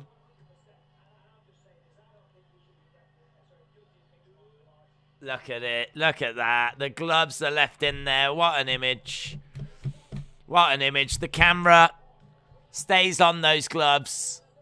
Aww. Aww. So cool. So cool. Roxanne is going down in the history books. $25 and a night in Dana White's beds. What, and Ngannou was unhappy about that, was he? Is that what all the fighters get? Probably is, in all fairness. Is that Lauren Murphy giving Roxy a hug? Yeah, look, she's wiping a tear away. Wiping a tear away. I'm gonna miss that. I'm gonna miss her. I always look forward to Modafferi fights. She gives her all, man. Do you know what? I think the fans really appreciate her because she's not the kind of person that you would expect to see in there or see, you know, fighting and having wars. I mean, you expect her to be on a balcony somewhere knitting, but she goes in there, she gives her all, and she's left with a big smile on her face. So, Roxanne, the GOAT. Yeah, we do love Modafferi. Roxy. Really cool. Really, really cool. Right, one fight left to go then. One fight left to go, and that is going to be Arlovski. Arlovski, the Pitbull, the former champion, the former heavyweight champion of the world, of the UFC. He's going to be in action against Vanderaa. This is going to be a really close pre-show main event, prelim main event. So we've got Arlovski versus Vanderaa. So, yeah, wow, what a way to end out this. To be honest, I would have given it Roxy. I don't know how you follow that. Little bit of emotion there for Roxy, and, you know, 2 heavyweights will be cool, but I would have had this as the co-main of the prelims, but either way, Arlovski coming in -145. Vanderaa is +125. Arlovski is a technical striker. He can wrestle, but he doesn't really use it too much. Likes to throw leg kicks, stays on the outside, avoids big shots. He likes to blitz. He likes volume. He likes pressure. But the thing is that I think this is going to be quite close because Vanderaa has got decent experience, but nothing on the scale of Arlovski. He is a big guy, Vanderaa, and he has got power in his strikes. Vanderaa came through contenders. He is aggressive. He's got a heavy top game. He's got good volume as well. I could see this one going decision, to be honest. I could see it going decision. Hopefully we get a finish in here as, you know, we don't get that kind of plodding heavyweight fight. I'm really hoping that we actually get two heavyweights that go for it. So the thing with Arlovski is he's 43. He's got a record of 32 wins, 20 losses. He's had over 50 MMA fights. He is absolutely at the end of his career. I don't actually know when he's going to hang it up. But it's got to be there or thereabouts. 43 years old. He's not getting back to the top of this division. You know, his skills have definitely declined, but he is the former champion. He is a name. He is someone that people still like keep an eye out for. But yeah, this is kind of like middling heavyweights going up against each other. Should be all right. Might be a fun fight. Think it's going to be close. And we'll see how it plays out. I'm leaning. It's so close that I think I just go with the underdog. Go with Vanderaa. There's really not much in it, so I'm going to lean to Vanderaa. But Arlovski could absolutely get the job done. Will Arlovski retire after this fight too? I haven't heard any words about that. Haven't heard any word about him retiring, but it can't be too far away, can it? So, Andrew said, I was watching MMA when he was the champion. Corns Chosen said, Vanderaa looks like a discount Randy Orton. William, hello. I hope you are well, buddy. Big shout out to everyone that's joining us. This is the main event of the prelims, and we are 23 minutes away. Just 23 minutes from going over to that main card. If you are watching and you haven't dropped a like, drop a like. It makes a massive, massive difference, and it really is appreciated. As I said, it makes a big, big difference. We are 753, so we're less than 250 likes from 1,000 now. So we need 250 more to reach 1,000, and that would make a big, big difference.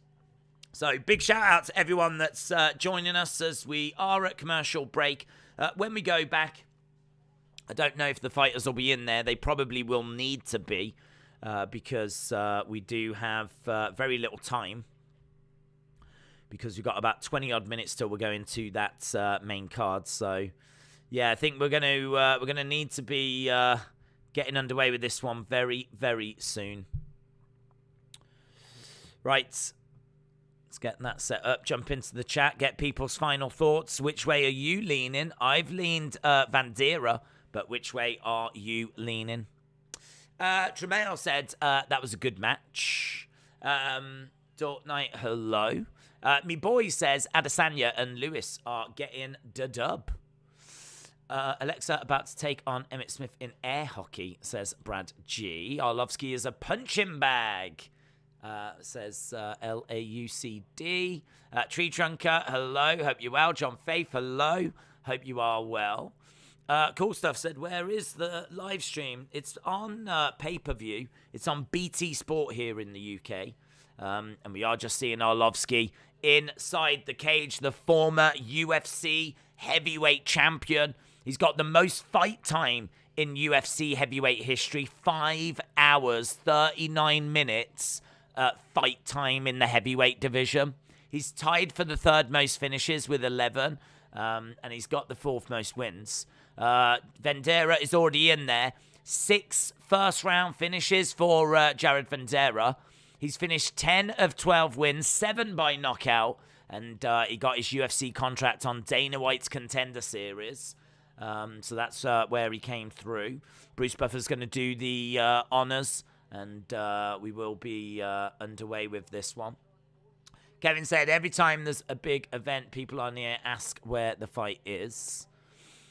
When is Haqparast starting? It's a good question. I don't know quite the fight order because my fight order's got a little bit mixed up. Looks like Haqparast is the next fight on the main cards. So the next fight after this is going to be Bobby Green against Haqparast. So I reckon we're about half an hour, roughly about half an hour from Bobby Green against Haqparast. This fight will take up the next 20 minutes. Then we'll go to the main card. So we do start the main card in 20 minutes' time. And then we will be going to Bobby Green against Nasrat Haqparast, which should be another close fight. We've got a couple of close fights that are coming up. But we got some great fights as well. Don't forget the main event tonight. Isreal Adesanya taking on Whittaker. That is going to be a lot of fun. A massive monster rematch. Absolutely huge. So really, really looking forward to that one. Right, we've got Arlovski. We've got Arlovski in there. Mike Beltran is the referee for this one. Right, Arlovski has got 37 fights in UFC, and we're about to get underway with this. Here we go. We are underway. As we said, hopefully this isn't going to be a slow, plodding, heavyweight encounter, which is what we can get sometimes. There is a chance this goes the distance because Arlovski's fights tend to go the distance.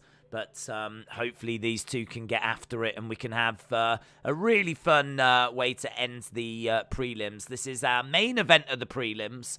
The next fight after this is the main card.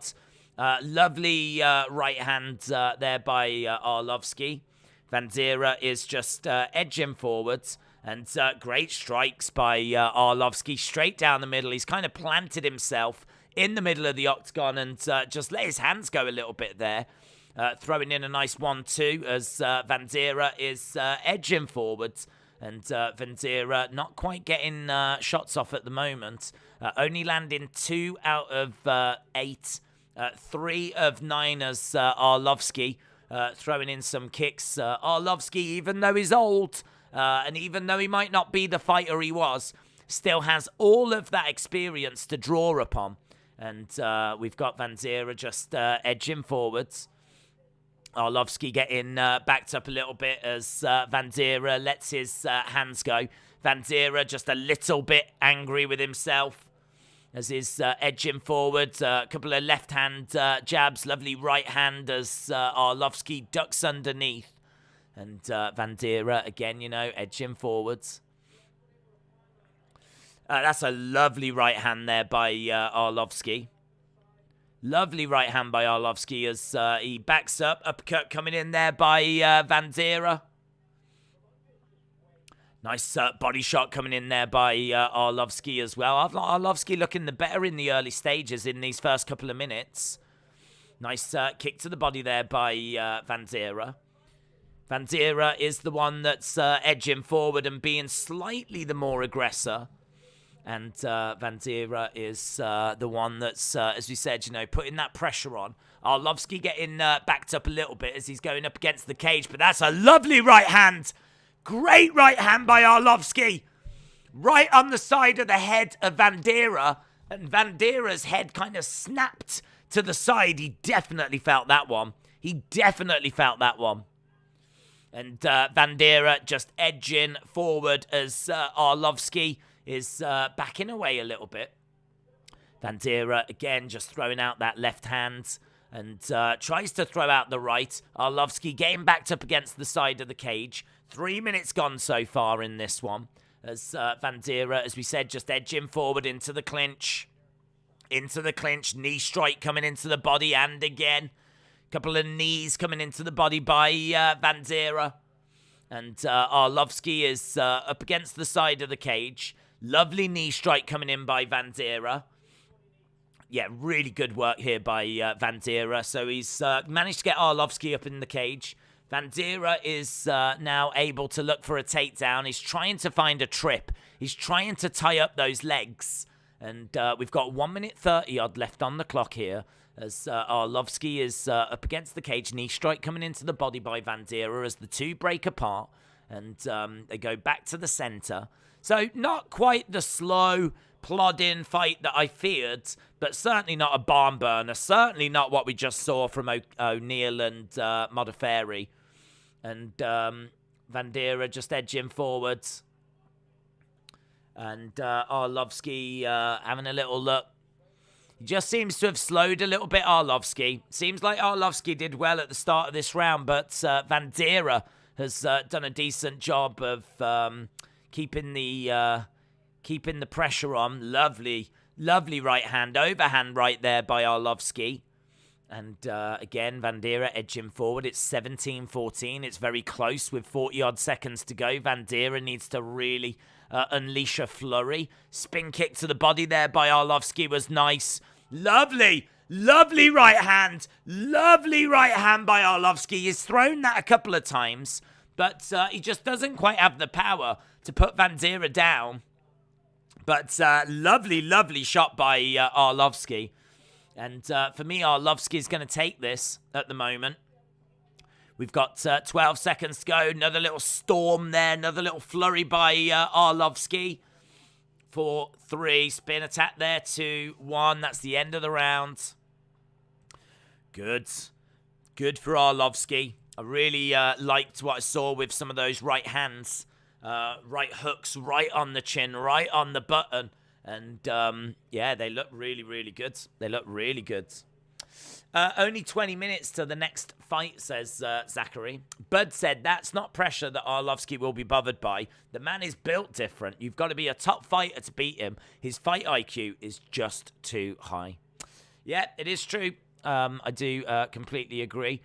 Even though that pressure is Vanderaa, like, moving forwards, being the aggressor, Arlovski doesn't look in too much bother. And we saw some lovely counter shots. There is a little cut just above the right eye of Arlovski, but that's being easily dealt with. And Draven said can't take many more of those shots. So, yeah, we are about to get underway with round number 2. That first round for me goes to Arlovski. If you are watching and you haven't dropped a like, drop a like. We're on 800 odd now. So we are just short of 200 before we get to 1,000. And that makes a big difference. So that really is appreciated as we go into the second round. Very close in the striking. Not much in it. But I can see the tweets coming up saying 10-9 Arlovski. Tajik Bey said 10-9 Vanderaa. Ryan Frederick says 10-9 Arlovski in the first. I've got it 10-9 Arlovski as well. Vanderaa is throwing in a kick to the body as Arlovski is backed up just a little.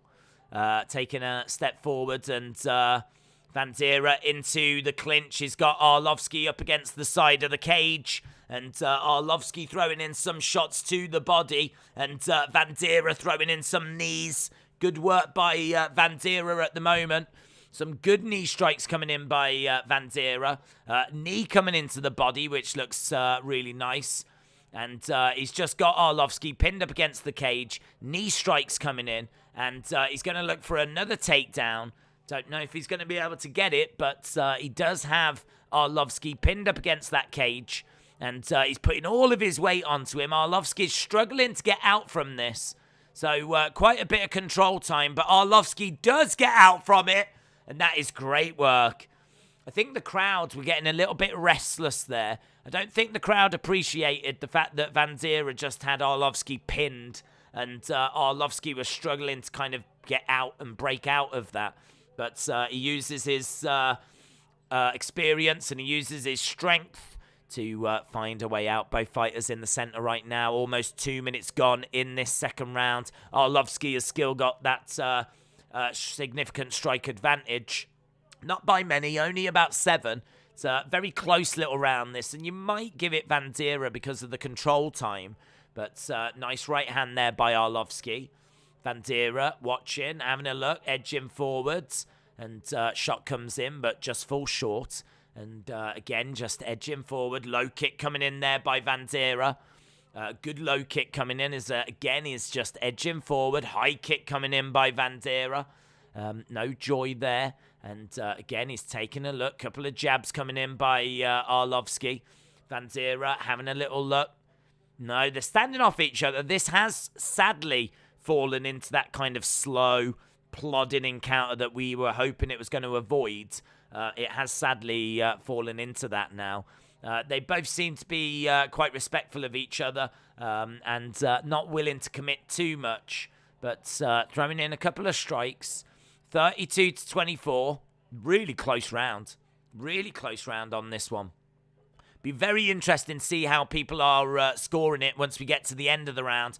Low blow there, and it is a timeout. Momentary timeout as Arlovski is low blowed. It's a low blow delivered by Vanderaa, and Arlovski has obviously got a good amount of time to recover.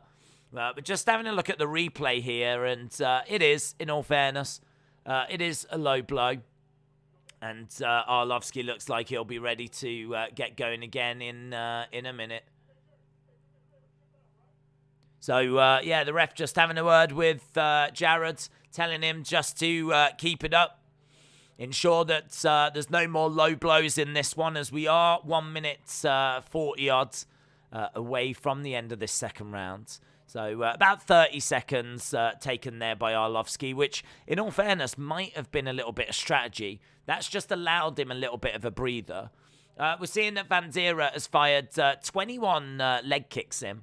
So working the legs a lot more than what Arlovski is. Lovely right hand there by Arlovski again. He's been very successful with that. And again, just backing away a little bit. Standing his ground in the middle here, Vanderaa, as Arlovski backing up. He's got him. Nice work by Vanderaa, looking for the takedown. So he's managed to grab him, and he's going to look to see if he can get him down. Don't think he is at the moment. Nice knee strikes coming in. Good work so far here by Vanderaa, who might be taking this second round. He's definitely picking up some control time here. Definitely picking up some control time. And there was no point deduction for that low blow from Vanderaa. So into the clinch at the moment. Arlovski back against the cage. Arlovski with Vanderaa. Vanderaa is being controlled at the moment as a knee strike comes in. Knee strike comes back by Vanderaa. The two break apart back into the center of the octagon. And Vanderaa bouncing around, spinning back fist, misses by Arlovski. Lovely right hand by Arlovski as well. Kick coming into the body, but throws in a right hand. Lovely counter coming back by Vanderaa. And that is the end of the round. That is the end of the round. We're going into round number 3. Round number 3 coming up. And again, I just want to have a look at how that round actually broke down, because it's interesting to see how close it is. That was really close. So the first round was like 22-17 to Arlovski. The second round was actually 14-12 to Vanderaa. I mean, I felt that second round was Vandeera's, because not only does he edge the striking, but he actually gets a bit of control time as well. So I think it's 1-1 here for me personally. But it's so close on the striking, you could probably go either way with it. But I think the control time definitely makes a difference.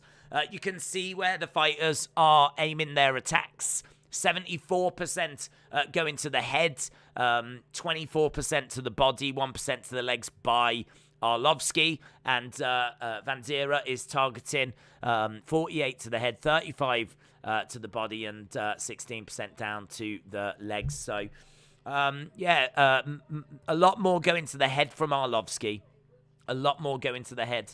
As we go into round number 3, the final round. And this is the final round of our prelims, coming up in 6 minutes' time. In 6 minutes' time, we will have the main card. 5 fights on the main card, including Derrick Lewis against Tai Tuivasa.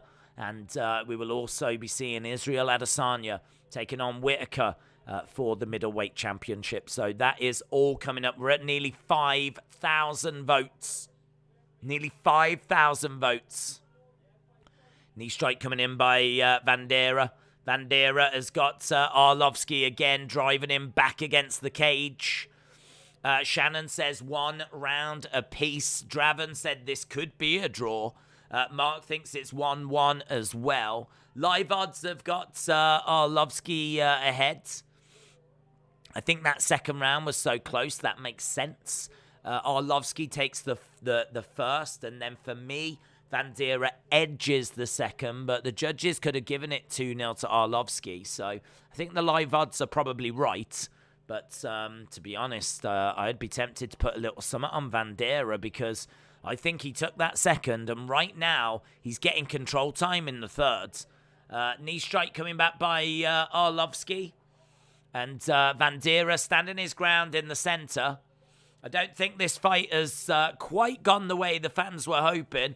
A few boos coming from the crowd as Vanderaa had Arlovski pinned up against the cage. Both guys just looking at each other. Both guys probably thinking they've done enough to take the win at this point. And as we say, both guys in the centre. Arlovski having a look. Not really throwing a great deal. Vanderaa just throwing out a couple of left-hand jabs, but they're well short. And this one kind of going the same way as that Ulberg fight earlier. The one that actually opened these prelims. Not really giving us what we were hoping for, as we've got 2 minutes 47 to go here. And we've got Vanderaa edging forward with Arlovski just getting driven back a little bit. It seems to be that Vanderaa is just trying to drive Arlovski back and then just like pin him up against the fence. That seems to be the strategy, but it's not necessarily working at the moment. I think the crowd again just getting a little bit restless. LAUCD said, for every person that's watching that's not left a like, is taking one out of Daisy's life. How does it feel contributing to murder? Shout out to you, dude. I want to say Lawsit for your name, but I don't know if that's how you pronounce it. You'll have to let me know how you pronounce it. LAUCD. Shout out to you, buddy. Really appreciate the support. As we've got Vanderaa just edging forward. Lovely right hand by Arlovski. Lovely right hand. You can see the striking is with Vanderaa now. 42 significant strikes to 36. And 36% to 35. So very close on their success rate here. I've got it 1-1. And right now I might be leaning Vanderaa. But there's really not much in it as both guys are getting through with the odd little shot. We've got 1 minute 20 to go. 1 minute 20 to go as Vanderaa just edges forward. Tries to throw in a left jab. Low kick coming in there by Vanderaa. And Arlovski, again, just can't really get anything going. Both of these guys have been a bit plodding throughout this fight. You do sort of expect that from Arlovski, what with him being 43 years old. But Vanderaa, 29. I know that's young for a heavyweight. I mean, in all fairness, there is, a considerable amount, 14 years difference between these two guys. But Vanderaa should have been more active in this fight than he has been. In this round, he's getting a lot more through. 15 strikes to 4. And as we said, quite fancied Vanderaa when those live odds came up. And with 30 seconds to go, I've got him probably winning this fight. In fact, definitely winning this fight. But that second round is going to be really, really close. We don't know what the judges have seen. So Vanderaa really winning this round quite comfortably. And so strikes coming in. 10 seconds to go. 50 significant strikes to 42 as a kick comes in. 2, 1, and that is the end of the fight. That is it. Both guys throw their hands up. Both guys feel like they've done enough, but we're going to have to go to the judges on this one. Let me know in the chat, which way do you think it went? Who do you think got that victory? Who are you siding with? I am thinking that is going to be Vanderaa for me. I am thinking that is going to be Vanderaa. If you are watching and you've not dropped a like, drop a like. We are on 861. 861 is where we are. And we are just about to go over to the main card. The main card going to be starting very, very soon. The next fight's going to be Bobby Green taking on Nasrat Haqparast. So Green against Haqparast is going to be the next fight. Should be a close little fight, that one. Haqparast. We should be going over to that main card right now. But we do need to get the decision here first. So there's going to be a slight delay before we go over to that main card. Seems like there is going to be just a slight delay. So we are just waiting to find out who has taken this one, who has edged this one. I think it's going to be Arlovski, as we said. Arlovski, GB is now 7-3. Give a loss to both.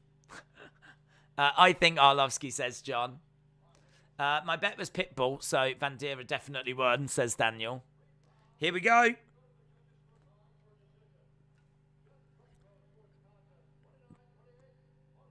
It's split.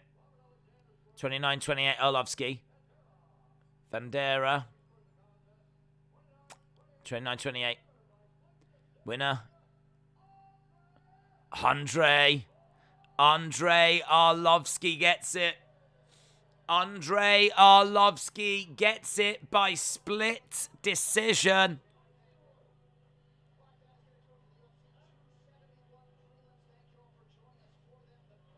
Wow. Arlovski's going to be a bit gutted by that, I think. I think he would have liked to have spoken to Cormier, but time has run out. And so there's going to be a picture, and it goes with Arlovski. Congrats, Arlovski, and his footprint on the game, a true legend. Could have put Hasbulla in with those two. Neither would have knocked him out.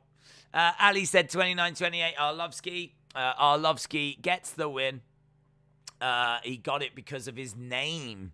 Well, I think, to be honest, I don't think it's necessarily a robbery. I think it's very, very close. I think definitely Arlovski takes the first. I think definitely Vanderaa takes the second. And then it really comes down to how you scored the middle round. 2 judges gave it to Arlovski. 1 judge gave it to Vanderaa. I thought it was a Vanderaa round. I thought that he just got a slight advantage on the striking, but not only that, he definitely dominated the control time as well. So for me, there was enough there to give it to him, but I'm not bothered. It goes with Arlovski, and I'm pleased for him. I like Arlovski. I like both fighters, but Arlovski's a legend. I don't know where Vanderaa is going to go from here after that loss, because that is the kind of fight he really should be winning. But we put it behind us and we move on. We've got Bobby Green and Nasrat Haqparast, but it's going to take a little bit of time before we get to that fight. John, shout out to you, dude. Ali, shout out to you. Adrian said, thank God they gave it to Arlovski. Arlovski is too old, says Joshua. Cassid said no interview for Arlovski. No. The problem is that we're completely out of time. They have to go over to the start of the main show. They were already delayed by a couple of minutes, so giving him an interview and delaying it further, I think they didn't want to do that. Instead, we are over at the main show. So time for the main card. Time for some really good fights now. 5 fights left. We've got Bobby Green and Nasrat Haqparast, which is going to be a lot of fun. Of course, we've got the main event with Adesanya and Whittaker. We've got Derrick Lewis and Tai Tuivasa. We've got what is potentially a number one contenders fight between Cannonier and Brunson. So very much looking forward to that as well. We've also got Hernandez taking on Moicano. This fight has really moved up the cards. I had this fight being quite low down, but it's really moved up, and it's actually made it onto the main card. So we got 5 fights left to go. One is the title fight. The other is Derrick Lewis against Tai Tuivasa. One is a middleweight number one contenders fight. And then we've got these next 2, which should be quite interesting. Bobby Green against Haqparast is going to be close. And Hernandez against Moicano should be fun. That should be a fun little fight. I'm surprised we're not actually starting with the Hernandez-Moicano fight. But, yeah, we'll worry about it when we get to it. Break it down as the main card is about to start. So, Bitblob, shout out to you. Ali said Haqparast is going to knock him out. Mark my words. DX said the energy here is crazy. It is brilliant in the Toyota Center. H-Town is doing itself a real favor by giving off such energy. It is absolutely brilliant inside the arena. The crowd have been right into those prelim fights, booing Casey O'Neill to the point where she told him to F off. And you wait for Derrick Lewis to come out, the hometown hero. When the hometown hero, Derrick Lewis, is going to come out, this place is going to erupt. They were loud for the press conference, and they loved him at the weigh-in. They are going to absolutely go crazy for him here. The stream I'm watching is in Spanish, says Daniel. Fair play. Nasrat Haqparast says, oh man. The king is waiting. We've had over 5,320 votes. 5,320 votes. It's not moving. It just will not move. So we've got, out of 5,300 votes, 77% of people have gone with Isreal Adesanya. So, again, you know, if you are a fan of MMA that watched the early prelims or the prelims, then you are a pretty die-hard fan. And the votes have been coming in, over 5,300 of them. 77% of people went with Adesanya. 23% of people have gone with Whittaker. So seems like the people are firmly behind Isreal Adesanya as we're getting closer towards that main event. I tell you what would have been interesting to have done, Lewis or Tuivasa. That would have been an interesting poll as well. I might be tempted to actually shut this poll down as soon as we get a little closer to Lewis. I just want to see if there's going to be any movement, because I'd imagine this will get some votes now. So once we get a little bit into this card, I might take this one down and do Lewis against Tuivasa and see what people think of that. I'm thinking a lot of people will go with. I think a lot of people will go with Lewis. I'm certainly streaming Lewis. Will you stream UK, US YouTuber boxing cards? To be honest, I don't know much about it. I haven't really looked into it. We have done YouTube boxing before. Never say never. I need to have a look into it. I don't know if it's going to clash. If it clashes with UFC, then no, would be the answer. UFC is absolutely my priority. Come on, Haqparast, let's go, says Ali. Houston, Texas is Joe Rogan's hometown, says Thick Boy. That is true, isn't it? That is true. I mean, you'd think the crowd would be behind Joe Rogan, but I think they're going to try and just let it all blow over, and then they've already said that he will be on call for the next pay-per-view. So this is not the end of Joe Rogan in UFC. It's just apparently a scheduling conflict. Lewis versus Shui, says Daniel. It's going to be good, isn't it? It's going to be a good one. Someone was telling me that apparently if Tuivasa wins, then Lewis has to do a Shui. If Lewis wins, then Tuivasa has to do a cuppy, which is where Derrick Lewis will take his cup out of his shorts, and which protects his black beast. He's then going to take that out of his shorts, and they'll put beer in that, and then Tuivasa's got a drink out of that. I mean, that is going to, I think, become a new thing that I could see sticking around that's going to really upset me. I mean, the shoey is obviously pretty bad, but a cuppy is unimaginable. So I think a lot of people are going to be hoping that Tuivasa wins just so they can see if Derrick Lewis is going to do a cuppy. Right, they are just going through the big fights. They've just been talking about Adesanya. Now they're talking about Lewis and Tai Tuivasa. They always do this. It takes about 10-15 minutes to get to that first fight. And there is Derrick Lewis. There is the Black Beast. And he's looking very focused. And he is a dangerous, dangerous man. And there is Tai Tuivasa. Tai Tuivasa backstage. Looks to be in great spirits. Lewis is -135. Tuivasa's coming in at +225. That is our co-main event of the evening. And we are probably just, probably about an hour and a half away. About an hour and a half or so away from that co-main event. We're probably about 2 hours away from the main event itself. I reckon we should be done with this card within the next 2.5, 3 hours. And then we do always like to try and jump over and see what Dana White is saying, because he does tend to give some interesting answers during the press conferences. Of course, sadly, he wasn't around after 270. Still don't know why, but he wasn't around after that. And people wanted to talk to him as well, because obviously the last time we watched a pay-per-view, that was when Ngannou managed to beat Cyril Gane, and Dana wasn't around to put the belt around the waist of Ngannou. So he said, he did come out and say that that wasn't any disrespect. He just had something to deal with, but it's all very coincidental. Sonny said dong soup. Where are you from? I'm from the UK. I'm in the UK. I'm in England, the middle of England. And, I've been a fan of UFC since about the early 2000s.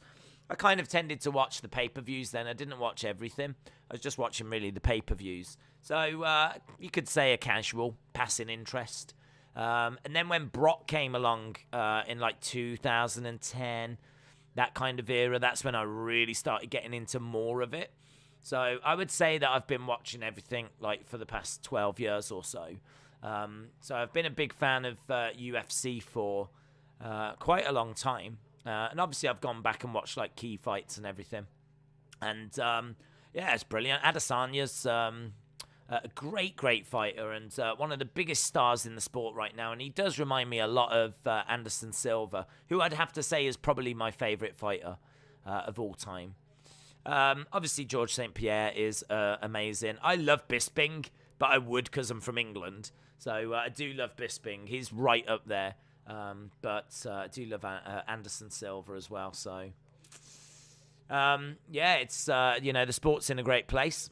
I think the past couple of years have been very exciting, but it is a shame. It does feel like the sport has just dipped a level just because I think Conor isn't what he was. And so I think the hype around Conor has definitely settled. Khabib has gone as well. So, there's no Khabib. And that means that, one of the arguments for GOAT status is no longer with us. So I think Khabib not being around, Conor not being around, they're problems, to be honest. Obviously, no Brock as well. Cormier's retired. We don't see John Jones anymore. It feels like all that has really brought it down. Just a couple of notches. And we're just kind of finding the next stars now. It's still in a great place. Yeah, it's still a brilliant, love it, love tuning in each week. But it is just, I think, a level below where it was at its peak, But hopefully it can get back there. Some very good fighters coming through. Some very, very good fighters coming through. I miss Matt Hughes. Yeah, Matt Hughes was great. Matt Hughes was great. Ronda was great for the sport as well in the women's division. I don't think there's a woman really that grabs the attention that Ronda did. I love Thug Rose. But I don't think she's got that kind of mass appeal that Ronda did, because Ronda was doing films and was on like the cover of Sports Illustrated and all that kind of stuff. So that's another kind of one that you look at and go, And then, of course, we just had Amanda Nunes lose, but that's a whole separate conversation. We are going to the lightweight division now. This is going to be Bobby Green taking on Nasrat Haqparast. Bobby Green coming in at -140. Haqparast coming in at +120. Green has close competitive fights. He is 1-2 in his last 3. He's a really good striker, very durable. He's got poor ring IQ. He's got good kickboxing, good cardio, good pace, good volume, good boxing, high output, as we said. So Bobby Green is my pick. He's where I'm going. He's taking on Nasrat Haqparast, who is very left-hand heavy, very durable, improving all the time. He's got fast hands. He's younger. He's a finisher. He's got good power. He's got good pressure. He doesn't have many kicks. He does have good footwork. He can struggle against wrestling. He doesn't look for takedowns. This is going to be a bit of a slugfest, and it could go the distance. I think this is going to be a very entertaining fight. I think this is a fight that's very close. I've actually got that written down on my notes. That this is going to be a very close lightweight encounter. This is going to be, as I said, Bobby Green is my pick on this one. And he comes in at -140. He's got a record of 28-12, 35 years old. Haqparast +120, 13-4. And my pick is Bobby Green. So I've got Bobby Green on this one. And it's going to be a fun fight, though. Should be close. And if you've got Haqparast, I can totally understand why. But he is coming in as just a slight underdog. But this is very, very close. James Macy, shout out to you, my friend. Really appreciate the support, dude. Such amazing generosity. Thank you so much. And, you know, these streams are so important for the channel. We're here every week to do the UFC. We do all the big pay-per-views. We were here last time for UFC 270, watching Ngannou and Gane, watching Figgy taking on Brandon Moreno. We are back next week with UFC and the Fight Night. We're here all the time, so really appreciate the support, dude. It says, thanks for everything you do. I was going to buy it, but I wanted to listen to your commentary and give you the money instead. Thanks a lot. That's really kind, man. That's really kind. Shout out to you, James Macy. Really appreciate it, and we'll do our best to, bring you the action and tell you absolutely everything that's going on as we build towards the main event tonight, which is Isreal Adesanya taking on Whittaker, and obviously a rematch. And Izzy dominant in that first encounter, ending it in the second. I don't think it goes that way this time. I think it'll go a little bit longer this time. I still expect Izzy to be the one that emerges victorious. I just don't think there's anyone at middleweight that can deal with Izzy. I think he's got middleweight on lockdown. And I think it's going to be a case that Izzy, who I think is on still undefeated, isn't he, at middleweight? Bobby Green coming down. And I think it'll stay that way, to be honest. So yeah, James Macy, shout out to you, my friend. Really appreciate it. Very, very kind, dude. Very, very kind. Bobby Green making his way down, and he's fired up, man, and he's showing off the guns, and the crowd are cheering him on. He's already taken off his jacket. He is up for this one.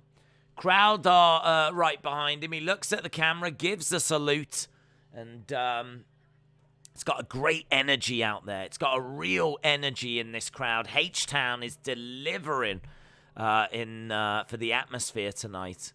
So, really great atmosphere. Bobby Green going over. And he is pumped. He is pumped. Keep the streams going. I look forward to watching the pay-per-views, says John.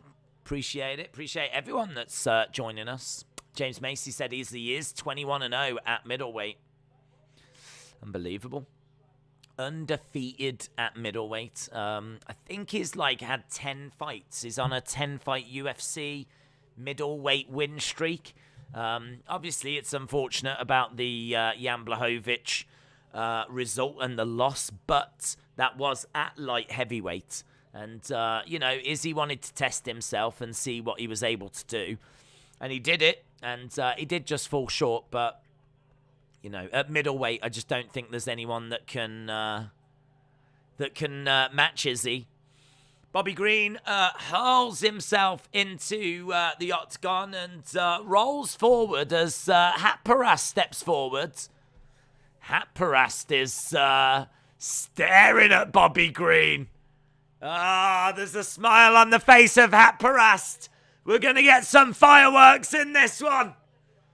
These two do not like each other. They do not like each other. They are staring each other out. Haqparast walking forward, staring at Bobby Green. Haqparast's got a 1-inch reach advantage in this. And, this is going to be fun. This is going to be fun. I put money on Bobby and a pony on Lewis, says Burma Daves. Fast Eddie 88, shout out to you, sir. Minty said if Whittaker wins, I will do a cuppy. Ugh. God, this is awful. Just what an awful idea. Right, we are seeing people in the crowd. There's a lot of energy, as we said. They are really up for this one. Lots of people in the stands. As Bruce Buffer is doing his thing. As we said, Bobby Green coming in as favourite. This is the first fight on the main card. First fight on the main card. And we should be boos, I think, for Haqparast. I think there's a few boos for Haqparast as he's getting his intro. So Haqparast gets his intro from Bruce Buffer, and H-Town doesn't respond too kindly. They've definitely got their favourite in this one. Bobby Green puts his hands in the air, and he is blowing kisses out to the crowd. He really appreciates it. Let's go, boys, says Spot 7.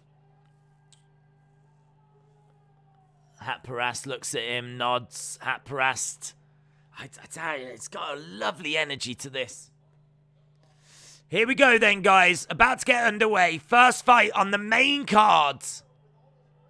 If you are watching and you haven't dropped a like, drop a like. It makes a massive difference. And it really is appreciated. We're on the road to 1,000. And hopefully we can hit that as we're underway. So here we go. We are underway. Bobby Green, Nasrat Haqparast. Who is going to take this one?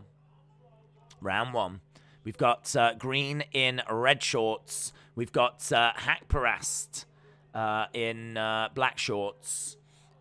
Lucid said, PSA, if you want to watch the fight, pay for it. It sucks so, doesn't it? $75. I can understand people like being a bit cautious. It's just everything's going up at the moment, isn't it? Here in the UK, it's on the news about like food and everything going up. Right, Michael Chandler, but Lucid, shout out to you, buddy. Appreciate the support as these two are being quite calculated. Green standing his ground in the centre, just throwing out a couple of kicks as Haqparast is on the outside. Haqparast keeping a high guard, having a little look as Bobby Green. There might have been an eye poke. Might have been an eye poke. Bobby Green complaining of an eye poke. There's there's a few boos in there as it looks like an eye poke. So just going to pause the clock as we're just seeing a replay of the eye poke. He kind of brings his fingers over and kind of goes down into the eye of Bobby Green. Bobby Green said, "Let's go."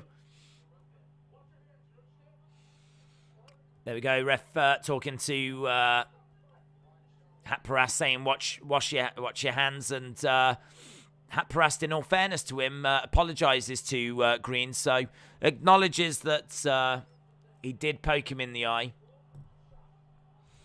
We are back underway, though. So Haqparast on the outside, keeping his hands up as Bobby Green is edging forwards. Bobby Green just having a little look, being a little bit jittery. Haqparast with his hands high. It's not loads of output. You can see it's 6 significant strikes to 3. There's really not much in this. Oh, now we've got an eye poke the other way. Now it's Haqparast that's complaining. Now it is Haqparast that's complaining of an eye poke here. Let's change over this to 3. Ref's having a word with both of them. We're going to keep this clean, he says. Keep this clean. They touch gloves, and we are back underway. So the fight has resumed. So both guys poking the other in the eye within the first 2 minutes of this one. Jab straight down the middle there by Green. Kick to the midsection by Green as Haqparast keeps a high guard. Both fighters in the center as lovely left hand comes in and a big swinging hook shot there by Haqparast just misses. Low kick coming in by Haqparast as well as Bobby Green is edging forwards. Lovely straight right by Haqparast. Bobby Green having a little look at the moment. Green is ahead on the striking. And just edging forward as Haqparast is edging back. Nice strike coming in there by Haqparast. Green having a little look. Kick to the body there by Green. Again, having a little look. It's very cagey. They're both using feints to try and find openings. Big overhand left there by Haqparast. I think there's a little bit of blood coming down the nose of Haqparast as well. Bobby Green, most significant strikes in UFC lightweight history with 1,226. Bobby Green has now broken that record with the 12 significant strikes that he's picked up in this first round. Lovely jab coming in there by Green. And again, Green is edging it, but there's nothing in it. Haqparast keeping his hands up. Low kick coming in there by Haqparast. And lovely left hand. And Green just having a look. Bit of blood coming down the face of Green. Both guys have been busted open a little bit. Oh, heavy shots by Haqparast. Green has got his hands down. Green has got his hands down and he's telling Haqparast to bring it. Haqparast is doing exactly that. And Green got caught a couple of times. I think there's Bobby chants by the crowd. We've got a minute on the clock. Bobby Green is, again, asking Haqparast to bring it. Haqparast coming forward, low kick, and Green able to just get out the way. Tries to fire in some strikes, and he does get a few through. One right on the nose of Haqparast. And you can see the blood, you can see the damage on the face of Haqparast. Nice, good jab coming in there by Green. Again, he's starting to pull ahead here, Bobby Green. Starting to pull ahead 23-10. Bobby Green is going to take this first round with 20-odd seconds to go. Lovely kick to the body there by Haqparast. Green getting backed up a little bit up against the side of the cage. Haqparast edging forwards. Bobby Green with a lovely right hand, and you can see the damage on the face of Haqparast. Again, it's straight down the middle. The guard of Haqparast is not very effective. Ooh, right in each other's faces at the end of that round. Right in each other's faces at the end of that round. I mean, it seems to be that Bobby Green is just going straight down the middle and just getting in between the guards of Haqparast. That guard doesn't seem to be doing too much. You can see a cut right here underneath the left eye of Haqparast. There's a cut right on the top of the bridge of the nose of Haqparast as well. These shots have been getting through by Bobby Green, and he takes that first round, 29 significant strikes to 12. So really good first round. 1,000, is it? James said we've reached 1,000 likes. Let's have a look. We have as well. Absolutely brilliant. Big shout out to everyone that's joining us. A big, big thank you to everyone that's joining us as well. Continue to drop those likes. We're looking for 1,000, 1,500. We are continuing to collect those like Pokemon as we are about to get underway with round number 2. But that 1,000 will make a big, big difference. So it really is appreciated. So a big thank you to everyone that dropped a like as we are underway with round number 2. And Bobby Green firing in some strikes. Lovely left straights. Again, more of the same. Straight down the middle. Bobby Green is minus 295 right now, favourite on the live odds. As Haqparast is just edging forward. Bobby Green letting those hands go. Again, just all straight down the middle all the time. There's a couple that are landing on the guard of Haqparast, but there's a good chunk that are getting through. 10-9 Haqparast. 10-9 Green really landing the jab and the straights. Yeah, I don't know how you would give this 10-9 Haqparast, to be honest. Lovely kick coming into the body there by Green. I feel like this is very comfortable for Green at the moment. And again, he's throwing as Haqparast is edging forward and keeping a high guard. Bobby Green just letting that right hand go. Nice straight down the middle again. Haqparast swing and a miss. Haqparast with a big left hand missed. And there looked to be a bit of an opening there for Bobby Green. Kick coming into the body as Bobby Green is unloading. Kick coming in there by Haqparast. Again, a couple of strikes coming in and by Haqparast. He is landing some stuff, but that is quite a gap, 46 to 19. That is quite a gap for Bobby Green at the moment, who's on the outside, throwing out a right-hand jab, throwing out a left-hand jab, switching his stance. And Haqparast, all Haqparast is doing is covering and waiting and trying to find an opening. And Bobby Green is now just like teeing off straight down the middle. Haqparast is just, his output is way too low. Haqparast has thrown 71 strikes to Bobby Green's 120. Again, Haqparast letting the hands go. But Green just leans back and those shots fall short. Bobby Green is working the distance and managing the distance very, very well. Headshots 47 to 15 for Bobby Green. 47 to 15. It's more of the same, really. Bobby Green going straight down the middle, finding a way through. And Haqparast is throwing some counters and landing a few things. But that gap right now is nearly 40 significant strikes. Nearly 40 significant strikes. That's good by Haqparast, though. That was a lovely left hand. Lovely left hand right to the head. He definitely got through with that as we've got 2 minutes to go in this round. 2 minutes to go in this round. And Bobby Green on the outside. Haqparast standing in the center, trying to throw an overhand. A lot of these just falling short, though, because Bobby Green is just slightly out of range. A massive volume difference, says Andrew. Green seems to be unloading. Yeah, 162 to 95 on shots thrown. And straight down the middle by Green. And again, he's getting through, and that drives Haqparast back. Haqparast has got blood pouring down his face. For me, this is 2 rounds to Bobby Green. He takes the first round, he takes the second round.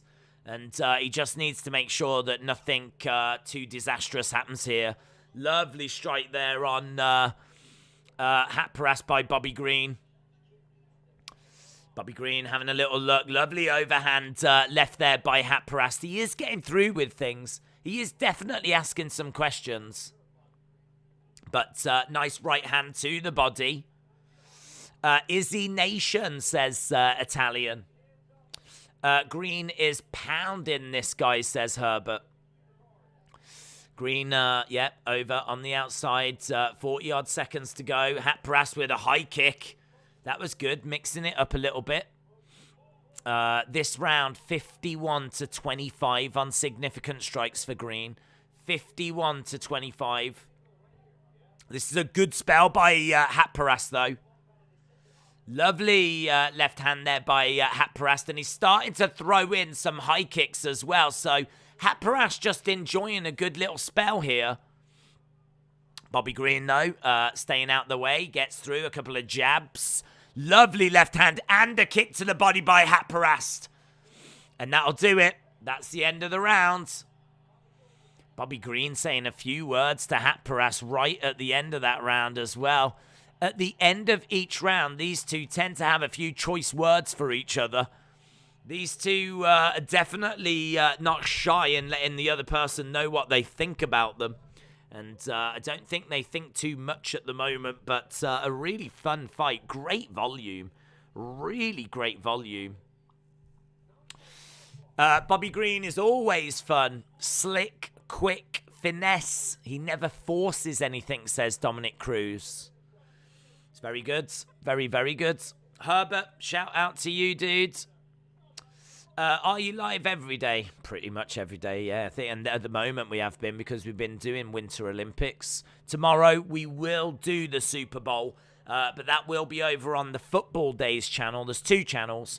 We will be over on the Football Days one. We did the Super Bowl on this channel last year, and it was really well received. People had a great time. And I will be the first to admit that my knowledge of football is limited. But that's where you lot come in. And the chat was on fire last year, sharing their football knowledge. And we had a lot of fun. So we will do that again tomorrow. Here is Haqparast in the center then. The third round underway. 94 significant strikes to 50. 45% for Brown, and he tries to grab the leg of Haqparast, looking for a takedown there. A couple of strikes coming in by Green as he's being backed up. Lovely overhand left by Haqparast. Sean Bitter says 2018 to Green. The swag and boxing of Green is next level. 2018 Green, great action. Nasrat did much better in the second, but Green is up 2-0. 2018 Green, great scrap from both guys. And lovely duck underneath there by Green. Throwing in a right-hand jab as Haqparast has got to go for broke here. Low kick coming in by Haqparast. Lovely right hand there by Green. Just clipping the chin of Haqparast. But Haqparast is unloading. Lovely overhand lefts. He's definitely got through with a few of those. Oh, that was right on the chin by Green. That was nice. Green fancies this. Beautiful body shot by Green. And snapping out a lovely jab. 102 headshots by Green here. His previous best was 93. 102 headshots by Green. Really unloading here at the moment. Green doing a great job. It is. His boxing has been so crisp. Bobby Green is UFC's Roy Jones Jr. Mixing in, really going after the head, but there's been a few lovely body shots by Green as we're approaching the final 3 minutes. High kick coming in there by Haqparast, but nicely blocked by Green.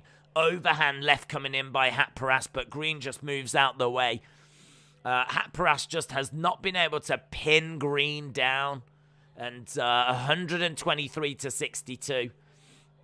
Lovely left hand here. Haqparast is still fighting, though. He's still in there. He's still live. But Green has largely dominated. 2-0.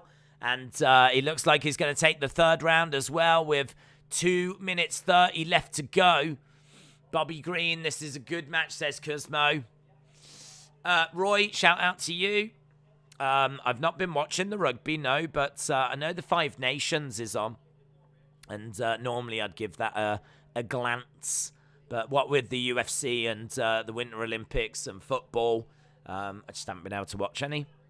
Lovely left hand here by Haqparast. We're into the final 2 minutes. So, yeah, not a great deal happening now. Not much coming from Haqparast. Kick to the body by Green. Green still throwing stuff out there.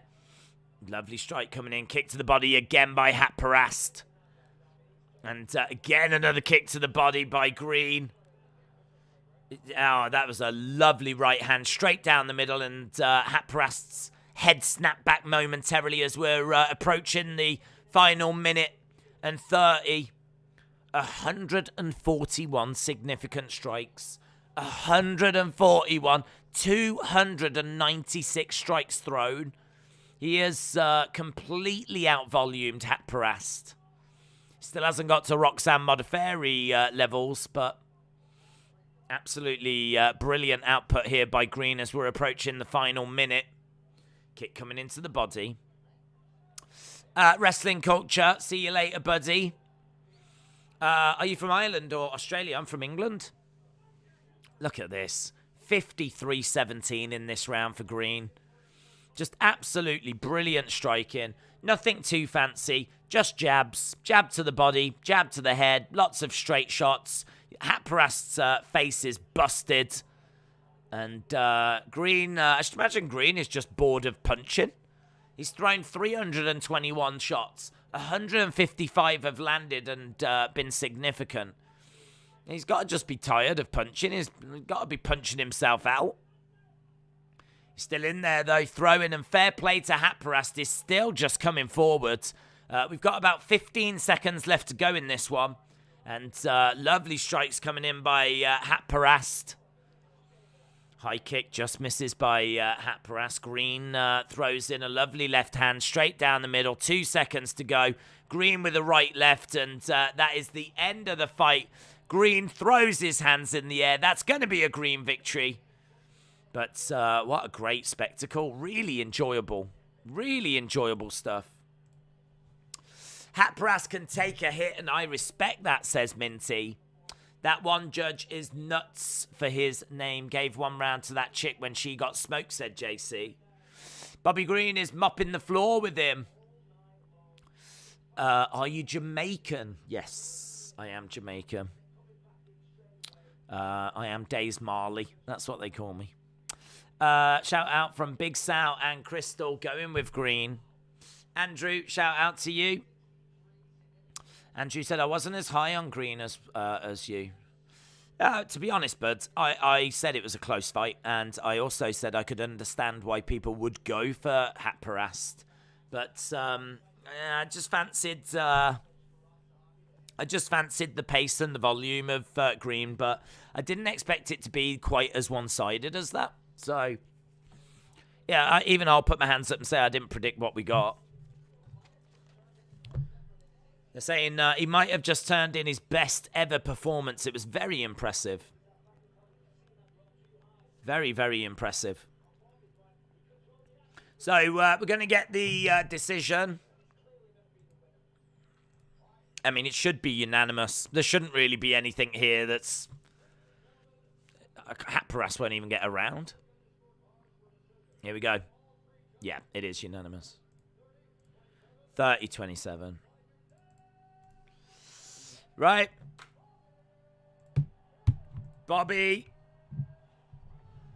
gets it done.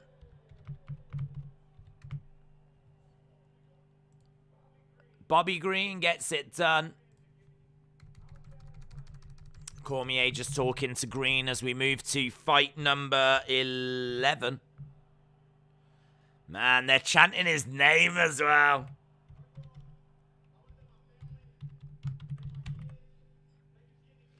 He's just thanking his family and thanking his kids and thanking everyone that tuned in. That's back-to-back wins for Bobby Green.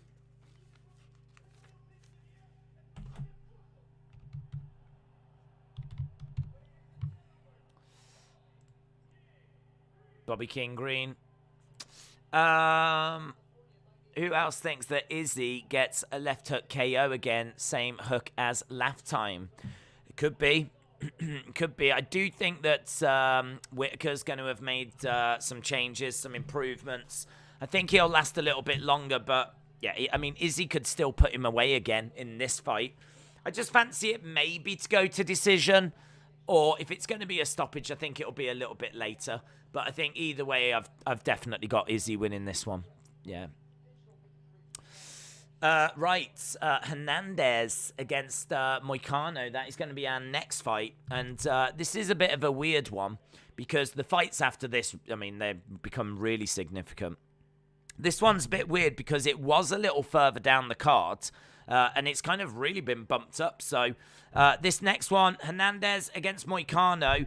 Hernandez at plus 150. Moicano at minus 170. Hernandez is strong. He is explosive. He's a good striker. He's a good wrestler. He will be punished with any mistakes. It's knockout or bust for him. He likes to switch his stances. He's got some cardio issues, and he doesn't look great when he tires. I think he's going to really struggle with his wrestling in this, which is why we're saying it's kind of knockout or bust. He can wrestle, but against Moicano, that is not the right way forward. Moicano is a submission specialist. He is a Brazilian Jiu-Jitsu black belt. He's going to look for leg kicks. He's got a Muay Thai black belt as well. He is a monster on the mat. He is an absolute monster on the ground. He might even have an advantage on the feet as well, Moicano. I've got Moicano winning this. I think Moicano is a little bit better on the feet. He's definitely better on the ground. And I think Moicano is going to edge it. Hernandez definitely can win. Definitely can win. This isn't a one-way traffic for Moicano, but I am leaning to Moicano on this one. So, lightweight fight should be fun. Hoping for a finish. Don't know if it's going to be a knockout. Don't know if it's going to be a submission. I'm leaning submission Moicano, but should be a fun fight. After this, we've got three big fights. The three fights we've got coming up after this. We've got Brunson taking on Cannonier. That's basically a number one contenders match for the middleweight division. Then we've got the People's main event with Derrick Lewis against Tai Tuivasa. And then we've got the main event, Isreal Adesanya taking on Whittaker. And that should be a lot of fun. So we are getting closer. We are definitely getting closer. Let me know who you've got in this next one. Have you got Hernandez or have you got Moicano? We are just seeing inside, I don't know where this is, Modelo. Alive looking at, I don't know what this is, but it looks great. There's lots of scantily clad ladies around.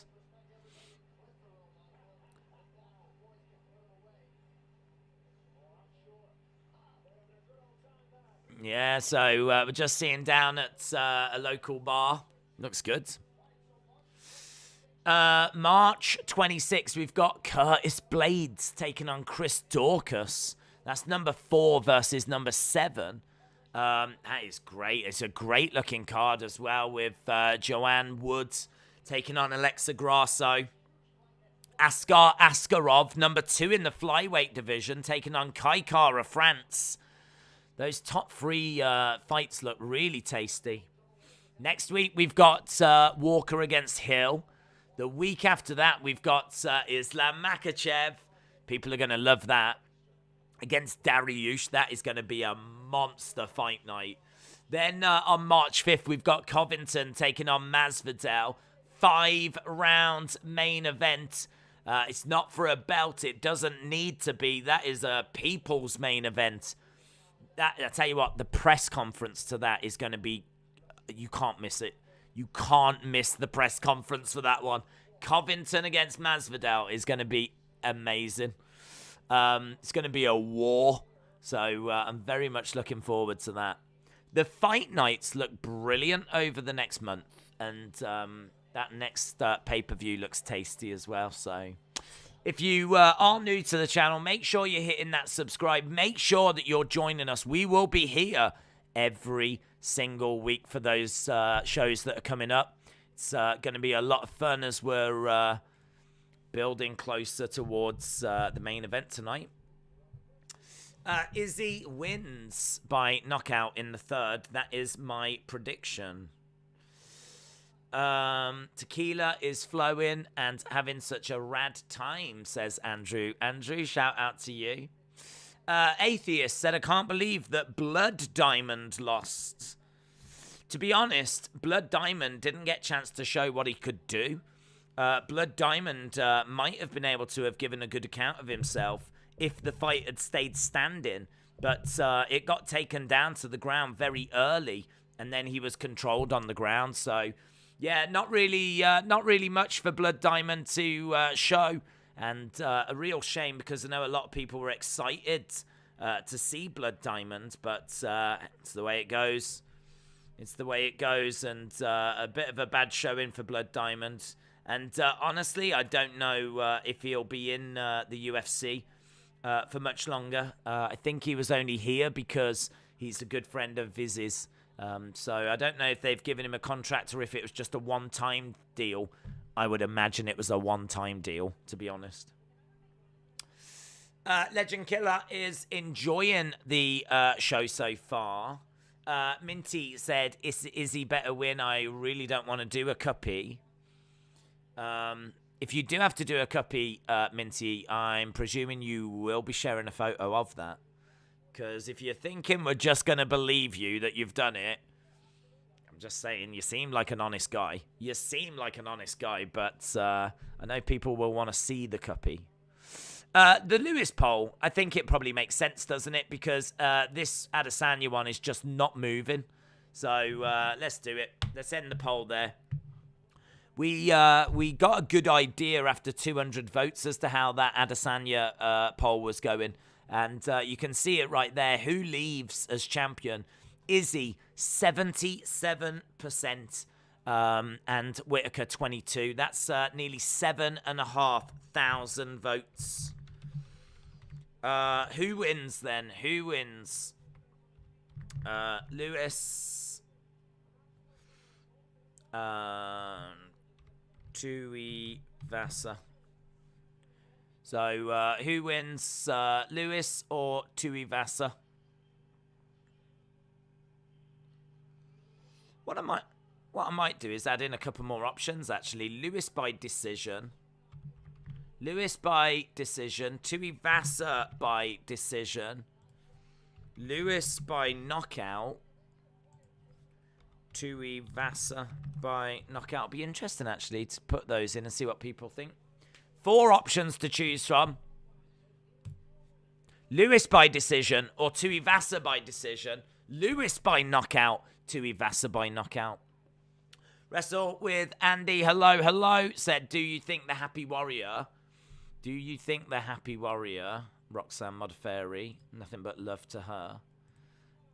Something about WWE. Do you think the Happy Warrior will join WWE now? I don't think so, buds. I don't think she's quite got the look that Vince goes for. Like, no disrespect, she looks like old Mother Hubbard, right? Who lives in a cupboard, and I don't know the rest of the rhyme, and fights in the UFC or however that rhyme goes. But, yeah, I don't think Vince is going to look at the Happy Warrior and think, yes, we can make money here. He's going to want people like Ronda. He's going to want people like Sasha. I don't know if old woman Modafferi is going to fit that same bill, to be honest. But nothing but love and respect to Roxanne Modafferi, who is amazing and will be sorely missed. Let me know in the chat who you think is going to win this one. Will it be Hernandez? Will it be Moicano? Which one do you think is going to be victorious here? I hope Lewis wins, so I don't see the shoey. You want to see the cuppy? Right to censor reboot, says James. Maybe she could fit in that way, yes. Jacob said, I don't think Izzy and Robert will be on the feet for long. Izzy is by far my favourite fighter because of his diversity and massive fight IQ. He'll be a champion for a long time, says Joseph. Sonny said, for those pressed, I've got no idea when the main event is. Well, the main event, in all fairness, will probably be in about an hour and a half.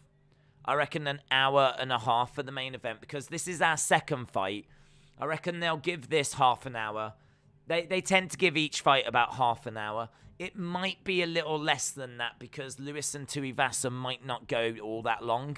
But they'll just fill the time with video packages. So probably roughly about an hour and a half we will be at the main event. So it's coming up. Don't you worry. We're getting there. We're getting there.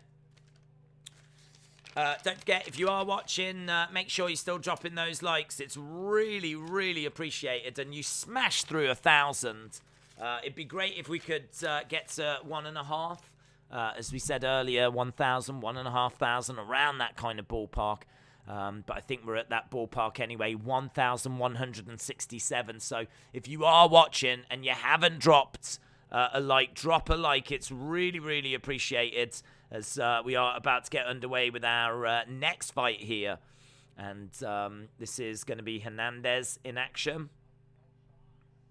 Mike Beltran is the ref for this one. Hernandez taking on Moicano. And as we said, we're probably about an hour and a half away from the main event. Let's change this over so that we can see the stats on screen. There we go. It'll be really interesting. If you've already voted on the previous poll, vote again on this new one. Well, who do you think? Do you think it's going to be a slow, plodding, heavyweight encounter and someone wins by decision? Or do you think there will be a knockout? They're both looking for knockouts, but we have seen it before where two strikers cancel each other out. That's why I thought I'd put the decision options. So who wins? Is it Lewis by decision, Tuivasa by decision, Lewis by knockout, or Tuivasa by knockout? Here in this one, we are underway, and we've got Hernandez in blue, Moicano in yellow, and at the moment, it's very even. Lovely low kick there by Hernandez, and trying to charge in with a lovely right straight. Moicano is really good fighter. I'm really high on Moicano. I really like what I see from him, so very excited to see if he can get the job done here. Hernandez standing his ground in the middle, charging forward. Lovely kick to the body there by Hernandez.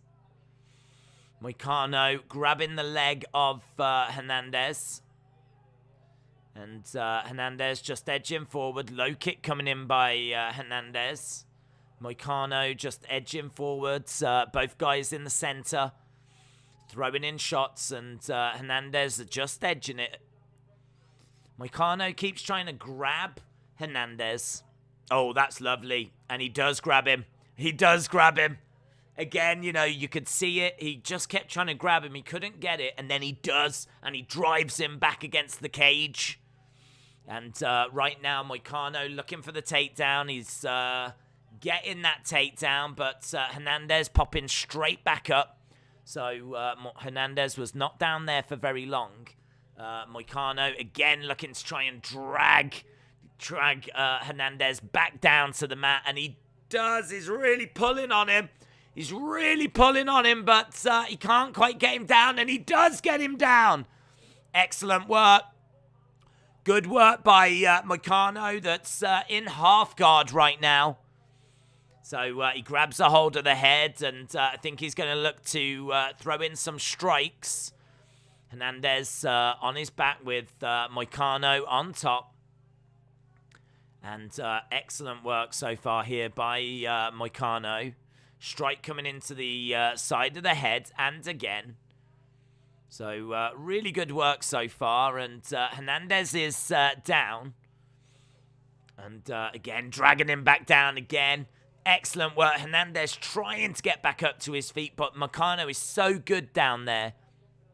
Lovely strike coming into the side of the head by Moicano. We are down on the ground, but Hernandez powers his way back up to the feet, and very good work by Hernandez. He's got Moicano pinned up against the cage. Lovely strikes coming in here by Hernandez. High kick coming in by Hernandez. Lovely left straights coming in by Hernandez. This is good work by Hernandez. Hernandez seems to be the aggressor on the feet. But excellent takedowns by Moicano, and he's going to look to try and do that again. And Hernandez really showing that he's got some striking ability. Again, lovely shot to the body. He just seems more aggressive. And lovely shots coming into the head there. Kick coming in by Hernandez. Lovely left. And lovely left kick to the body as well. Just throwing in rights and lefts. And Hernandez seems to be looking for a takedown. Couldn't get it. Moicano grabs him and pins him up against the side of the cage. And moving forward now, Hernandez. Really good work here as Moicano is just struggling a little bit at the moment. He's getting backed up. And it's good work. Good work at the moment by Hernandez. That was a lovely counter. I love that right hand by Moicano. But Hernandez takes it and shows no effects. This is going to be a first round to Hernandez. I think his striking has been so good. When he's been taken down, he has managed to not stay down too long and power his way back up to his feet. So you got to give him that to his advantage. And we are into the final few seconds. Good rounds. Good round by both fighters. They're both giving a good account of themselves, but I would be leaning. To Hernandez on that one. 21-8. So the Brunson fight is next. The Brunson fight is next. That's going to be interesting. Derek Brunson, number 4 in the middleweight division, taking on Jared Cannonier, number 3. And that is really unofficially the number 1 contenders fight. So it's going to be a lot of fun, that one. And then, wow, Lewis against Tuivasa. I mean, you want to talk about fun. That Lewis Tuivasa fight is going to be crazy. That is going to be absolutely crazy. So far, we've had 643 votes. Keep your votes coming in. Keep your likes coming in. Obviously, hit that subscribe if you haven't already as well. We're here every weekend. I do just want to have a look at the poll, and it's really quite close. But 49% have got Lewis by KO. A few people have gone with the decision options, but it seems like the majority are going Lewis by KO. The other 3 options are very, very close. Right now, kicks coming in by Moicano. Hernandez throwing in some kicks. We are underway with round number 2. And 10-9 Moicano. He slowed down. Close round, but I think Hernandez sneaks it. There was a couple of takedowns, and they do have to factor. Ryan Frederick, who I do tend to find myself agreeing with a lot of the time, gives it 10-9 to Hernandez. And as I said, I do agree with that. Moicano just needs to up his tempo and getting through with some lovely combos here. So lovely couple of shots there by Moicano. Hernandez looking to kick to the body as Moicano swinging away. And Hernandez getting out of there as Moicano is edging forwards. Lovely jab coming in there by Hernandez. Couple of shots coming in. Lovely. A real flurry there. And this is great by Moicano. Shots coming into the side of the head. He's looking for a rear naked. Rear naked choke. He's got it on. He's got it on. That's tight. And he taps him. He taps him. Moicano wins. Moicano wins. Wow. Moicano gets it done. Hernandez was so good in that first round. He just got overwhelmed. Before he knew it, he was down on the ground. Moicano getting round the back, slipping on that rear naked choke. And Moicano wins. That was great. That was great from Moicano. I really like this guy, as I said before. I was hoping that he would get the victory here. I did lean him in this fight. And honestly, after that first round, you think, well, it might not go his way, but he really puts on an excellent show in there. I mean, he really does back up Hernandez, throws in a beautiful knee. Hernandez ends up going down.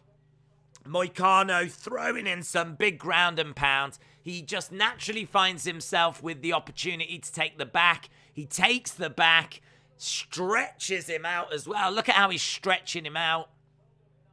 Yeah. Moicano very quickly putting on the body lock as well, which was really good to see. All happened very, very quickly. I mean, it shows how high level Moicano is. Very good. Very, very good. J14 said, I called that perfectly on Tapology. Let's have a look, see what we've got. We've got Cannonier coming up next. Cannonier versus Brunson. Great commentary. Ben, shout out to you, sir.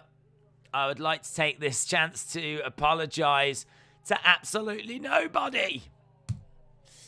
Adrian said he called it. Second round sub.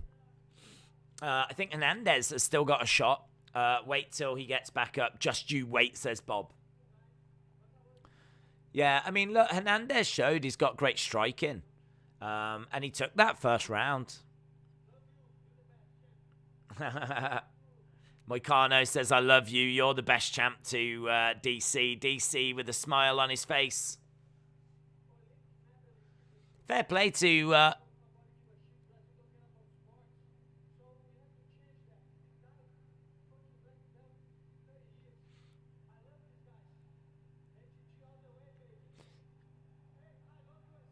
I love USA. You respect the athletes.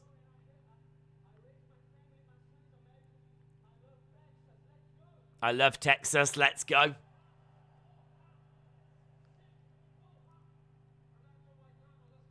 Fair play. DC said, let's have a look. I mean, there's a bit of time here because it is a second round stoppage. So they are just taking a moment just to have a look at the replay. Moicano, I was just listening there. Moicano was like, I love USA. I love you guys. You respect the athletes. I love Texas. Really playing to the crowd, but I think he was genuine. And he seems like a really nice guy. So, yeah, I really like Moicano, as I said. And I'm pleased that he got the win. There is more to MMA than striking. Hernandez needs to do some work, says James Macy. Ash said, next 3 fights, I'm expecting fireworks, especially considering there's 2 Aussie bangers, says Ash. Bus says, stayed up till 4 a.m. Really starting to feel hype now that we're on to the top 3 fights. Absolutely. Absolutely. These next 3 fights are massive as well because you've got Cannonier against Brunson, who's number 3 against number 4. So these are the very top. You know, we're talking about number 1 contender fight, basically. Dana was even asked if this was a number 1 contender fight, but he wouldn't be drawn into it. He wouldn't give that kind of an answer. So, I mean, it is. It must be. This is Jared Cannonier taking on Derek Brunson.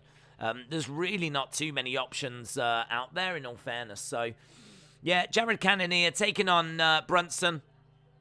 This is in the middleweight division and is unofficially a number 1 contenders fight. Then we've got Derrick Lewis against Tai Tuivasa. And then, of course, we've got the main event of the evening, Isreal Adesanya taking on Robert Whittaker. Jay Wash is hyped. Shout out to you, Jay Wash. Really appreciate the support, my friends. Really appreciate everyone joining us. It's great to see so many familiar faces, people that have joined us for shows in the past. And we've got a very cool, very knowledgeable MMA community. A lot of people giving their thoughts on the fights, and I would urge you to do it because the chat box is there. Everyone can see your thoughts. So feel free to get your points across about what you're seeing, what you're excited about, and what you're thinking about UFC 271. We've had over 1,000 votes in when it comes to the poll. We've had over 1,000 votes come in, and I can tell you, we do tend to find that when we've had about 200, it's a real good snapshot, gives you a really good idea of how the poll is going to go. And I think we've got a good idea as to how this poll is going to go, because Lewis by decision is 15%. Tuivasa by decision is 11%. Lewis by knockout is 47%. And Tuivasa by knockout is 26%. So over 1,000 votes, nearly half of you are expecting Lewis to win by knockout. So I must admit, I am going that way as well. I am going that way, and it should be a lot of fun if that's happened. Someone said, and I hope there's not truth to this, but apparently if Tuivasa loses, he's going to do a cuppy, which is where Derrick Lewis will take the cup out of his shorts, and then they'll put a beer in that, and then he drinks out of that. Horrific. So I don't know if that's going to happen or not. I mean, we'll have to wait and see who wins first of all. RJ4, shout out to you, my friends. Really appreciate the support. I hope you are well. So a big shout out to RJ4. I've got half an hour of hoping I don't do a cuppy. I really don't want to do it. Izzy better win, says Minty. If Whittaker improved his foot, he has a chance, says James. Do you think Khamzat will become king, says Johnny? I think Khamzat has got a great chance. He's certainly got the support. We did a show, one of these kind of watch-alongs, and Khamzat, his last fight, I think was on the main card, like maybe the third fight, and it was amazing to see the support that he was receiving. He's got the skills as well, absolutely, so I think he could go on to become a champion, definitely. But, yeah, it was incredible. Like, all of a sudden, like, we were just chatting away and whatever, and the amount of views that the stream got just absolutely went through the roof when we got to the Chimaev fight. And then as soon as it was over, it dipped back down to where it was. So there were so many people that were looking for that Chimaev fight. Even Dana commented on it after. He said that the exact same thing happened for the UFC. So the interest, the amount of traffic and people that were looking for UFC and watching the show really spiked during the Khamzat fight. So he is a big star. Don't sleep on Khamzat Chimaev. He is a big, big star already.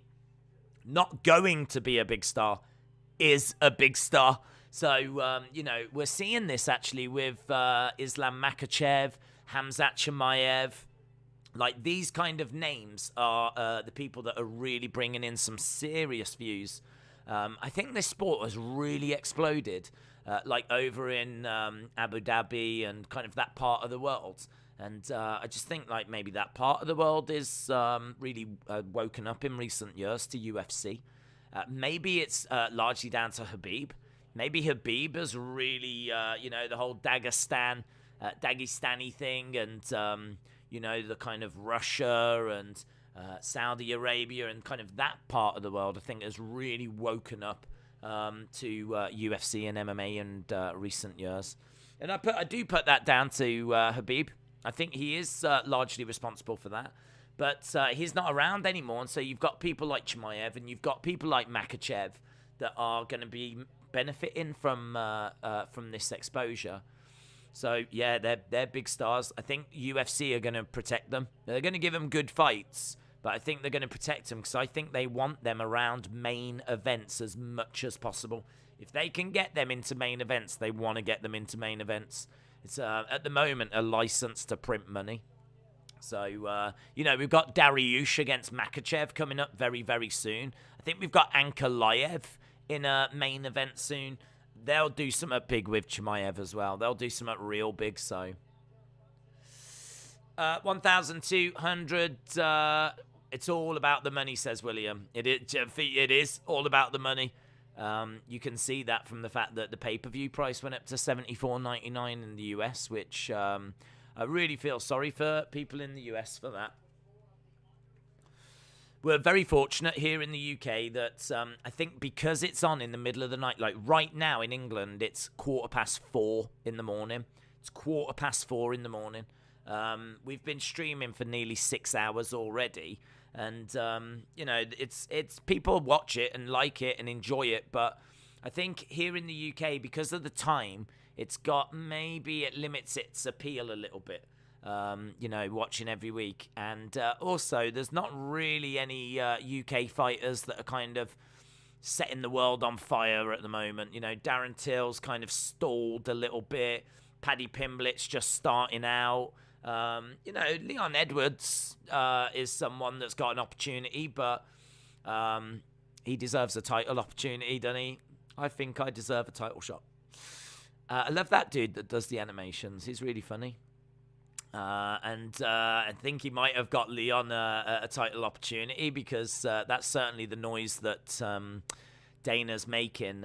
If it is going to be Leon Edwards going for the belt, then maybe that will be a pay-per-view here in the UK. Other than that, they just show it on BT Sport 1. So, it is. It's all about the money. I've been watching Brunson since the Strikeforce days. I am waiting for him to win tonight. William said, what is your phone service? I use EE, which is I think it stands for Everything Everywhere. EE. And I think it might be, I don't know if you have EE in America, but we've got it here. It's a company that took over. We had a company called Orange, and I think there was one called T-Mobile, and they kind of merged them together, I'm sure. They merged a couple of companies. I know Orange was one, and they're called EE. They've got to be one of the biggest carriers in the UK, and I use them. They're good coverage. We actually stream using 4G, so my Wi-Fi here is atrocious. So I have to use 4G to stream. So that's all through EE. Enough about that, though. Let's talk, shall we, about this next fight, which is Jared Cannonier taking on Derek Brunson. This is in the middleweight division, number 3 against number 4. Cannonier is 37. He's a destructive striker. He has knocked out heavyweights. That power has translated down as he's moved down the divisions. He's 1-1 since 2019, though. He doesn't fight very regular. He's big, he's strong, he makes his opponents uncomfortable. He's very difficult to finish. And he is a technical brawler. He's very patient. He likes to put pressure on. I am maybe leaning Cannonier, but the fact we don't see him very often makes it a little bit tricky to make a call. As we said, he's 1-1 since 2019. He's taking on Derek Brunson with blonde hair, of course. He's got good fight IQ. He is hittable. He is very well-rounded. He's on a 5-fight win streak, but there are some questions about his chin. He is a bit of a gatekeeper, but actually we are seeing him putting a bit of a run together. And as we said, this is a real opportunity for Derek Brunson. He's tied for the most wins in UFC middleweight history. He's got the 3rd longest active win streak in UFC middleweight division. He's got a big left hand. He's a good wrestler. He's got good experience against big names. He is coming in as the slight underdog. He's coming in at plus 155. So he is coming in as the slight underdog, but there's not much to it. And as we said, he is coming in as number 4. Jared Cannonier coming in at number 3. And I am leaning Jared Cannonier. So let me know which way you are leaning for this next fight. Are you leaning to Cannonier? Are you leaning to Brunson? Which way are you leaning? Jeff said Brunson is winning. William says, I think Brunson has hit his maximum level. Mega Monkey said Brunson's chest tattoo is odd. Brunson is undefeated with blonde hair, says James Macy. That is true. That is true. Right, Cannonier making his way down. The next fight after this, the people's main event. Derrick Lewis taking on Tai Tuivasa. That is going to be a lot of fun. A lot of people are going to probably just tune in for that one, I would imagine. Joe said this is going to be a bun show. Brunson by unanimous decision after a wrestling clinic. Sonny says Cannonier knockout round 2. Brunson says Ryan. They all tried sleeping, but it ain't happening. Moldy, hello, hope you're well. Brunson Burner is getting snuffed out by Cannonier. Mega Monkey says, are you bald under the hat? No. In fact, I'm not, and it's the reason why I wear my hat, because I tend to wake up and I'll just go straight into a stream.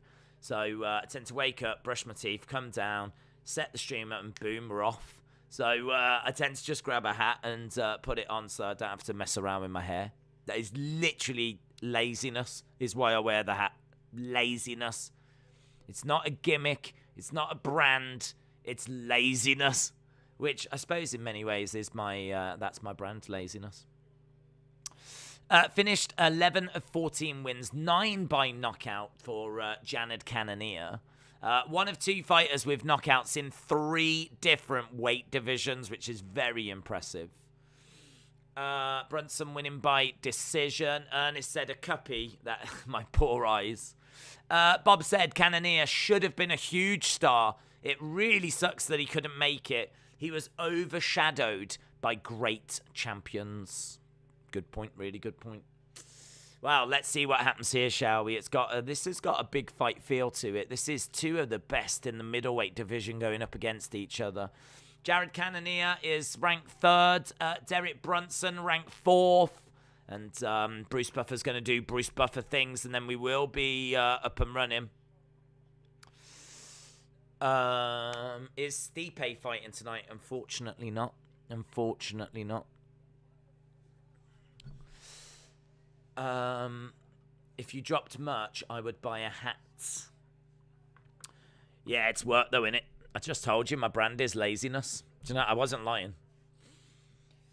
3 weight classes is big, says hashtag Poundmaker. Right, it says the Brunson fight is cancelled on Google. Nope, they're both in the octagon right now as Bruce Buffer is doing the intros. Derek Brunson getting his intro, and we will be underway very, very soon. Again, if you are just joining us, I can see there's people joining us all the time. Make sure you're hitting that like. We're at 1,294. So we are just about 200 away, just over 200 away from 1,500. And we are looking to try and hit that. So if you haven't dropped a like, drop a like. It would be greatly appreciated. And we are here every weekend for the UFC. We've been doing this for years and years and years. So I think it goes back to 2018, to be honest. So before years, we've been doing watch-alongs. So yeah, we're here every weekend. I'm sure many of you have joined us at some point in the past. But if you're not subscribed to the channel, hit that subscribe. We will be back doing more UFC next week. But we're not going anywhere now. We're about to get going with Brunson and Cannonier, and we are underway. So we are up and running. We are underway. Cannonier in black and Brunson in blue. And let's change that over there. Boom. So, yeah, we've got Cannonier in black shorts. We've got Brunson in blue shorts. And we've got Cannonier trying to throw in nice left hand. Brunson having a little lovely right hand coming in by Cannonier. Cannonier just bouncing around a little bit. High kick coming in by Brunson. And again, a little bit of bouncing as Cannonier is just edging forward. Lovely strikes coming in as he grabs Brunson. The two of them break apart. Brunson needs to be careful with the power of Cannonier. As we said, Brunson, to me, is hittable. He looks hittable. And I don't think you can afford to be hittable when you're taking on Cannonier. Elbows coming into the side of the head as Brunson is trying to get Cannonier down. This is good for Brunson.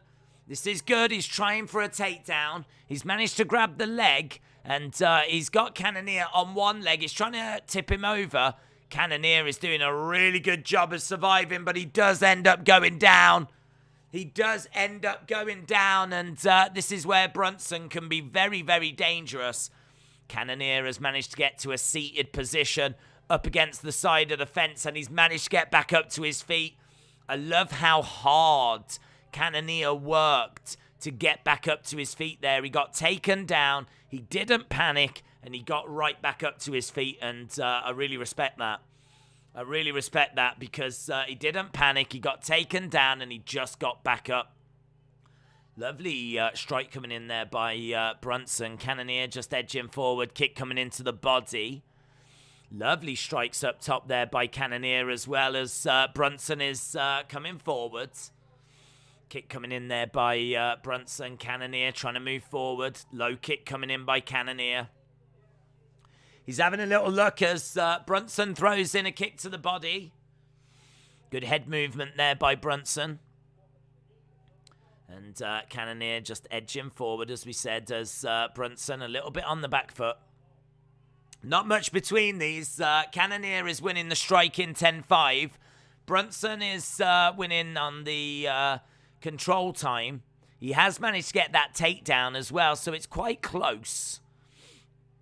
Cannonier in the clinch at the moment, trying to get out of this, and he does get out of it. The longer they get to strike, stand and exchange, the more that will favour Cannonier. Brunson is looking for clinches, is looking to get takedowns. Low kick coming in there by Brunson. Lovely left straight there by Brunson. Trying to grab Cannonier. Knee strike coming in by Cannonier. Brunson backing up a little bit. Kick to the body there by Brunson. Into the clinch as Brunson is driving Cannonier back. So Brunson has got Cannonier back up against the side of the fence. And Brunson looking for a takedown. Both fighters go down. And Brunson's on top. It's a good takedown by Brunson. He's on top of Cannonier. This is not where Cannonier wants to be. Brunson's been successful in 2 of his 9 takedowns. 2 of his 9 takedowns have been successful. This is really good work by Brunson, and it might just allow Brunson to take this first round. He is actually edging the striking. So 14 significant strikes to 11. And really good work so far by Brunson. And he's got a couple of takedowns and his edging control time. But Cannonier does keep getting back up. And that's exactly what he does as he pushes Brunson off of him. High kick coming in there by Cannonier. Lovely right hand coming in by Cannonier. Cannonier's just looking to throw and ask some questions of Brunson. Brunson trying to respond with a strike of his own. Oh, he goes down! Cannonier goes down! Rear naked by Brunson! Big, big shot by Brunson! Brunson is looking for that rear naked! He's got it! He's got it! He's got the rear naked! 6 seconds! 4, 3, 2, 1! End of the round! Wow! Cannonier survives! Cannonier survives. Jeez.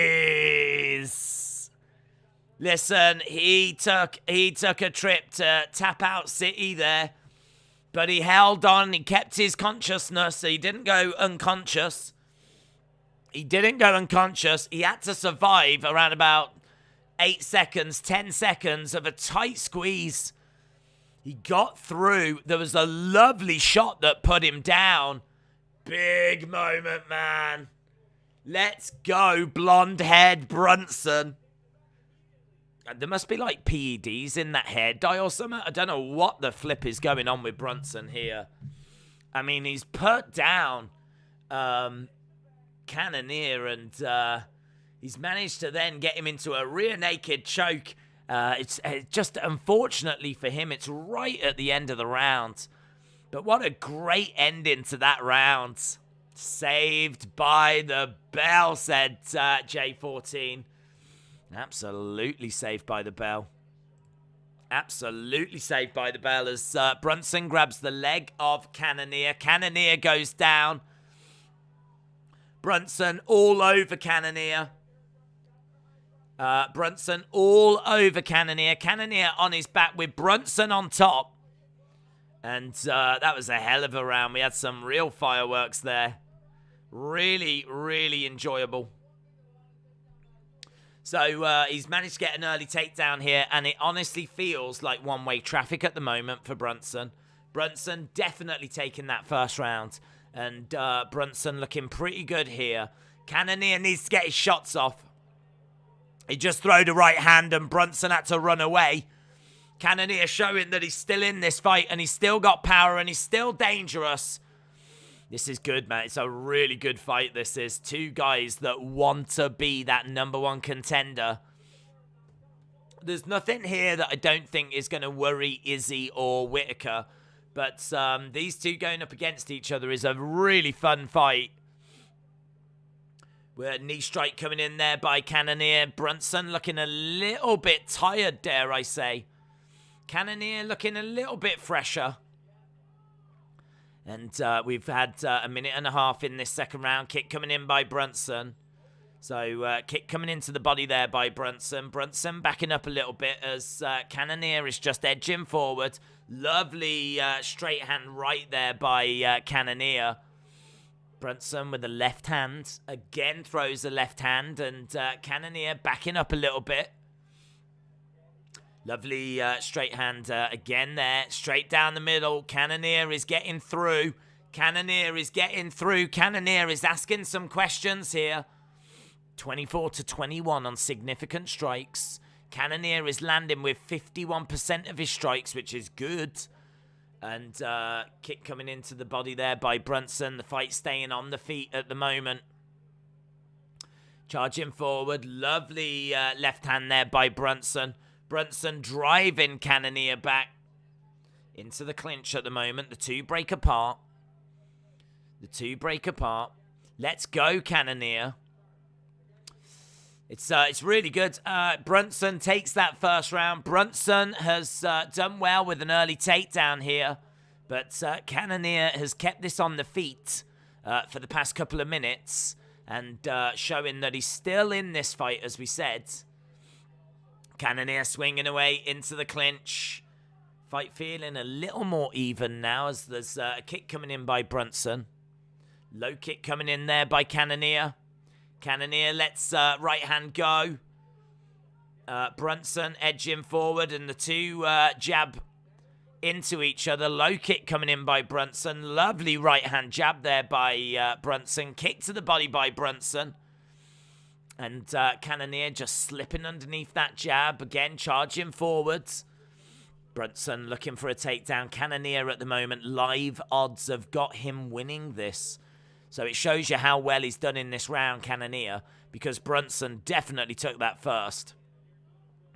So Cannonier is edging this second. I don't think there's much in it, though. Lovely right straight there by Cannonier. Lovely right straight as Cannonier is edging forward. Brunson not looking for takedowns for whatever reason. Just throwing out pretty lazy looking kicks. It feels like Brunson might be a little bit gassed. It feels like Brunson's cardio might have failed him a little bit. He's looking for a takedown now. So Brunson charges in for a takedown. We got less than a minute to go. Strike coming in. Lovely. Lovely right hands by Cannonier. Brunson's in trouble. Brunson's in trouble. Cannonier stalking Brunson. Brunson goes down. Oh, he's on top. Oh, it's out. He's out. He's out. Cannonier wins. Cannonier wins. Oh, that didn't take much, man. That didn't take much. I said I thought his cardio was failing him. I don't think his cardio was failing him. I think he was hurting. I think he was out on the feet. I think those shots from Cannonier were doing damage to Brunson. And I think Brunson was out on the feet because it did not take much to put him down. It did not take much to put him down. There was a lovely right hand and a back fist as well. that came in. And it wasn't much to put Brunson away. Cannonier gets the victory. Look at this. He loves doing that. He loves doing that lovely hook shot with a back fist. And he ends up getting him down. And then a bit of ground and pound. There's one hook shot. Brunson goes out, and then some nasty elbows raining down. And, I mean, really, that one shot puts Brunson out. Brunson seems to be out cold, and the referee waves it off. Cannonier has done it. Cannonier has done it. Cannonier wins. It's brilliant, brilliant. It's a great fight.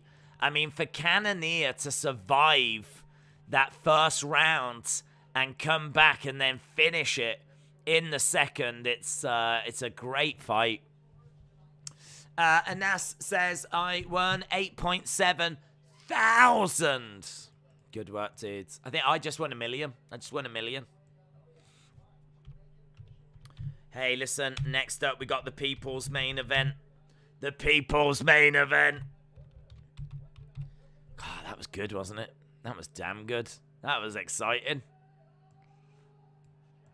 Jared Cannonier.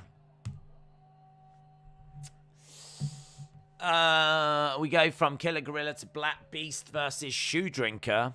Cannonier taking it to the bank. To the bank. That was crazy. I thought Brunson was going to steal it. Jared just has godly power in anything that he throws. Yeah, good point. He does. I mean, he survived a hellacious first round. He did a really great job. Really great job to get through that first round and pull out the victory. A victory out of potentially the jaws of defeat, if you look at that first round. Cannonier, jam that jam. What a fight we've got now, eh? What a fight we've got now. Might have to wait a little while till we go to this next fight. Towel was thrown in by the corner as well. I didn't notice. So the towel was actually thrown in by the Brunson corner. Insane comeback from Cannonier, says Chase Hooper. Killer Gorilla. Wow. Yeah. What is next for Jared Cannonier?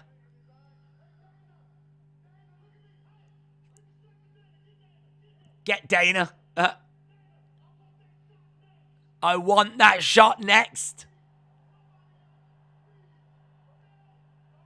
He'll do it. He'll have to do it, won't he?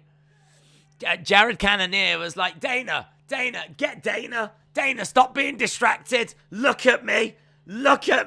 I want that shot next. I mean, he sent a statement. We always say when you get a chance to talk, do you know what I mean? Don't bother thanking God. Don't bother thanking your mom. Like, actually say something. And he said something there. He said, like, he wanted Dana. He made Dana look at him. And he said, I want that shot next. And do you know what? The people will want to see it as well after that. Sugar Sean O'Malley in the crowd. The Sugar Show is there. The Sugar Show is in town, in H-Town. The Nigerian King will fight later. Cannonier, that's what I'm talking about. It's good, wasn't it? Really good. He wants that title. Give him that shot. Cannonier's last great performance. Unfortunately, I love the dude, but it's not happening. I got to tell you, I think that... I think they will give him that shot because that's a big statement that he sent there. It's a good way of winning. There's no one else in the division that can step up right now. Do it. I'd do it. I think Adesanya wins, and I could see Adesanya against Cannonier coming next. It's nearly time for the Thunder from Down Under to decapitate Lewis. Turned blonde Brunson into blood Brunson. Well, 2,300 votes. We've got 2 fights left. We've got our main event. We've got our co-main event. 2 fights left to go. If you haven't dropped a like, drop a like. We're on 1,412. 1,412 likes. We're trying to get to 1,500. So big shout out to everyone that has dropped a like as we are building towards the main event. Obviously, we've got Lewis against Tai Tuivasa. This one really could be don't blink. Don't blink for this next one. It really could be that these two are going to go for it. You know, Derrick Lewis is in his hometown. The crowd are right behind him. He is going to get a hero's welcome when he walks out. And, you know, Tuivasa has said he is here to just throw. He is here to throw. This is going to be 2 guys throwing at each other. I'm hoping it's going to be as incredible as what we want it to be. Someone's going down. Someone's going down, and there's a real good chance this does not make it out of the first round. And then as soon as we're done with this fight, we go straight into Adesanya versus Whittaker. So it's going to be do not blink on this next one. Do not blink on this next one. So far, we have had nearly 2,400 votes. 46% of people think that it's going to be Lewis by knockout. Tuivasa by knockout, 23%. 13% think decision for Tuivasa. 18% think decision for Lewis. Lucid said the only reason Tai is in there is because Dana is in love with the Nout Boys.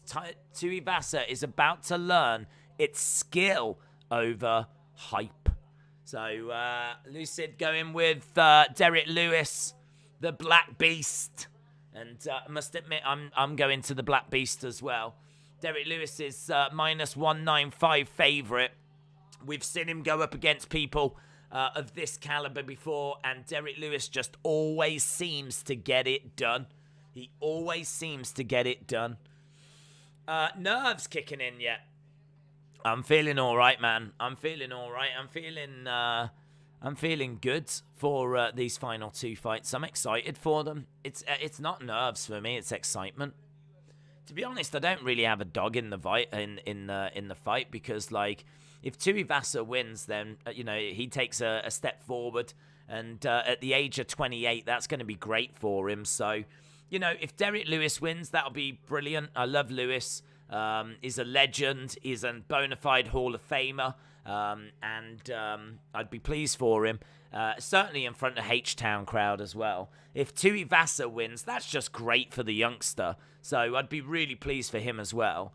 It's just going to sit back, enjoy the fight, man. Sit back, enjoy the fight. This is going to be fun. And then we've got our main event, Isreal Adesanya taking on Robert Whittaker.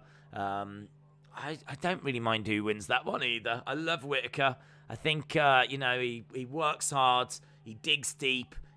He suffered a painful loss to Adesanya. But, you know, Adesanya is one of the biggest stars in the game. So, you know, that can go any which way either for me. I've got Lewis and Adesanya for these next 2. Lewis and Adesanya.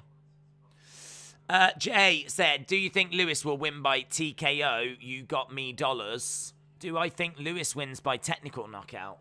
Yeah, knockout, technical knockout. I can see a finish. There's every chance we don't get through this first round.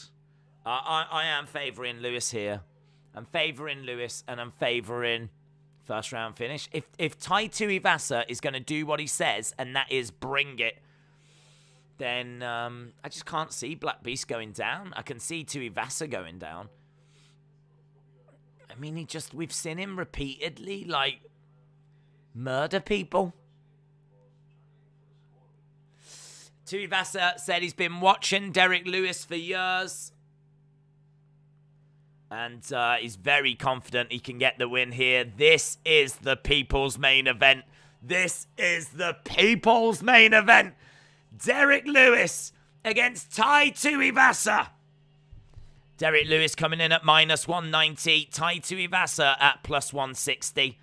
Lewis, the hometown hero, huge power. Huge right hand, is violent. He's got good head kicks. He likes to just throw those shots, and he tries to defend the takedowns. He's got a decent takedown defense, but this isn't about takedowns.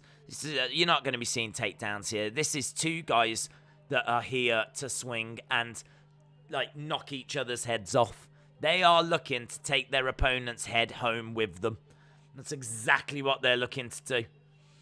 Right now, watching UFC is trending. Izzy is trending. UFC 271 is trending. Bobby Green is trending. We've got a lot of things that are trending in regards to UFC tonight. Seems like there is a lot of excitement out there for this card, and there'll be a lot of excitement for this fight. You don't get the title KO King for nothing. Girls just want to have fun. Absolutely. Girls just want to have fun. The ring walk music of Tai Tuivasa. Let's get rid of this poll, shall we? Because it's not making any movement. We're getting the votes in.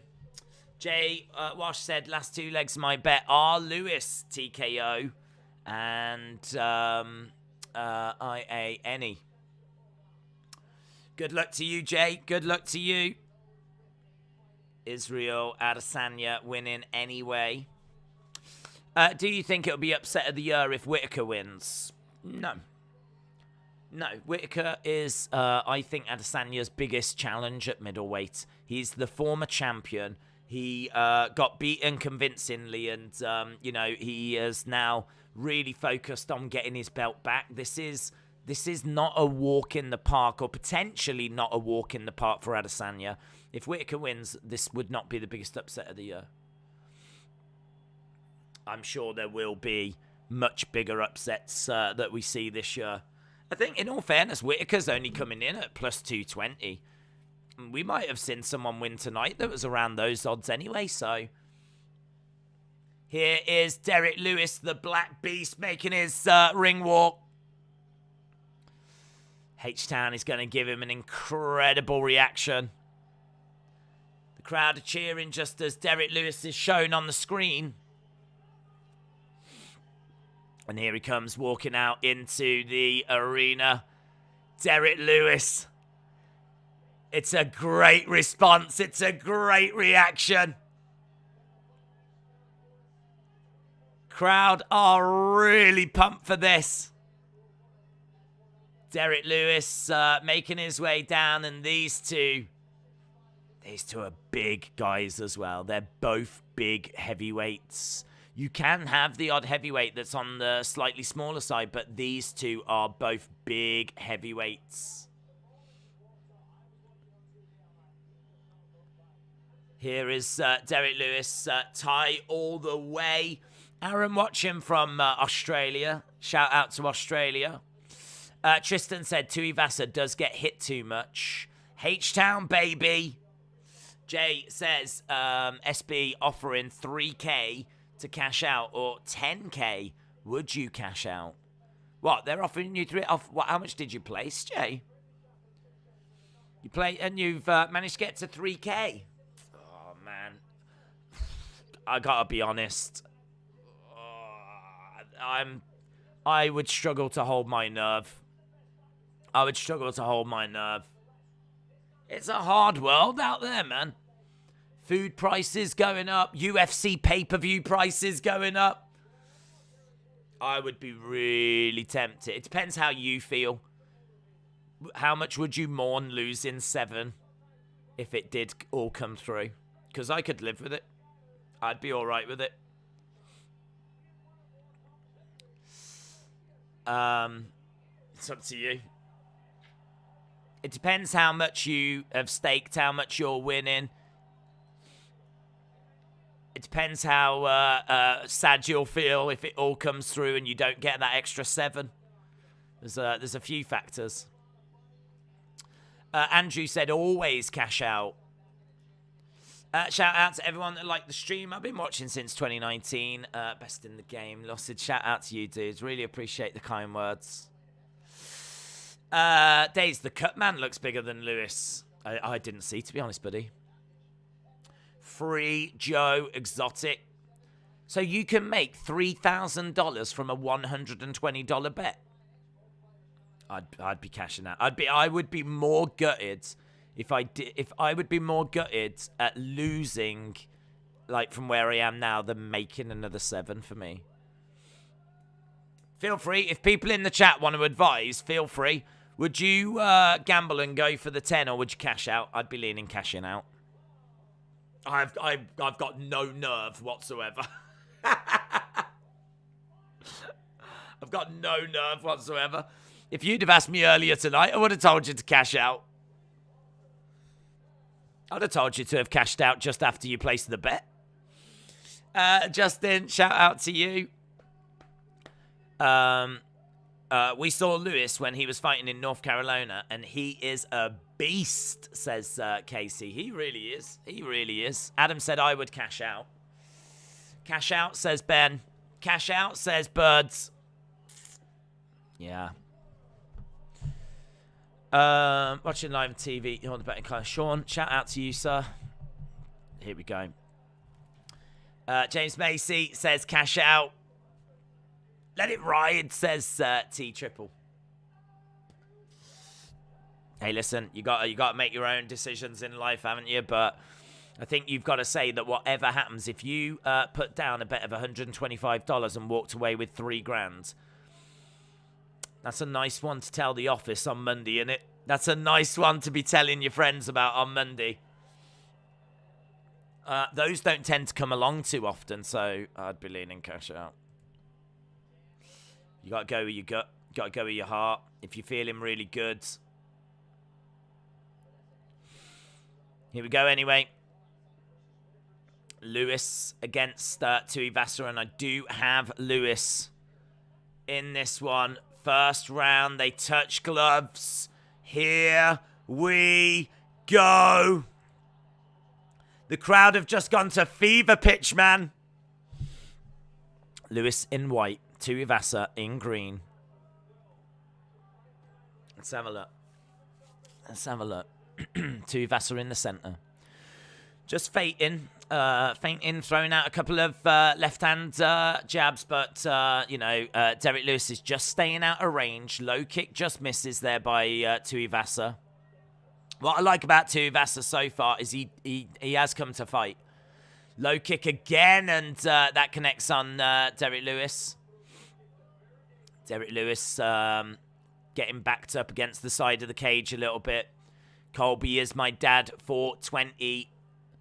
Says, do you like main card by TKO or knockout? What, the main event? Main events. I think it's too close to call, to be honest. I think Adesanya wins it. And, he could get a finish because he did in the first fight. And it could be a finish just in the later rounds. Or Whittaker could have enough to get through to decision. Whittaker's last 3 fights have got to decision. So it makes it a bit tricky. Whittaker has shown great durability, but he didn't last time against Adesanya. But he's gonna fight a different game. So it's tricky, man. It's really, really tricky. You can go with knockout, technical knockout in the later rounds, or it could honestly go decision. I think the main event is a tricky. I feel quite good about Adesanya winning, but trying to find a prop on it, I think, is a bit tricky. Cam RYD, shout out to you, buddy. As Tuivasa just had Lewis pinned up against the side of the cage. The referee breaks them apart because no progress was being made. High kick coming in there by Derrick Lewis. High kick coming in by Derrick Lewis as Tuivasa just edges forward. Knee by Derrick Lewis. Derrick Lewis has come to fight. He lets the right hand go. Oh, he let the right hand go. I don't think he could quite connect with it. And he ends up grabbing Tuivasa, knee to the body, into the clinch, up against the side of the cage. And these two have come to fight. in all fairness, but we did get that moment then where the Black Beast let the right hand go. And he's now looking for a takedown here, Derrick Lewis. Derrick Lewis is trying to find a takedown. That's not quite what H-Town want, but either way, Derrick Lewis doesn't care. He wants that win. But Tuivasa reversing it. Tuivasa has got Lewis pinned back against the cage. Knee strike coming in at the moment. A takedown! Takedown by Lewis! Takedown by Lewis! Takedown by Lewis. Tuivasa on his back. Tuivasa, now he's throwing in some big shots. Look at him. There we go. Now the shots are coming in. Tuivasa swinging. This is the fight we wanted. This is the fight. That was great by Lewis. He had Tuivasa down, and then he was just pounding in the side of the head. Tuivasa knew he was in a bad place. He got back up, and fair play to Tuivasa. He survives, and he gets Derrick Lewis, drives him up against the side of the cage. Knee coming into the body by Tuivasa. And they're in the clinch at the moment. They're in the clinch at the moment. Lewis up against the cage. Another knee strike coming in by Tai Tuivasa. Oh, I tell you, this has been good, man. Another trip. Another trip by Lewis. Tuivasa is in trouble when he's on the ground because of these ground and pound shots. 2 takedowns by Lewis. Tuivasa on his knees, and Lewis with 30-odd seconds to go is trying to put in some elbows and hammer fists. The Rock said, I've been waiting to see these two swing and bang. So The Rock just sent a tweet out. Dwayne The Rock Johnson is enjoying this right now. If you wanted to know what The Rock was doing, if you can smell what The Rock is doing, he is watching UFC 271. Cam RYD, shout out to you, buddy. Appreciate the support. Lewis is done. End of the first round. Listen.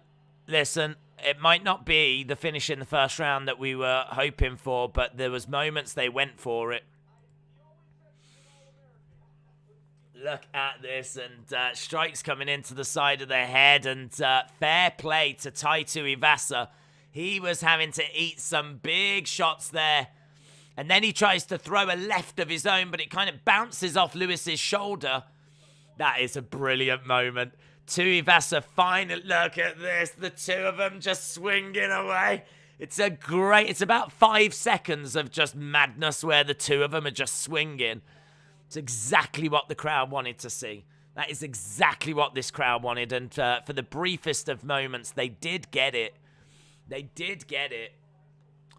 I've got it 10-9 to Lewis. He's just ahead on the striking, 16-11, but those 2 takedowns are key for him. So Lewis is edging this first round. We start on the feet. The crowd are cheering and applauding. Here we go. Round number 2.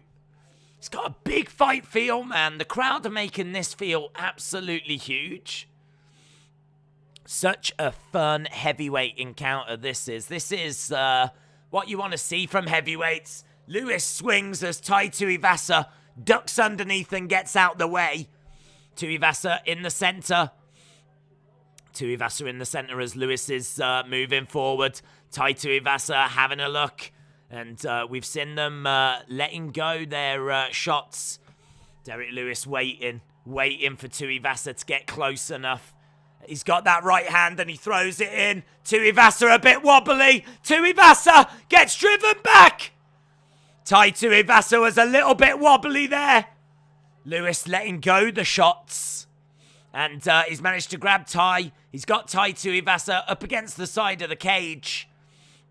Right now, DraftKings live odds have got Lewis at -360. Tai Tuivasa at +245. Tai Tuivasa looking for a takedown. Lewis looking for a takedown. Here we go. He's got an opportunity. Knee strike. Uppercut. Shots coming in. Tuivasa eating those shots. Tuivasa unloading on Lewis. It's good, man. It's so good. Oh! Black Beast got rocked. Black Beast got rocked. No, they're both throwing at each other. It's amazing. Ah! Lewis goes down. Lewis goes down. Tuivasa. Tuivasa has just knocked out Black Beast. Ah! Ah! Black Beast goes down. I hope you cashed out. I hope you cashed out. Wow. Wow. I tell you what, a lot of parlays just got busted. A lot of parlays just got busted. Derrick Lewis has put people like Tai Tuivasa away his whole career. There's nothing to suggest he couldn't do it this time. And he was in H-Town.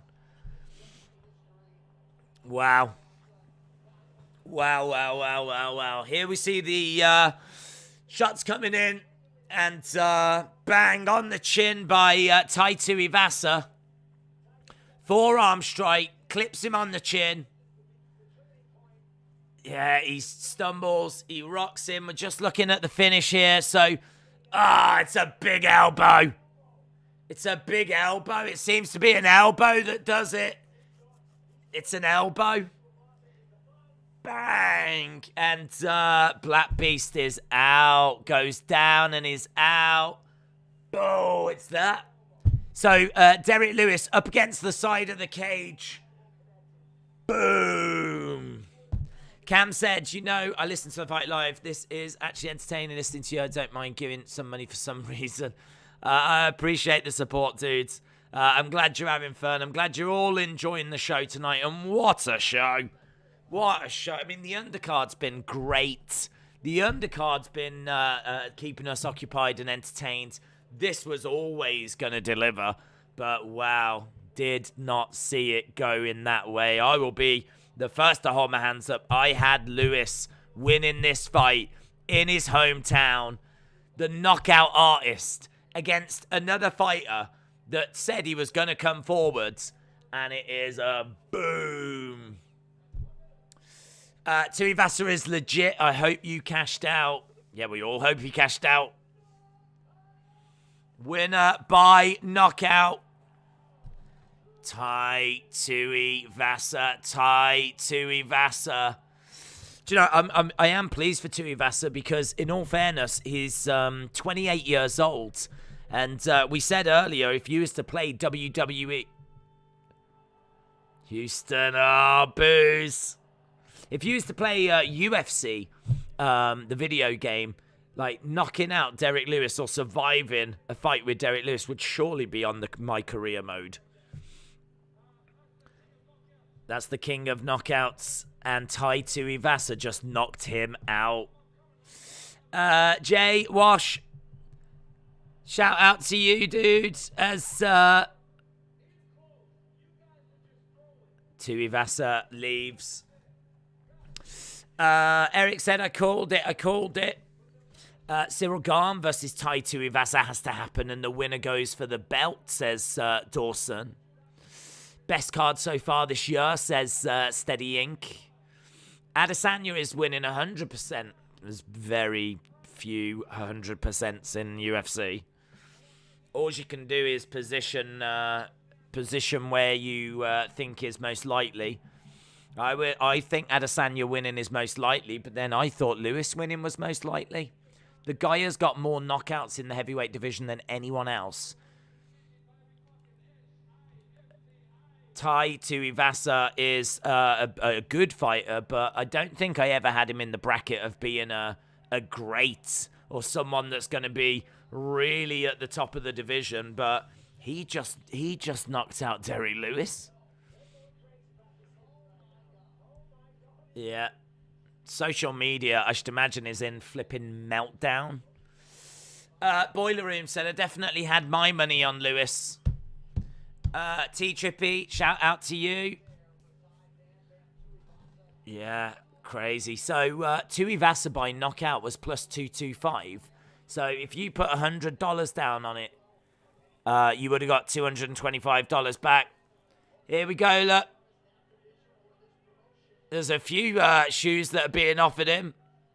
This dude's doing a shoey with Tuivasa. He's got both of his little kiss on the cheek. That's great for that dude. That dude just managed to get a shoey actually with Tuivasa. Lewis done the Ric Flair face flop. He did, yeah. Incredible, wasn't it? Well, how incredible is that? And we've still got the main event to come. Tai Tuivasa wins by knockout, technical knockout in round 2, in a result that will resonate, I'm sure, around the MMA community. I don't think people are going to quite believe that one because I didn't see that happening. I really didn't see that happening.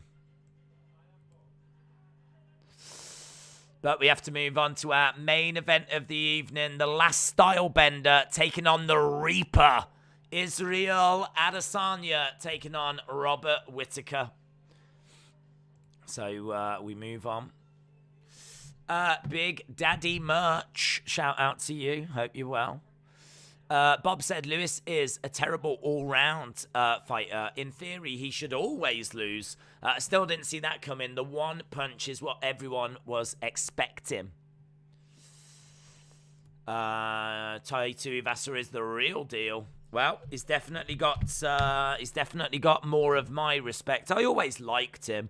He's a very likable person, but you do always think that he's going to reach a ceiling. That he'll get to a point where he won't be able to go any further. And I really thought that was this fight. Adesanya Whittaker is our next fight. Mac, shout out to you. We did get to see a shoey there by Tai Tuivasa. We didn't have to suffer the cuppy, which is good news as well. Rumors were that if Lewis had won, Tai Tuivasa would have had to have drunk out of his cup. So that could have been horrific. So I'm glad we didn't have to watch that. One fight left then, my friends. One fight left. It's been a long road. It's been a long evening. We've been streaming for, I don't know how long, about 7 hours. And we are now at the main event of the evening. This is one that is going to really capture or has captured people's imaginations. This is for the Middleweight Championship of the world. It's going to be a really close little fight, this one, I think. Adesanya did beat Whittaker in the second round the last time they met. But that was a long time ago. It was about 2019. And that is how Izzy became champion. Izzy became the middleweight champion by winning this title from Whittaker. And here he is now, going to be defending that same championship against Whittaker all these years later. And Whittaker, since losing that title, has gone on to win 3 fights. I think all of them by decision. So it is going to be difficult to see how this one goes, to be honest. Because Adesanya, I think, should win. But I don't know that he's going to be able to do it early again. Got to give some credit to Whittaker. He is, in my opinion, the toughest challenge for Adesanya. But let's go down the breakdown, shall we? Let's go through the breakdown. So Isreal Adesanya is the champion. He is undefeated at middleweight. His only loss came against Jan Blachowicz, and that was at light heavyweight. Whittaker is 24-5, and he is the former middleweight champion. Adesanya is coming in at minus 275. Whittaker is coming in at plus 220. Adesanya is a sniping striker. He's got really good ring IQ. Great Muay Thai. He's fast. He's sharp. He's got a good kickboxing. He manages range well. He uses feints to kind of work out his opponents. His ground game is improving. and he likes to target weaknesses. He's very evasive. He's got really good footwork, really good movement, really great counters. He likes to set traps. He's very confident. He finished Whittaker in round 2 in 2019. Whittaker is 3-1 in his last 4, that one being against Isreal Adesanya. He's on a 3-fight winning streak. He's been in wars. We know this guy has got heart. We know this guy is durable. So he's been in wars. He's got a great ring IQ. He's got a great jab. He's going to need to use his wrestling, you would imagine. Standing and striking with Izzy is just not the right way forwards. Izzy is obviously a high-level kickboxer. He's got great sniping strikes. Like, standing and exchanging is not the right way forward for Whittaker. So he needs to look for takedowns. He needs to stand out of range. He needs to be lively and alert on the feet. He needs to look for openings. He needs to get those takedowns. And he needs to make things uncomfortable on the mat. He's going to know this. And I'll be really interested to see if that's exactly what he does. Because that's what I'm expecting him to do. And it's going to be interesting. It's going to be really interesting. But I just think probability is with Adesanya. Adesanya at middleweight has just looked too good. He is one of the best middleweights we've ever seen.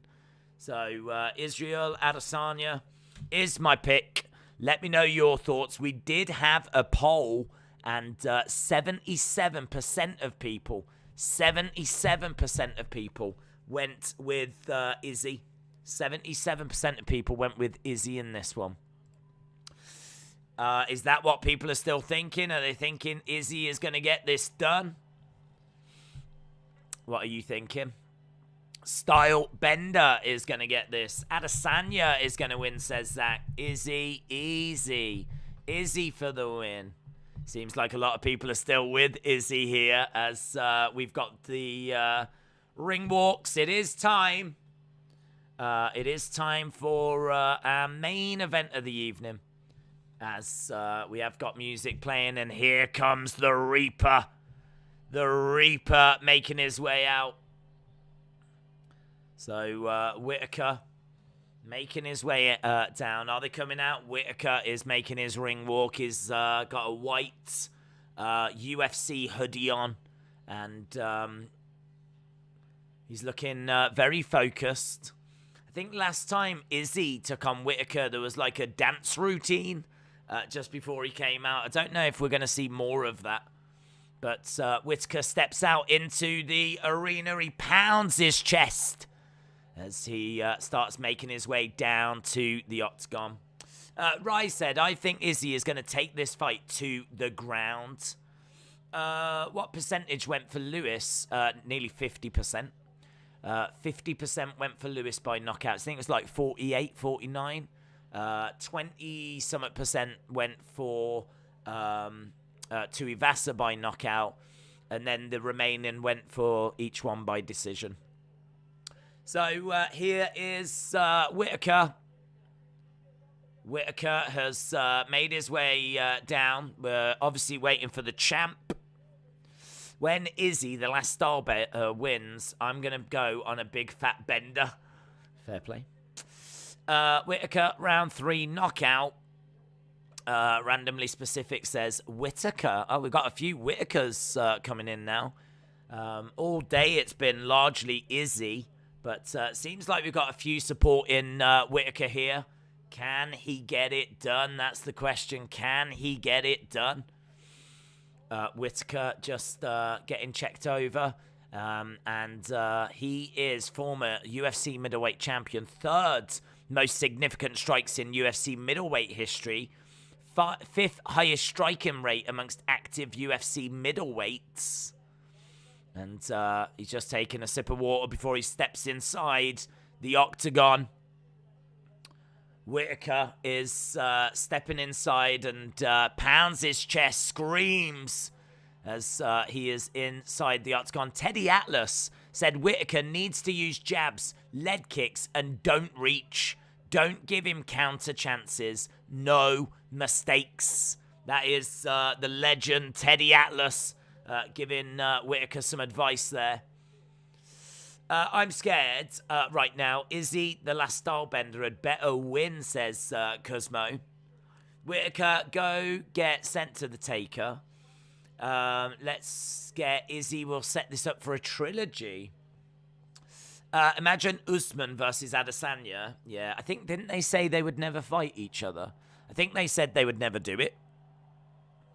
Lights go off. Here's the last stylebender about to make his entrance. Right, we've got the octagon bathed in green. I got $20 on Adesanya. Izzy by submission. Usopp said, let's go Izzy. Izzy by submission. I don't care who wins. I just want a finish. No decision. Ball fest, says Patrick.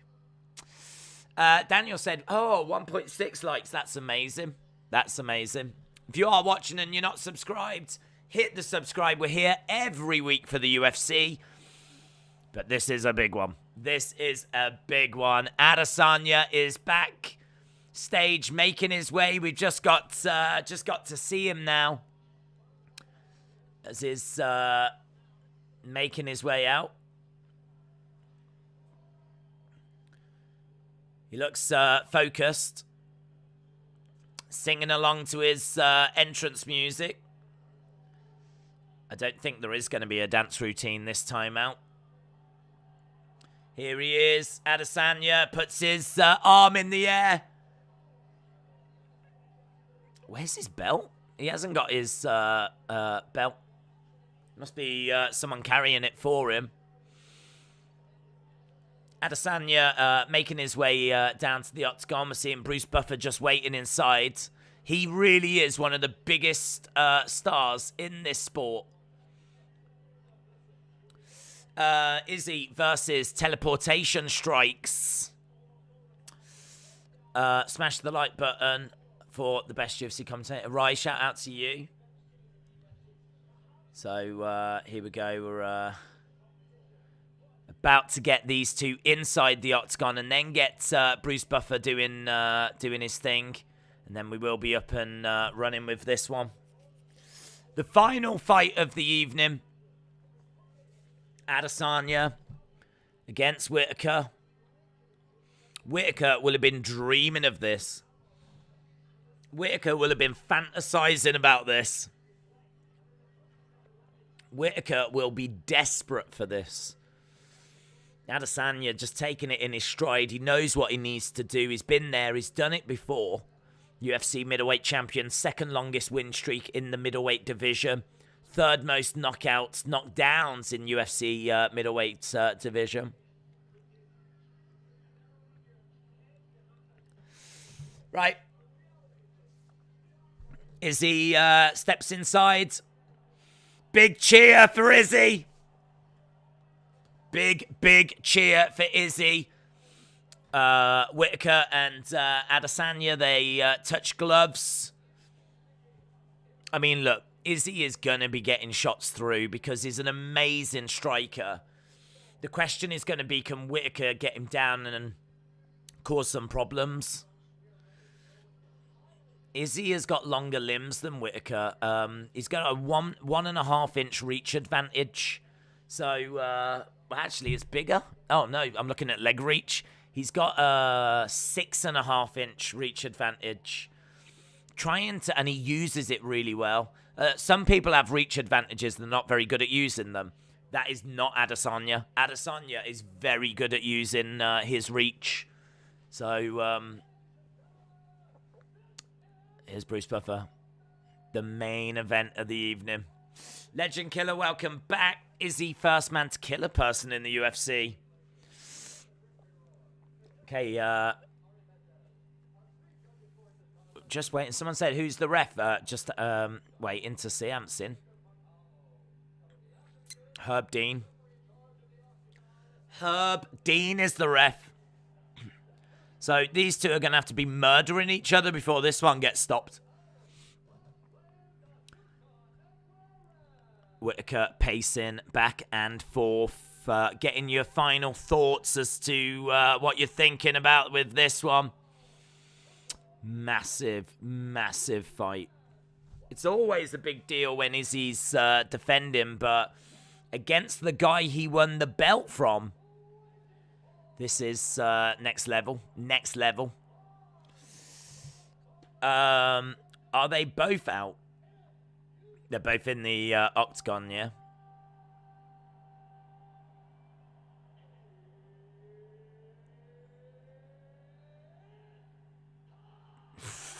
Bruce Buffer, man. Bruce Buffer doing its time. And when he deliver it, there's a little jump in there as well. He put everything behind that one. Whittaker pacing back and forth. Izzy, first person to kill a man. Whittaker by submission. Anu. It's time. Redemption, says Ricky. Herb Dean rules. Don't you dare talk smack about him. I got Izzy by close decision. Big Herb, the best ref in the UFC. Whittaker by decision. Here we go. Whittaker pacing back and forth. Where was that guy that said Whittaker was going to win earlier, says my channel. There was a lot. One in every 4 seem to be thinking Whittaker's going to get this done. Adesanya's coming in at minus 280. Izzy is a sniper. Hope this won't be a quick fight. Well, listen, Izzy finished it in the second round last time.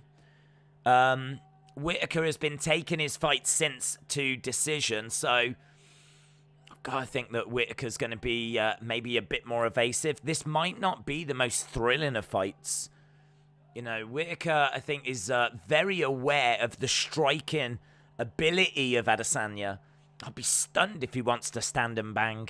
I wouldn't know why he would want to do that. Standing and exchanging shots just wouldn't make any sense. So Whittaker's got to be looking to get takedowns. Take this down to the ground. He's going to have been thinking of a game plan. Whatever Whittaker's about to do, he's been thinking about doing it for 3 years. Here we go then, guys. It is time for the main event. Adesanya and Whittaker, and we are underway. Big roar from the crowd as this one gets underway. Whittaker in the center. And Whittaker switching his stances early.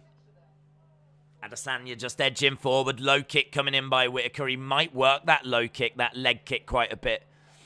I'd imagine he will work those leg kicks.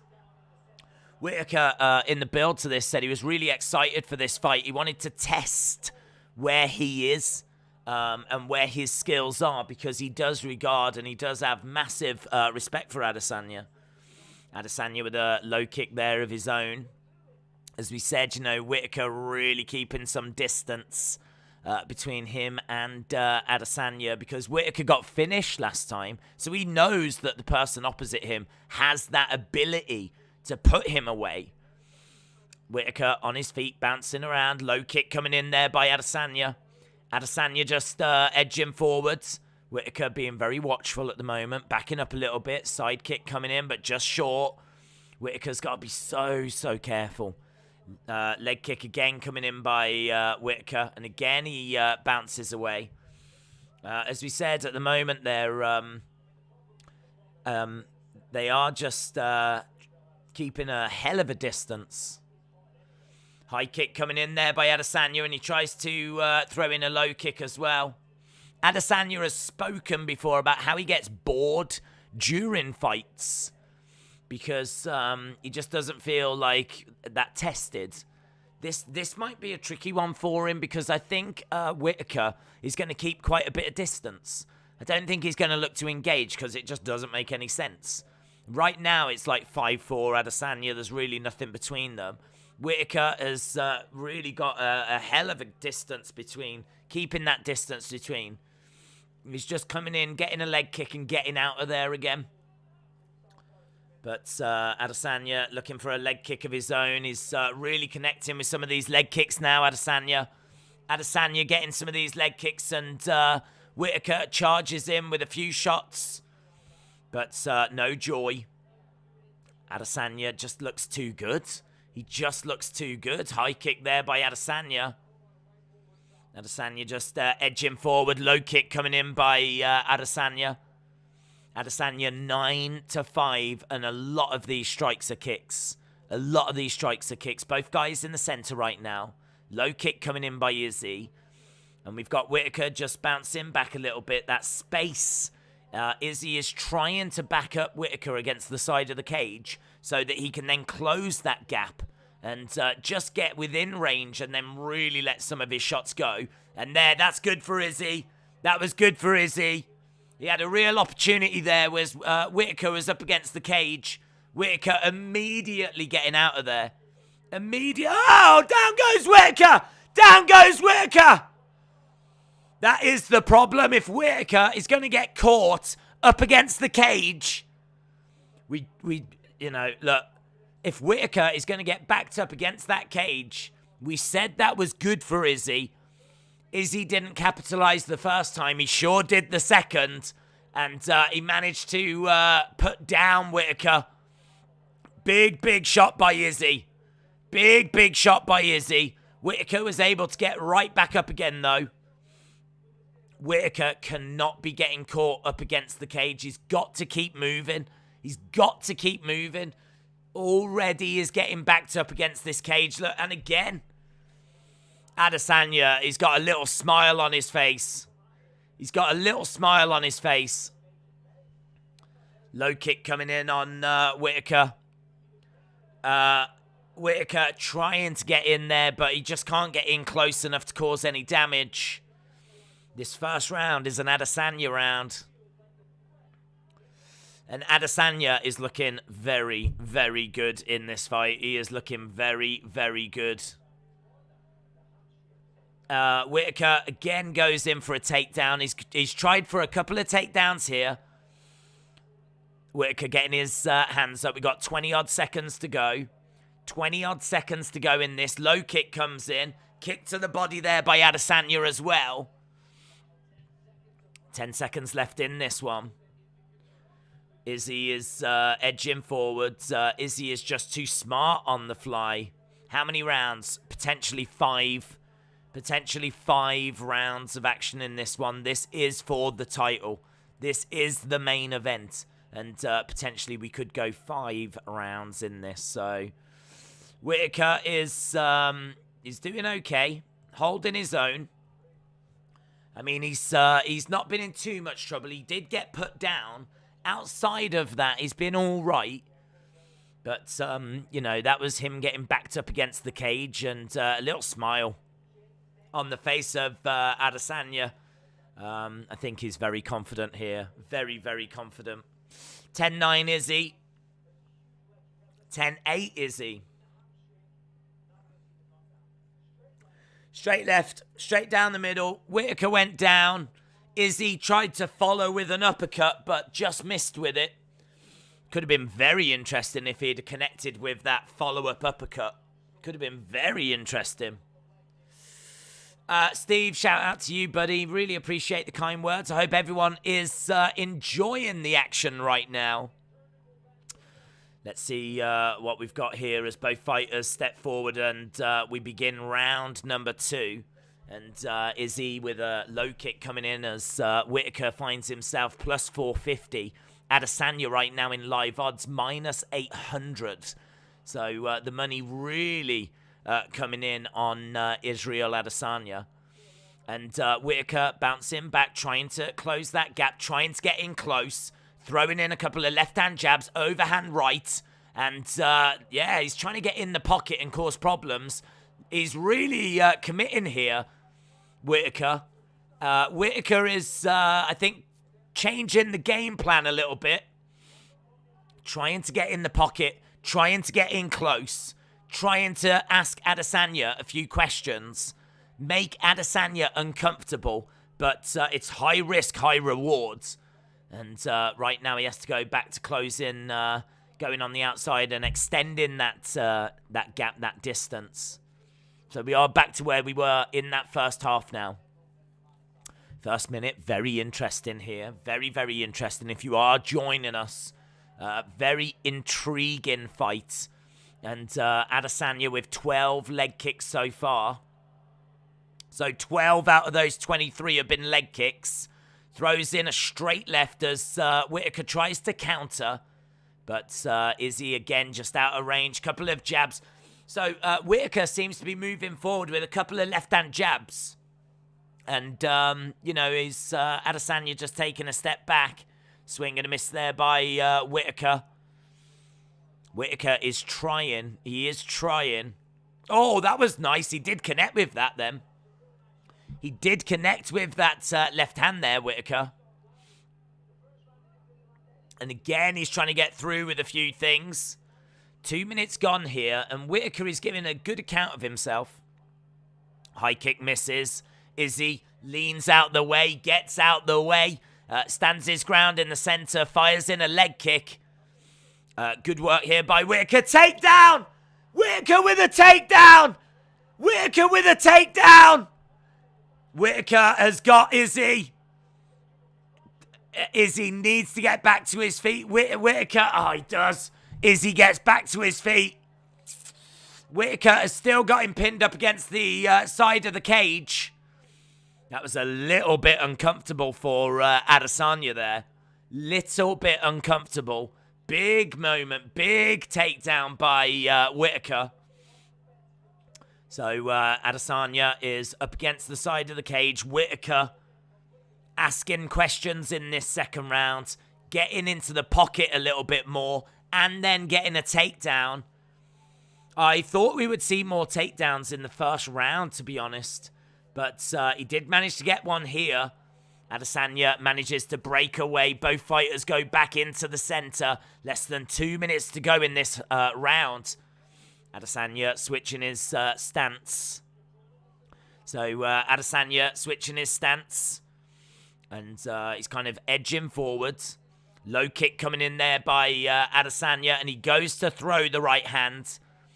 Left hand as well. Couple of jabs. High kick coming in by Adesanya.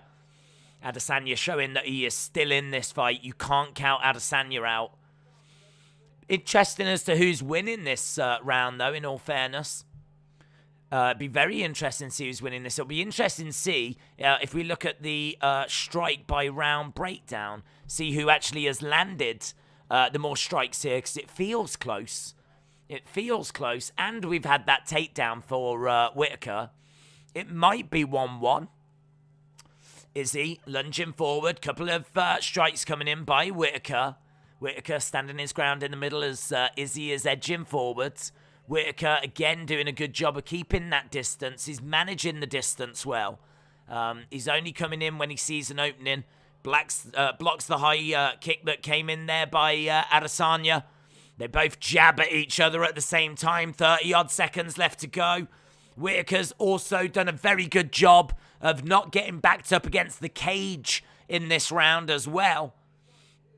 Whittaker backing away as Adesanya is edging forward. Low kick coming in by Adesanya.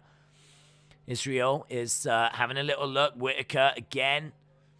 Just keeping that distance. We've got about 8 seconds left in this round. 3, 2, 1, and that'll do us. That'll do us. That is the end of round 2. How are you seeing it? What are you seeing? What are you thinking? I've got this probably 1-1. I say probably because I just want to have a look at the strike by round. Wow. 13-10 to Izzy in that second round on the striking. First round was 17-7. Second round was 13-10. Whittaker did manage to get a takedown as well in there, which is and a little bit of control time. That's how close it is. Izzy with 3 more shots, but Whittaker with a takedown and a bit more control time. I think for me, I'd be leaning to 1-1. 1-1 on this so far. 1-1, 1-1, 2-0. Rice said Izzy is just playing with his foods. I need a 4th round KO for Izzy. Rob needs Roadhouse. 2-0 because Whittaker couldn't do anything with that takedown. 1-1, 2-0, 1-1. Right, here we go. Round number 3. Izzy definitely winning the striking. If you can see that Izzy is ahead with the significant strikes, 30-17 in the fight overall. Let's see what round 3 has got for us.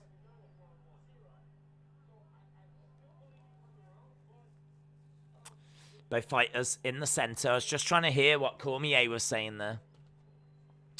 As we've got Whittaker on the outside, Adesanya standing his ground in the middle. Nate Diaz has announced his retirement. Has he? High kick misses. I thought I heard him say he wanted Poirier or Gaethje. I think it was Gaethje, wasn't it? He wanted Gaethje before he retired. Backing up. Adesanya standing his ground in the middle at the moment, and there's a real gap between the fighters right now. 2018 to Adesanya. 2018 Adesanya. The champion has been patient. A lot of people have got this 2-0 Adesanya at the moment. It's very close, that second round. Very close. AMG said Rob took that second round. 2018 to Adesanya after 2. Closer round. Whittaker. So, yeah, a lot of people saying 2-0 to Adesanya. I thought that takedown was such a big moment for Whittaker, though. But Adesanya was able to get back up quite quickly. Side kick coming in. Very close. These two really standing off each other at the moment. Izzy trying to close that gap, and Whittaker trying to get in there. Little flurry by Adesanya. It's very calculated. It's very, like, they don't really want to commit. Certainly not Whittaker. He doesn't want to commit and leave himself open unless he's really sure that it's going to work in his favor. So Adesanya in the center, switching his stances. Whittaker coming in with a couple of left-hand jabs.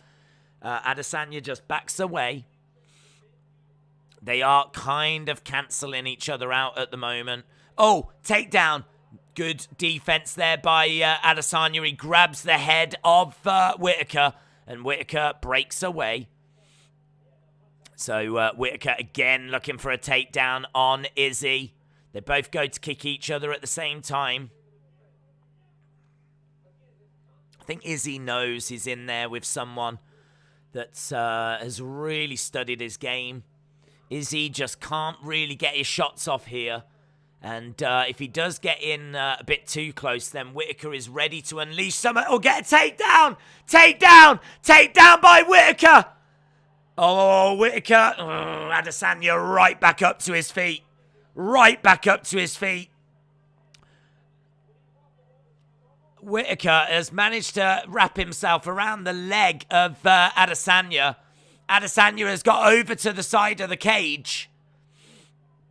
Whittaker in a good position. He's got Adesanya pinned up against the cage. And he's going to look to start throwing in some knees. He's got Adesanya at the moment. Good control time this for Whittaker. It looked like he was trying to backpack Adesanya. Maybe get a rear naked choke, but Adesanya was just a bit too good, popping up and shaking Whittaker off. Adesanya edging forwards, edging forwards. Got a minute left in this round. It feels like Adesanya has definitely won the striking in this round. Takedown was key, but Adesanya got right back up. Izzy is too much. We've got 40-odd seconds here. Heavy leg kick there by Adesanya. Heavy leg kick by Adesanya. Whittaker coming in with a couple of left-hand jabs again. He always comes in with those two left-hand jabs.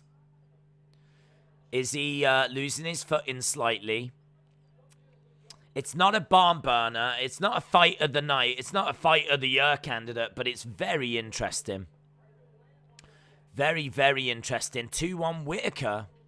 It's going to be 3-0 or 2-1, says Carlos. 2-1 Whittaker. Kick coming into the body there by Adesanya. Whittaker on the outside. What do you think? What are your thoughts? What are you seeing? We are going into a fourth round. We are going into a fourth round. I don't know. I'm leaning 2-1 Adesanya. I'm leaning 2-1 Adesanya, to be honest. 3-0 Izzy. 2-1. 2-1 Adesanya. 2-1 Whittaker. TD said, is his hand messed up? I can't say I've seen a problem with either guy's hands, but I will keep an eye on that. 5-0 to Izzy. Certainly there seems to be a bit of damage above the eye, the right eye of Whittaker. Right, we will be underway with this. I just want to have a look at the breakdown of that. Third round is quite dominant for Izzy. Look, 17-10 again. I think that second round is really close.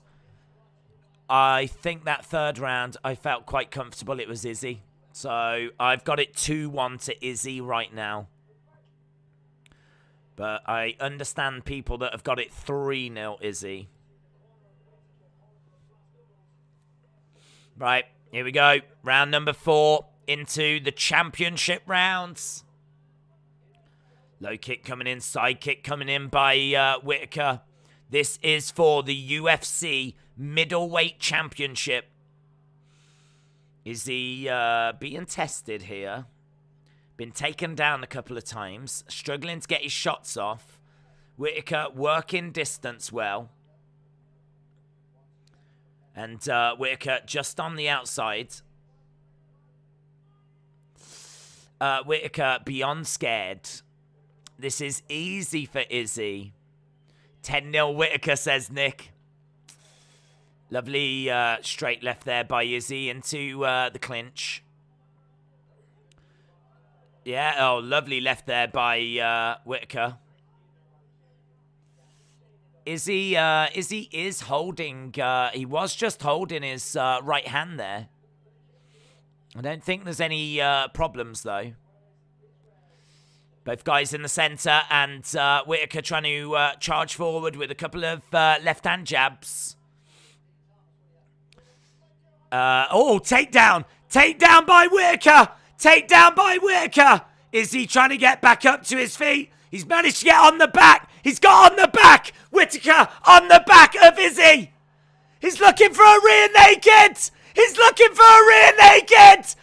Oh my God. Whittaker on the back of Izzy. Looking for a rear naked. Oh, and Izzy shakes him off. Ah. Wow. Wow. That is exactly what Whittaker has been looking for quite a few times in this fight.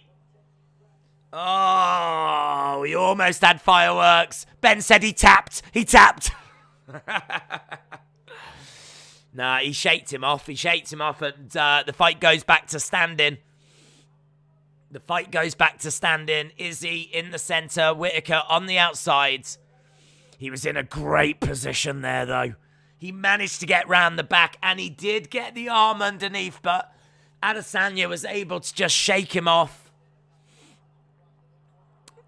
Rob Whittaker really giving Izzy something to think about here. Whittaker, a couple of left-hand jabs coming in. Izzy moving forwards. Leg kick coming in by Adesanya. I told you it's going to be a rear naked choke night. Aaron said my heart is pounding. It should be, dude, because that was close. That was close. That's the closest Izzy might have come to losing his title. Because he had the former champion on his back. And a rear naked choke was close. But he was able to shake Whittaker off. And that was excellent work by Whittaker. Excellent work. Whittaker again throwing in a left-hand jab. Looking for, leg kick by Adesanya. Couple of jabs coming in. Adesanya hurts Whittaker there. Whittaker doing a really good job. Really good job. But the striking is still about 21 difference. Right now it's 11-10 to Adesanya in this round. Adesanya 17-7, 13-10, 18-10. So he takes the first and the third quite comfortably. The second is close. This one is closer. This one is closer. He's backing up a little bit at the moment here. Whittaker, 50 seconds left to go in this. I tell you, there's not much in this round for Izzy. If he is just ahead by about one significant strike, Whittaker grabs Izzy, drives him up against the cage. Whittaker has managed to get 3 takedowns, and he was really close to a rear naked choke. 4-0 Whittaker. Adesanya has to get a finish to win, says Dustin. Breaking apart. Do you know, I seriously could be 2-2. I could be 2-2. I would understand the judges if they were like 3-1. But I could be 2-2. And that's the end of the round. We're going to the 5th and final. We did say this throughout tonight about how Whittaker has been taking his fights the distance. Since he lost to Adesanya, he has actually gone the distance in his 3 fights in between. So this one going into the 5th round is not the biggest surprise. But what is the score? What is the score? Let me know. What is the score? What are you seeing? What do you think the score is right now? 2-2? 3-1? What do you think? Maybe you think it's 4-0. I'm leaning 2-2. I can totally understand 3-1. I do think Whittaker takes that last round.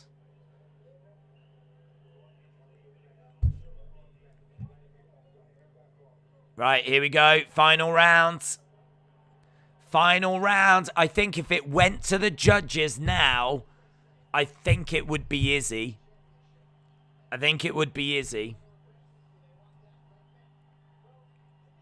It's more likely the judges are giving it to Izzy than... I don't think anyone's giving it to Whittaker. For me, it's either 2-2 or 3-1 Izzy. 5 minutes! Let's have a look, shall we?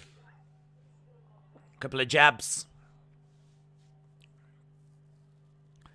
It's very tense. They're standing off each other. Whittaker on the outside. Izzy in the centre. Those left-hand jabs that he's been using all night. Whittaker, bang, bang. He's been getting some success with them. The gap right now is 18 significant strikes. Whittaker's been landing 36% of his shots. Adesanya, 43. Lovely strike coming in, and that's a lovely left by Whittaker. And Whittaker on the outside. Izzy trying to move forward. It's a decent gap between them. A minute almost gone. A minute almost gone. Adesanya having a little look, seeing if he can get some of his shots off, and Whittaker just out of range. He has worked the range so well, Whittaker. Kick coming into the body there by Adesanya. Adesanya just edging forwards and nothing throwing at the moment. Adesanya has thrown 152 strikes. Whittaker 125. Whittaker, good. Lovely left-hand jab there by Whittaker. That did stun Adesanya a little bit. That was good. Adesanya switching his stances. So we got almost 3 minutes, just over 3 minutes remaining. Adesanya with a low kick there. Tries to fire in a shot. Whittaker grabs Adesanya, drives him back against the cage. And they break apart again. Is Whittaker going to get another opportunity to find a way of getting him down to the ground? Or I think there was an eye poke. Eye poke. Herb Dean steps in. Whittaker says it's fine. They touch gloves. Yeah, okay, timeout, timeout. Timeout, there's a timeout here. We've got 2 minutes, 40 odd on the clock. Eye poke, but we are back underway. Adesanya just edging forwards. Back underway in this round. Whittaker having a look. Good distance between them. Couple of jabs coming in. Both guys still look relatively fresh in all fairness. Both guys' cardio seems to be great, but then it's not been the highest pace fight. Takedown. He gets it. He gets it. Whittaker. Takedown for Whittaker. Adesanya straight back up to his feet. 4 takedowns for Whittaker. 4 takedowns for Whittaker. So good work so far here by Whittaker. He's round the back of Adesanya. He's round the back of Adesanya. There's only 15 strikes between them. There's only 15 strikes between them. And Whittaker has managed 4 more takedowns. Adesanya's not managed any takedowns. Lovely hook shot there by Whittaker. Lovely hook shot. Adesanya switching his stances. That was a good little spell there by Whittaker. Good little spell. This feels close. This feels close. I feel like Whittaker might just need something more. Couple of shots coming in. 16 is the gap on significant strikes. We got a final minute. A final minute. And he's looking for another takedown. Couldn't get it. Couldn't get it. He drives Adesanya up against the side of the cage. 50 seconds to go. 50 seconds to go. It's really, really close. 16 shots in it. Boos raining down as Whittaker has got Adesanya up against the side of the cage. 30 seconds to go. I mean, if you had it 3-1 Adesanya coming into this, Adesanya's winning this match. If you had it 2-2, I don't know which way you go. Adesanya asking the crowd to make some noise. 5 seconds to go. Stomping away by Whittaker. End of the fight, man. End of the fight.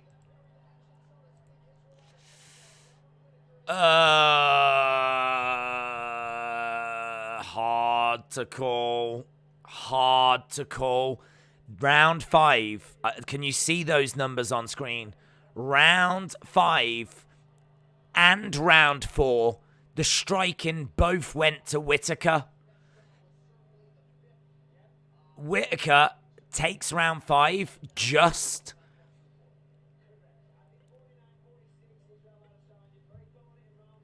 I think this is close. I think this is close. I think because I think the judges might side with Izzy. I think it's a big call to take the title off him, but I think it's close.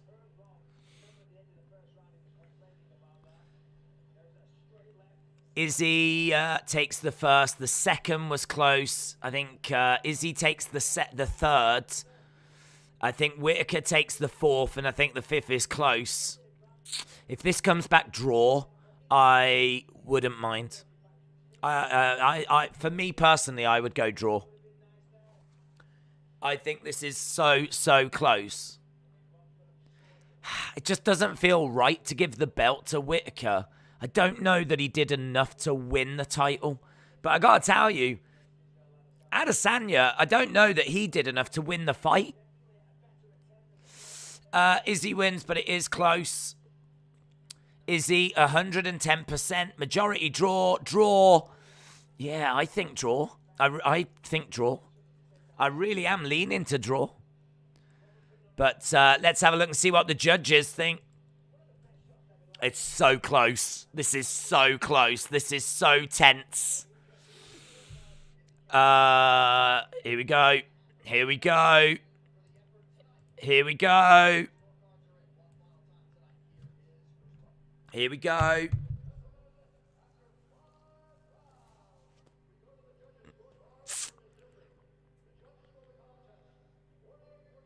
$48, $47. $48, $47. $49, $46. It's got to be Adesanya then. It's got to be. Still. Isreal Adesanya. Unanimous. He gets it. He wins it by 1 round, I think, on 2 judges' cards. So that means that I think they gave him that second round.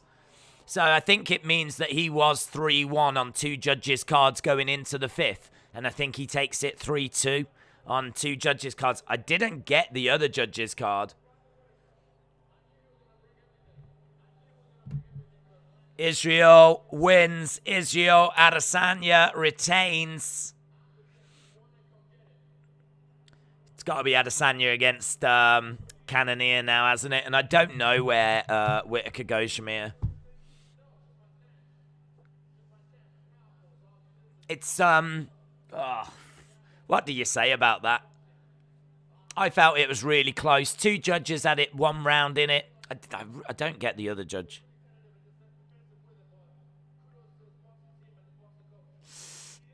Izzy, respect to Izzy. Robbery. Someone said 49, 46. I don't get it. Don't get that at all. But in all fairness, that doesn't matter. The other 2 went gave it to Izzy by 1 round. So, and I can get that. I respect that. Respect for both men. Too easy for Stylebender, said David. Robbery, said Dustin. Whittaker got robbed. They're asking how soon would you like to get back in there?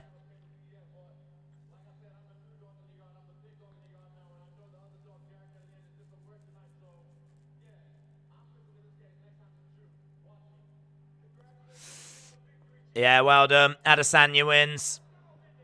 He got took down 4 times. He landed 16 significant strikes more than Whittaker. Close. Cheers for Whittaker. That was a great performance from him. He did himself proud. Yeah, much better performance. Easy work for Izzy, says Supreme.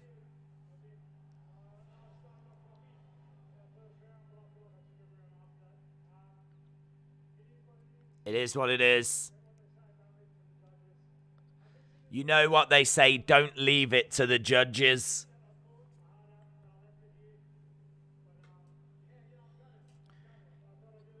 He said he's gutted. He thought he did enough. That was a great fight, though. I mean, it was not a barn burner, but from a technical point of view, it was very interesting. James said that was a really good show. Yeah, it was. It was. It really was. He said that he was surprised at how well his plan was working, Whittaker. And he's surprised with the decision. He said, I won't take anything away from Izzy. We're the 2 best in the world.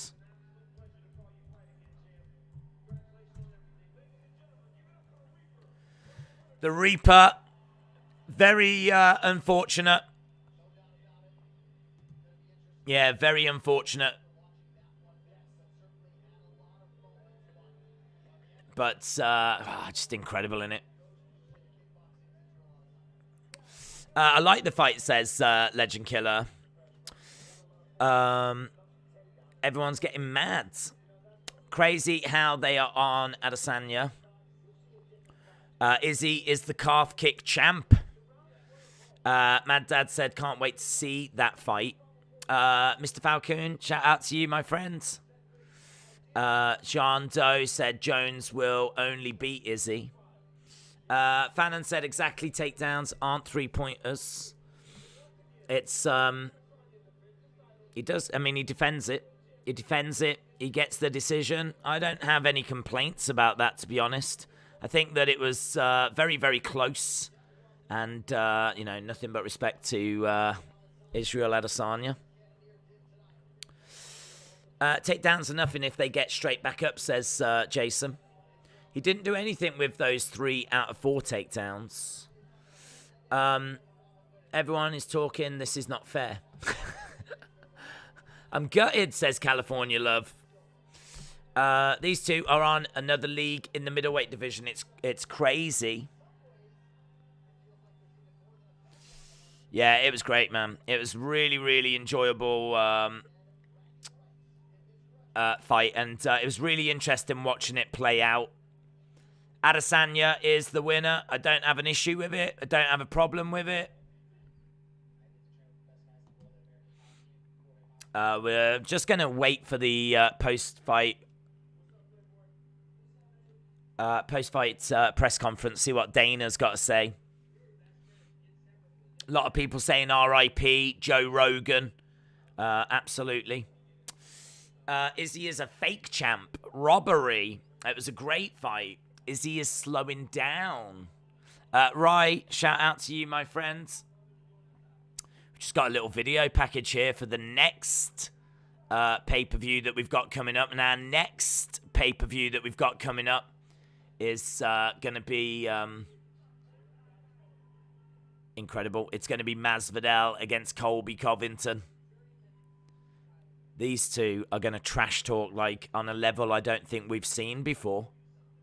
So it's going to be a lot of fun, man. That press conference between these two is going to be insane. Whittaker should have gone all out. Izzy is great, but in this fight, I don't think he won. Tai Tuivasa would destroy Adesanya. That was a robbery. Izzy is a paper champion. That was the worst UFC fight in history. Did you ever see Adesanya against Yoel Romero? that was pretty rough going. I would say there's quite a few that rival that one for worst. Daniel said, 1.9. Oh, that's amazing. To do that 1.5 is incredible. So that's really, really cool. We're going to stick around and see what Dana has got to say. The post-fight press conference will be starting in about 10 minutes or so. See what Dana's got to say. He should be on this time. He owes us. He wasn't on the last one. So it'll be interesting to see what he thinks. See if he wants to do Cannonier against Adesanya. Thanks for another great commentary. Bob, shout out to you, my friend. Lewis and Ngannou was worse, says Ben. Both Izzy and Rob on my list is the best fighters in the middleweight division. That wasn't even the worst fight tonight. That is true.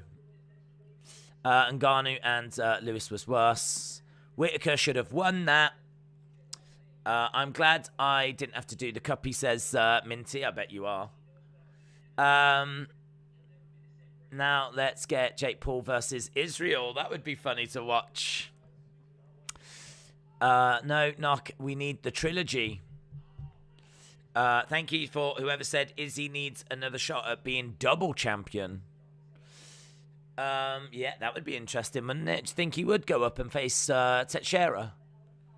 I don't know if that's something that he wants to do, to be honest, but it might be worth him giving it a go. It might be worth him giving it a go. That would be a great fight. Him against Teixeira and seeing if he can become double champ. He tried and failed against Yan, but Yan's not the champ anymore. So, yeah, that's a good shout, actually. That's a good shout. Hell of a video package here. They're really promoting that main event for UFC 272, I think it is. Izzy can't move up. He can't do it. I predicted it would be tougher this time. Cannonier is next, probably. Carlos said the fight was trash. Trash, robbery. Adesanya versus Yarn. Just got a little, I think we've got a little, we just got an advert. We've got the Super Bowl tomorrow, and we will, hopefully my voice holds up. We've got the Super Bowl, and we will be doing it. We will be doing it over on the Football Days channel, so if you are going to be watching the Super Bowl, we will be covering it. We are seeing Izzy backstage right now. Just the aftermath of Adesanya and Whittaker. Isreal Adesanya retains his championship. He remains the middleweight champion. And what a great evening, man. There's some great fights there. Man, that Modafferi moment was brilliant. I loved watching Roxy's final fight, and she left the gloves in the octagon as well. That was cool. That was really cool. Cannonier and Brunson was fun. Tuivasa knocking out Derrick Lewis was amazing. So that certainly lived up to the hype. Phillips and Rojo was a really fun fight as well. Really enjoyed that. Obviously, we saw Blood Diamond at the start of the night really not delivering. The Ulberg fight was really flat. That was pretty disappointing. Charant needs to be cut. Just well below what you would expect from UFC, that fight. But, yeah, it was good, man. It was a really good night, all in all. And, a very interesting main event. But I think at least the co-main event really delivered. At least we got that knockout. Did take 2 rounds, and it was maybe the person we weren't all expecting. But we did get the knockout. Are you doing UFC and Elimination Chamber next week? Yes, we should be able to do both. We should be able to do both. They're on at different time. Takedowns are worth points, but what damage was done, it does matter. If he had more strikes landed and the takedowns, you would have an argument. Whittaker is young to be up there. Izzy won, no questions, far the superior striker. Robert won, says Saeed. Do you guys think that Adesanya could beat Teixeira or Jiri? I'd be interested to see him go up against Glover Teixeira, but I'm not sure about Jiri. Olufunzo, shout out to you, my friend, said, thanks for hosting this. You did great, and I smashed a like. Thank you, dudes. Really appreciate that. Taffy said, Tai Tuivasa was a rig job. You could clearly see Lewis was telling him now in the clinch. Super Jeff said, so definitely he could try go training and come up and try again. Was there a shoey? There was, yep. Tuivasa jumped out of the cage. There was a guy that gave him a shoe. The guy then got his other shoe, and they kind of drunk a shoey together. No one can beat Adesanya. Adesanya won. He still has the belt to prove it. Drew probably would have been the best call, but I'm glad we got a draw would have been the best call, but I'm glad we got a winner. Yeah, I must admit, I thought a draw was on the cards. I thought it was so close that I wouldn't have minded which way it would have gone. I mean, if they'd have gone with Adesanya, which they did, my gut sort of felt like that was right. It didn't feel like Whittaker had maybe done enough to become the new champion, but I don't think Izzy really did enough to, I don't know, take the victory. For me, there's a couple of rounds here. I think Izzy takes rounds 1 and 2. I think rounds 4 and 5 go to Whittaker. And then it all comes down to round 2. And I think it's round 2 that ends like 13 significant strikes to 10. 13 to 10 on the unofficial numbers. Like, that's how close we're talking. Like, it's like 13 strikes to 10. It's it did feel very close to me. It did feel very, very close. But as I said, equally, I can't sit here and say that Whittaker did enough to take that belt, which is why I was kind of leaning to the draw. But them saying that it stays with Izzy, I don't have a problem with that. I don't have a problem with Izzy. If they'd have gone with Whittaker, I would have been surprised. But I mean, he did get those 4 takedowns. He was, I think, only about 15 significant strikes behind. And Izzy got, I think, 7 of them in the first round alone. And we know he did better in the third. So I think he got 7. Actually, he got 7 in the first and 8 in the third. So that would be where the 15 significant strikes difference was. And he took the first and he took the third. So it was close. I can understand people saying robbery. I can understand people saying no, it was an easy win for Izzy. I can understand those saying a draw. It was a close one. It was a close one. Sir, it said that wasn't unanimous decision. Well, unanimous is only how the 3 judges see it. 2 of them scored it as being 3-2 for Izzy, and I can definitely see that. That close second round, you can go either way on it. I mean, you could go 3-2 to Whittaker. You could go 3-2 to Izzy. 2 of the judges went 3-2 to Izzy, and I get it. I got no complaints with it. The other judge that scored it like 4-1 or something, I don't get that.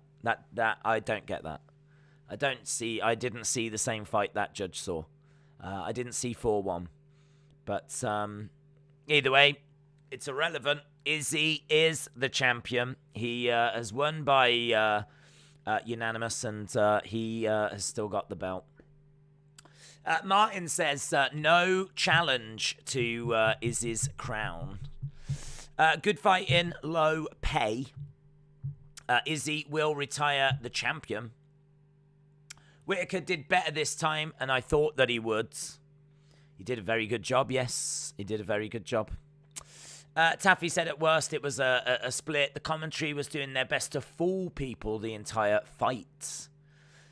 4-1 is capped for sure. Either way, Adesanya was awarded the win. Whittaker had a great fight, but just didn't do enough for the belts. Commentary were biased. I must admit, I mean, I like Bisping and I like Cormier.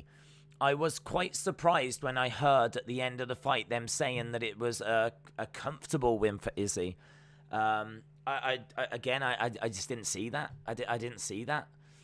In fairness to them, one of the judges scored it that way, but the other 2 judges only gave it Izzy by a round. I must admit, I was a bit surprised by that. But, well, good. I mean, look, I really like this about UFC. I like the fact that, we're still here debating it, talking about it, mulling it over. Talking about the importance of takedowns and how they relate to a score, and do you know what I mean? Like, I like that. I like that about UFC. It kind of reminds me of going down the pub with some friends after a big night and just chatting away about well, how did you score it? Yeah, but do you not think this mattered? Or oh yeah, but he did really well here. But what do you think about the takedowns? And it's good. You can get your teeth into it. So it's entertaining. It was a great night for UFC. I thought it was a great night for UFC. Vincent said, who won the fight? It was Adesanya that won the fight. The unanimous decision after 5 rounds. Went the distance, and he remains champion. Izzy won? No debate. They shouldn't give the scores, says Beast Gamer. Who is your favourite UFC fighter of all time, says Milan Josh. I would probably go with Anderson Silva. I know a lot of people say Khabib or Conor or GSP. There's quite a few, obviously, names that come up. But for me, I think Anderson Silva was really one of the first fighters that I saw that just blew my mind. I mean, his striking, his Muay Thai... but his striking in particular, he was incredible. If you've never really gone back and watched some old Anderson Silva fights, do it. I mean, watch the one against Vitor Belfort. That was incredible. His wars that he had against Chael Sonnen, incredible. The fight night he has against Bisping, Incredible. Like, he just has incredible fights. They're just brilliant fights. He had some boring ones as well. There's definitely a few fights that are a bit flat, shall we say. And obviously his fight against Chris Weidman, you got to be watching. Got to be watching that one. He was just such a character, wasn't he, Anderson Silva? And I think for me, I always got so excited when he was fighting. It really was something significant, and really, heartbreaking to see him wrap it up. But we were watching when that happened. It was in the Apex, like an empty Apex, which was really sad. But I'd probably go with Anderson Silva. I do love Bisping as well, but that could just be the English in me, the Englishman in me that's leaning to Bisping. But I think Bisping's a legend, and I think he does a decent job on commentary. He comes across like a really great guy, so I really like him. So yeah, I really like Anderson Silva. I really like Bisping, and I really like Thug Rose as well. I enjoy watching her fights. Her couple of fights against Joanna were brilliant. Really enjoyed those. And then her couple of fights against Zhang Wei Li as well. So Thug Rose might be my favourite female fighter. Timothy said those judges should be judged for their competence. Hamzat versus Usman would be magic, says Tony at Woods. Rai said, my favourite is Fedor. Makes sense. John Jones. Makes sense. Rob got robbed. Roman is going to retain the Universal against Goldberg next week. Hell of a day next week's crazy. We've got a massive pro wrestling show in the day and then UFC on the night. So crazy next Saturday. But that's what we're here to do, man. That's why we keep saying, if you are watching and you're new to the channel, hit that subscribe. We're here every week for the UFC. We do these big shows all the time, and we are just waiting to hear from the press conference, and then we will be running away. But I don't want to go until I hear from Dana, because I'm really interested to see who's won the post-fight bonuses, the fight of the night and everything. I'm really interested to see his thoughts about Cannonier. I'm really interested to see what he thought about the main event. I really do enjoy hearing what Dana's got to say. So looking forward to hearing from Dana. We'll see what his thoughts were about this evening. But really great show. Really enjoyable stuff. Delfino said Days versus Hasbulla. Izzy versus Justin Bieber. Brendan saying the Olympics. Yeah, we weren't able to do them tonight, but we have been doing the Winter Olympics. And as we said, we will be doing the Super Bowl later, tomorrow, wherever you are. So, they should be doing this. They are making us wait. They do tend to make us wait a little bit. Bob, shout out to you. Izzy is the last leg bender. Nice. The last leg bender. They were trading some nasty kicks back and forth, weren't they? There was a lot of kicks in that fight. People saying the judges were terrible. Robbed Whittaker. Robbed Whittaker. That's what they're saying. Robbed Whittaker. Rob got robbed. Robbery. I miss Joe Rogan. Yeah, we are just waiting for this to start. Ledger Killer, shout out to you. Delfino, shout out to you, buddy.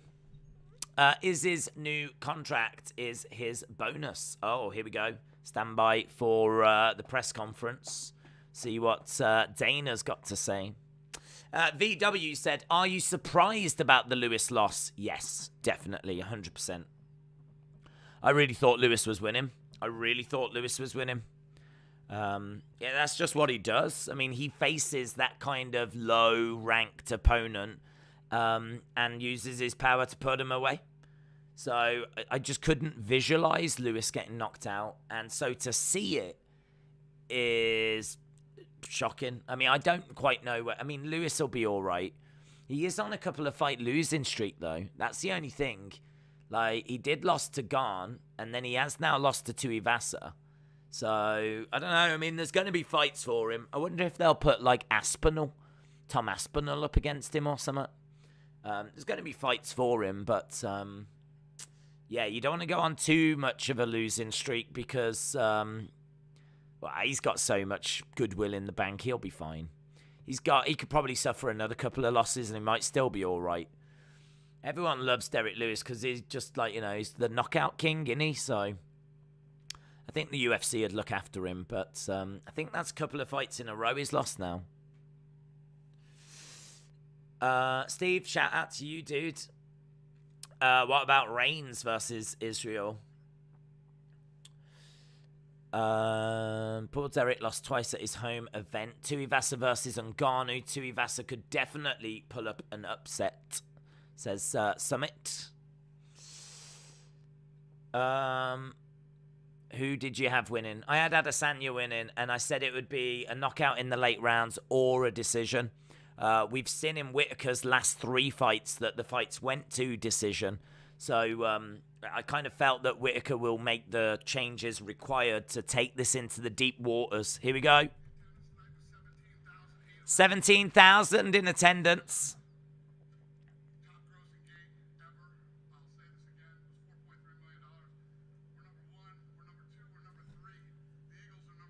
Top grossing gate in Toyota Center ever.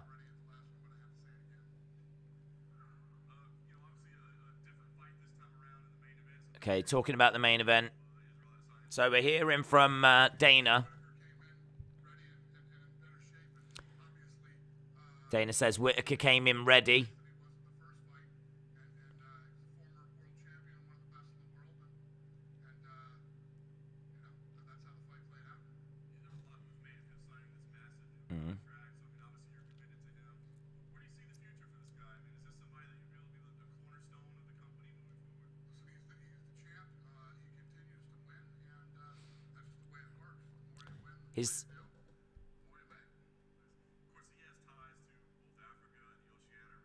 So they've tied down Izzy and they're just asking about Africa. I'm looking at England right now, says Dana.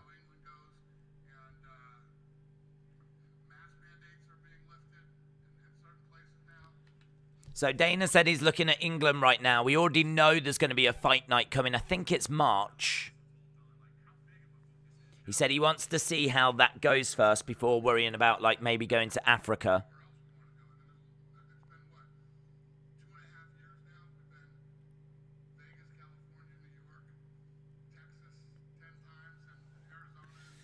They're just talking about where else might they go. And Dana said, well, it's been 2.5 years since we've been doing Vegas and Florida and Texas. And there's a lot of places that we need to go.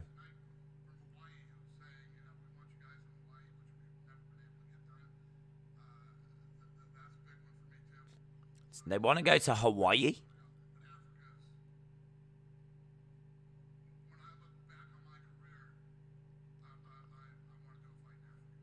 He says, when I look back on my career, I want to know I did a fight in Africa. So that would be insane. That would be brilliant. Oh, Cannonier. They're asking him about Cannonier now. Is he the number one?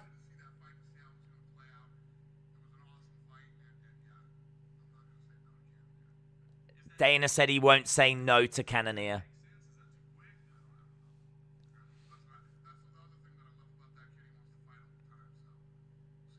Makes sense. Roxanne Modafferi. He's asking about Roxanne Modafferi now. So we've learned that Dana won't say no to Cannonier. We know that he wants to do Africa. And Dana says Roxanne is a great person. She's had a great career.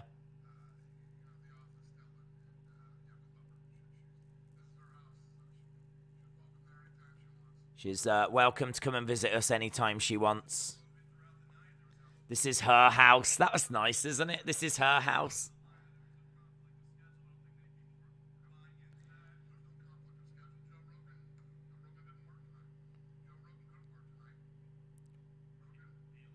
Wow.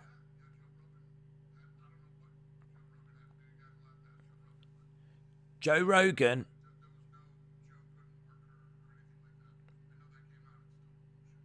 Ah, Dana says there was no conflict of schedule. That's total BS. Joe Rogan could have worked tonight.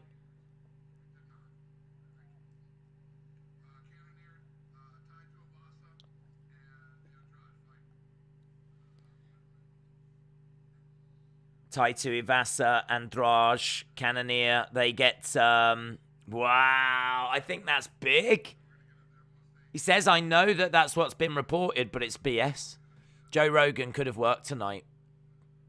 I think Dana is a bit annoyed that UFC have been forced into this, or that this is what's happened. Dana would have put Joe Rogan on. That's the vibe I'm getting. So maybe Joe Rogan thought it would be better to let it blow over or something.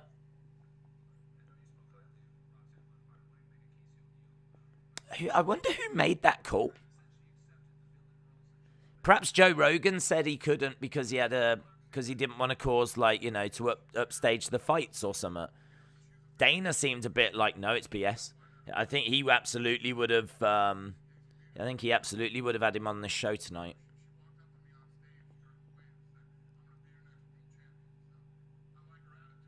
Wow. Izzy promises to be the show stealer, and that's 3 fights he's not delivered. I can understand why people aren't happy with him.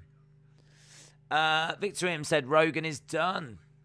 Wow, they've said he'll be on the next one.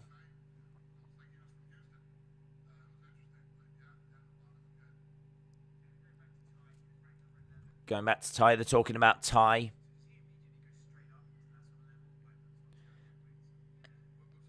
They're asking what next for Tai.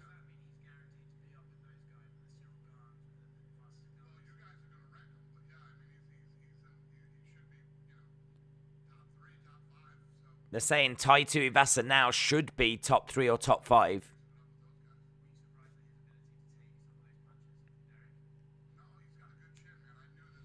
Dana said he knew that Tai Tuivasa had a good chin.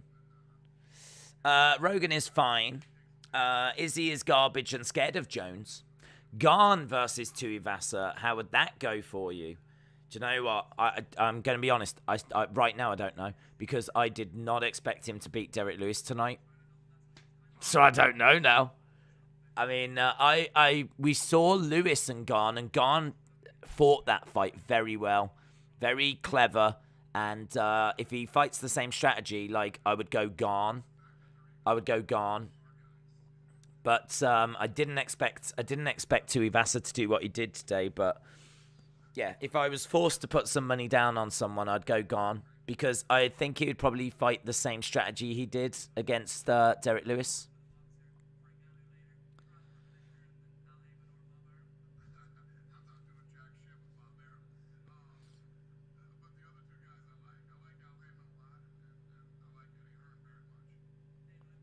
Okay, I didn't catch what they were talking about there. Something to do with boxing.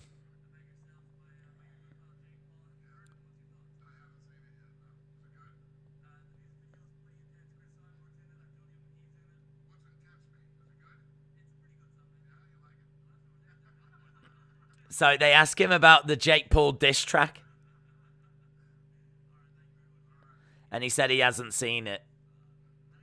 And he said, is it good? And the reporter said, it's quite intense. And he's like, does intense mean good?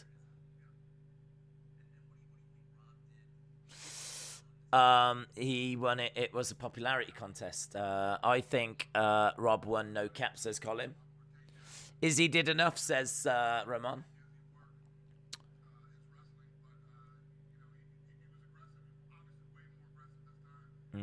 Talking about how Whittaker was more aggressive. He was able to take the shots.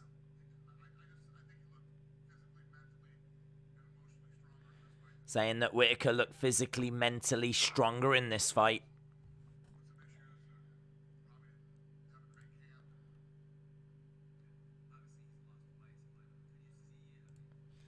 They're asking, he's lost twice. Could you see a rematch?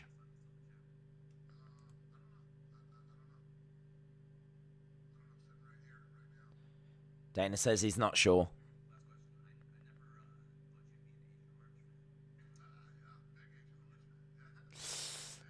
Total strikes, Izzy, 98, Rob, 74. I'm not great at math, but I would say Izzy had more strikes. I think we need Garn and a Francis rematch. You can make an argument that Rob won, but if you say he outstruck Izzy, then you're just ignoring numbers, says Tyler. Who walked away with the bout? There's your winner, says Rai. Who would you rather fight, Izzy or Whittaker, asks Milan. Austin said you've been going for about 8 hours. Easy, mate. Dana White versus Jake Paul. Are you streaming Raw? We're doing Raw. We always do Raw.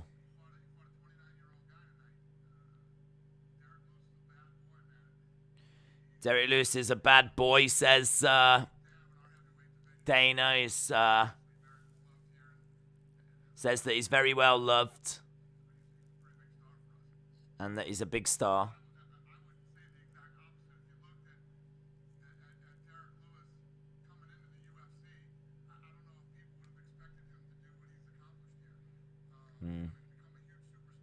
If you saw Derrick Lewis when he came into the UFC, you wouldn't have expected what he's gone on to accomplish.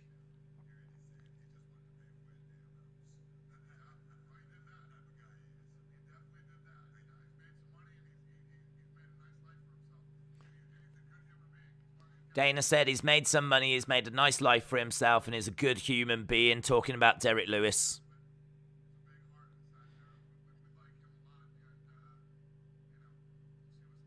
We'll see what's next for him. He'll be all right. They'll look after him.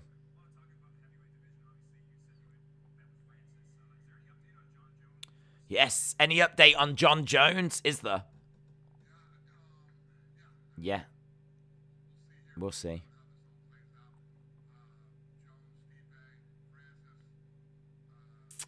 Yeah. Okay, so Dana said, we'll see how it plays out, but Jones, Stipe, Francis, and Tai. I mean, he didn't really answer it. They said, is there any update? He says, yeah, and then he just named them 4 people, and that's it. So, I don't know. That kind of gives you the impression that Jones is still around. He's still in the mix.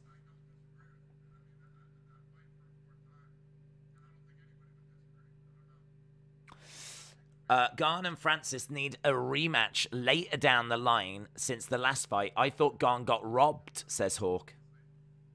Derrick needs to go and sit down now.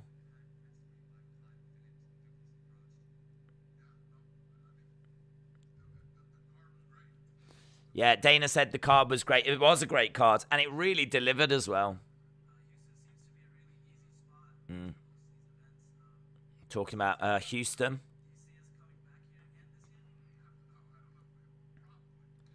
They said, will you come back to Houston this year? And Dana says, probably. It is a place that he loves to go.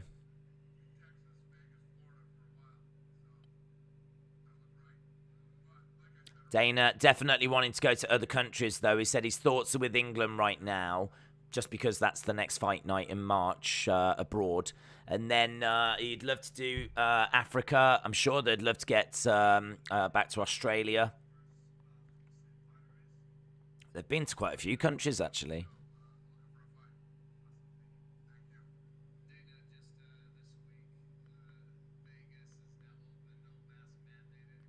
Vegas is open.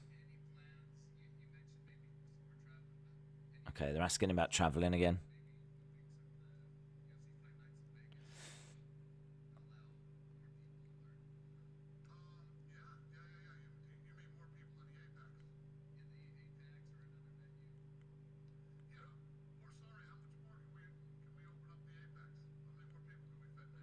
They're asking how many more people can they get in the Apex?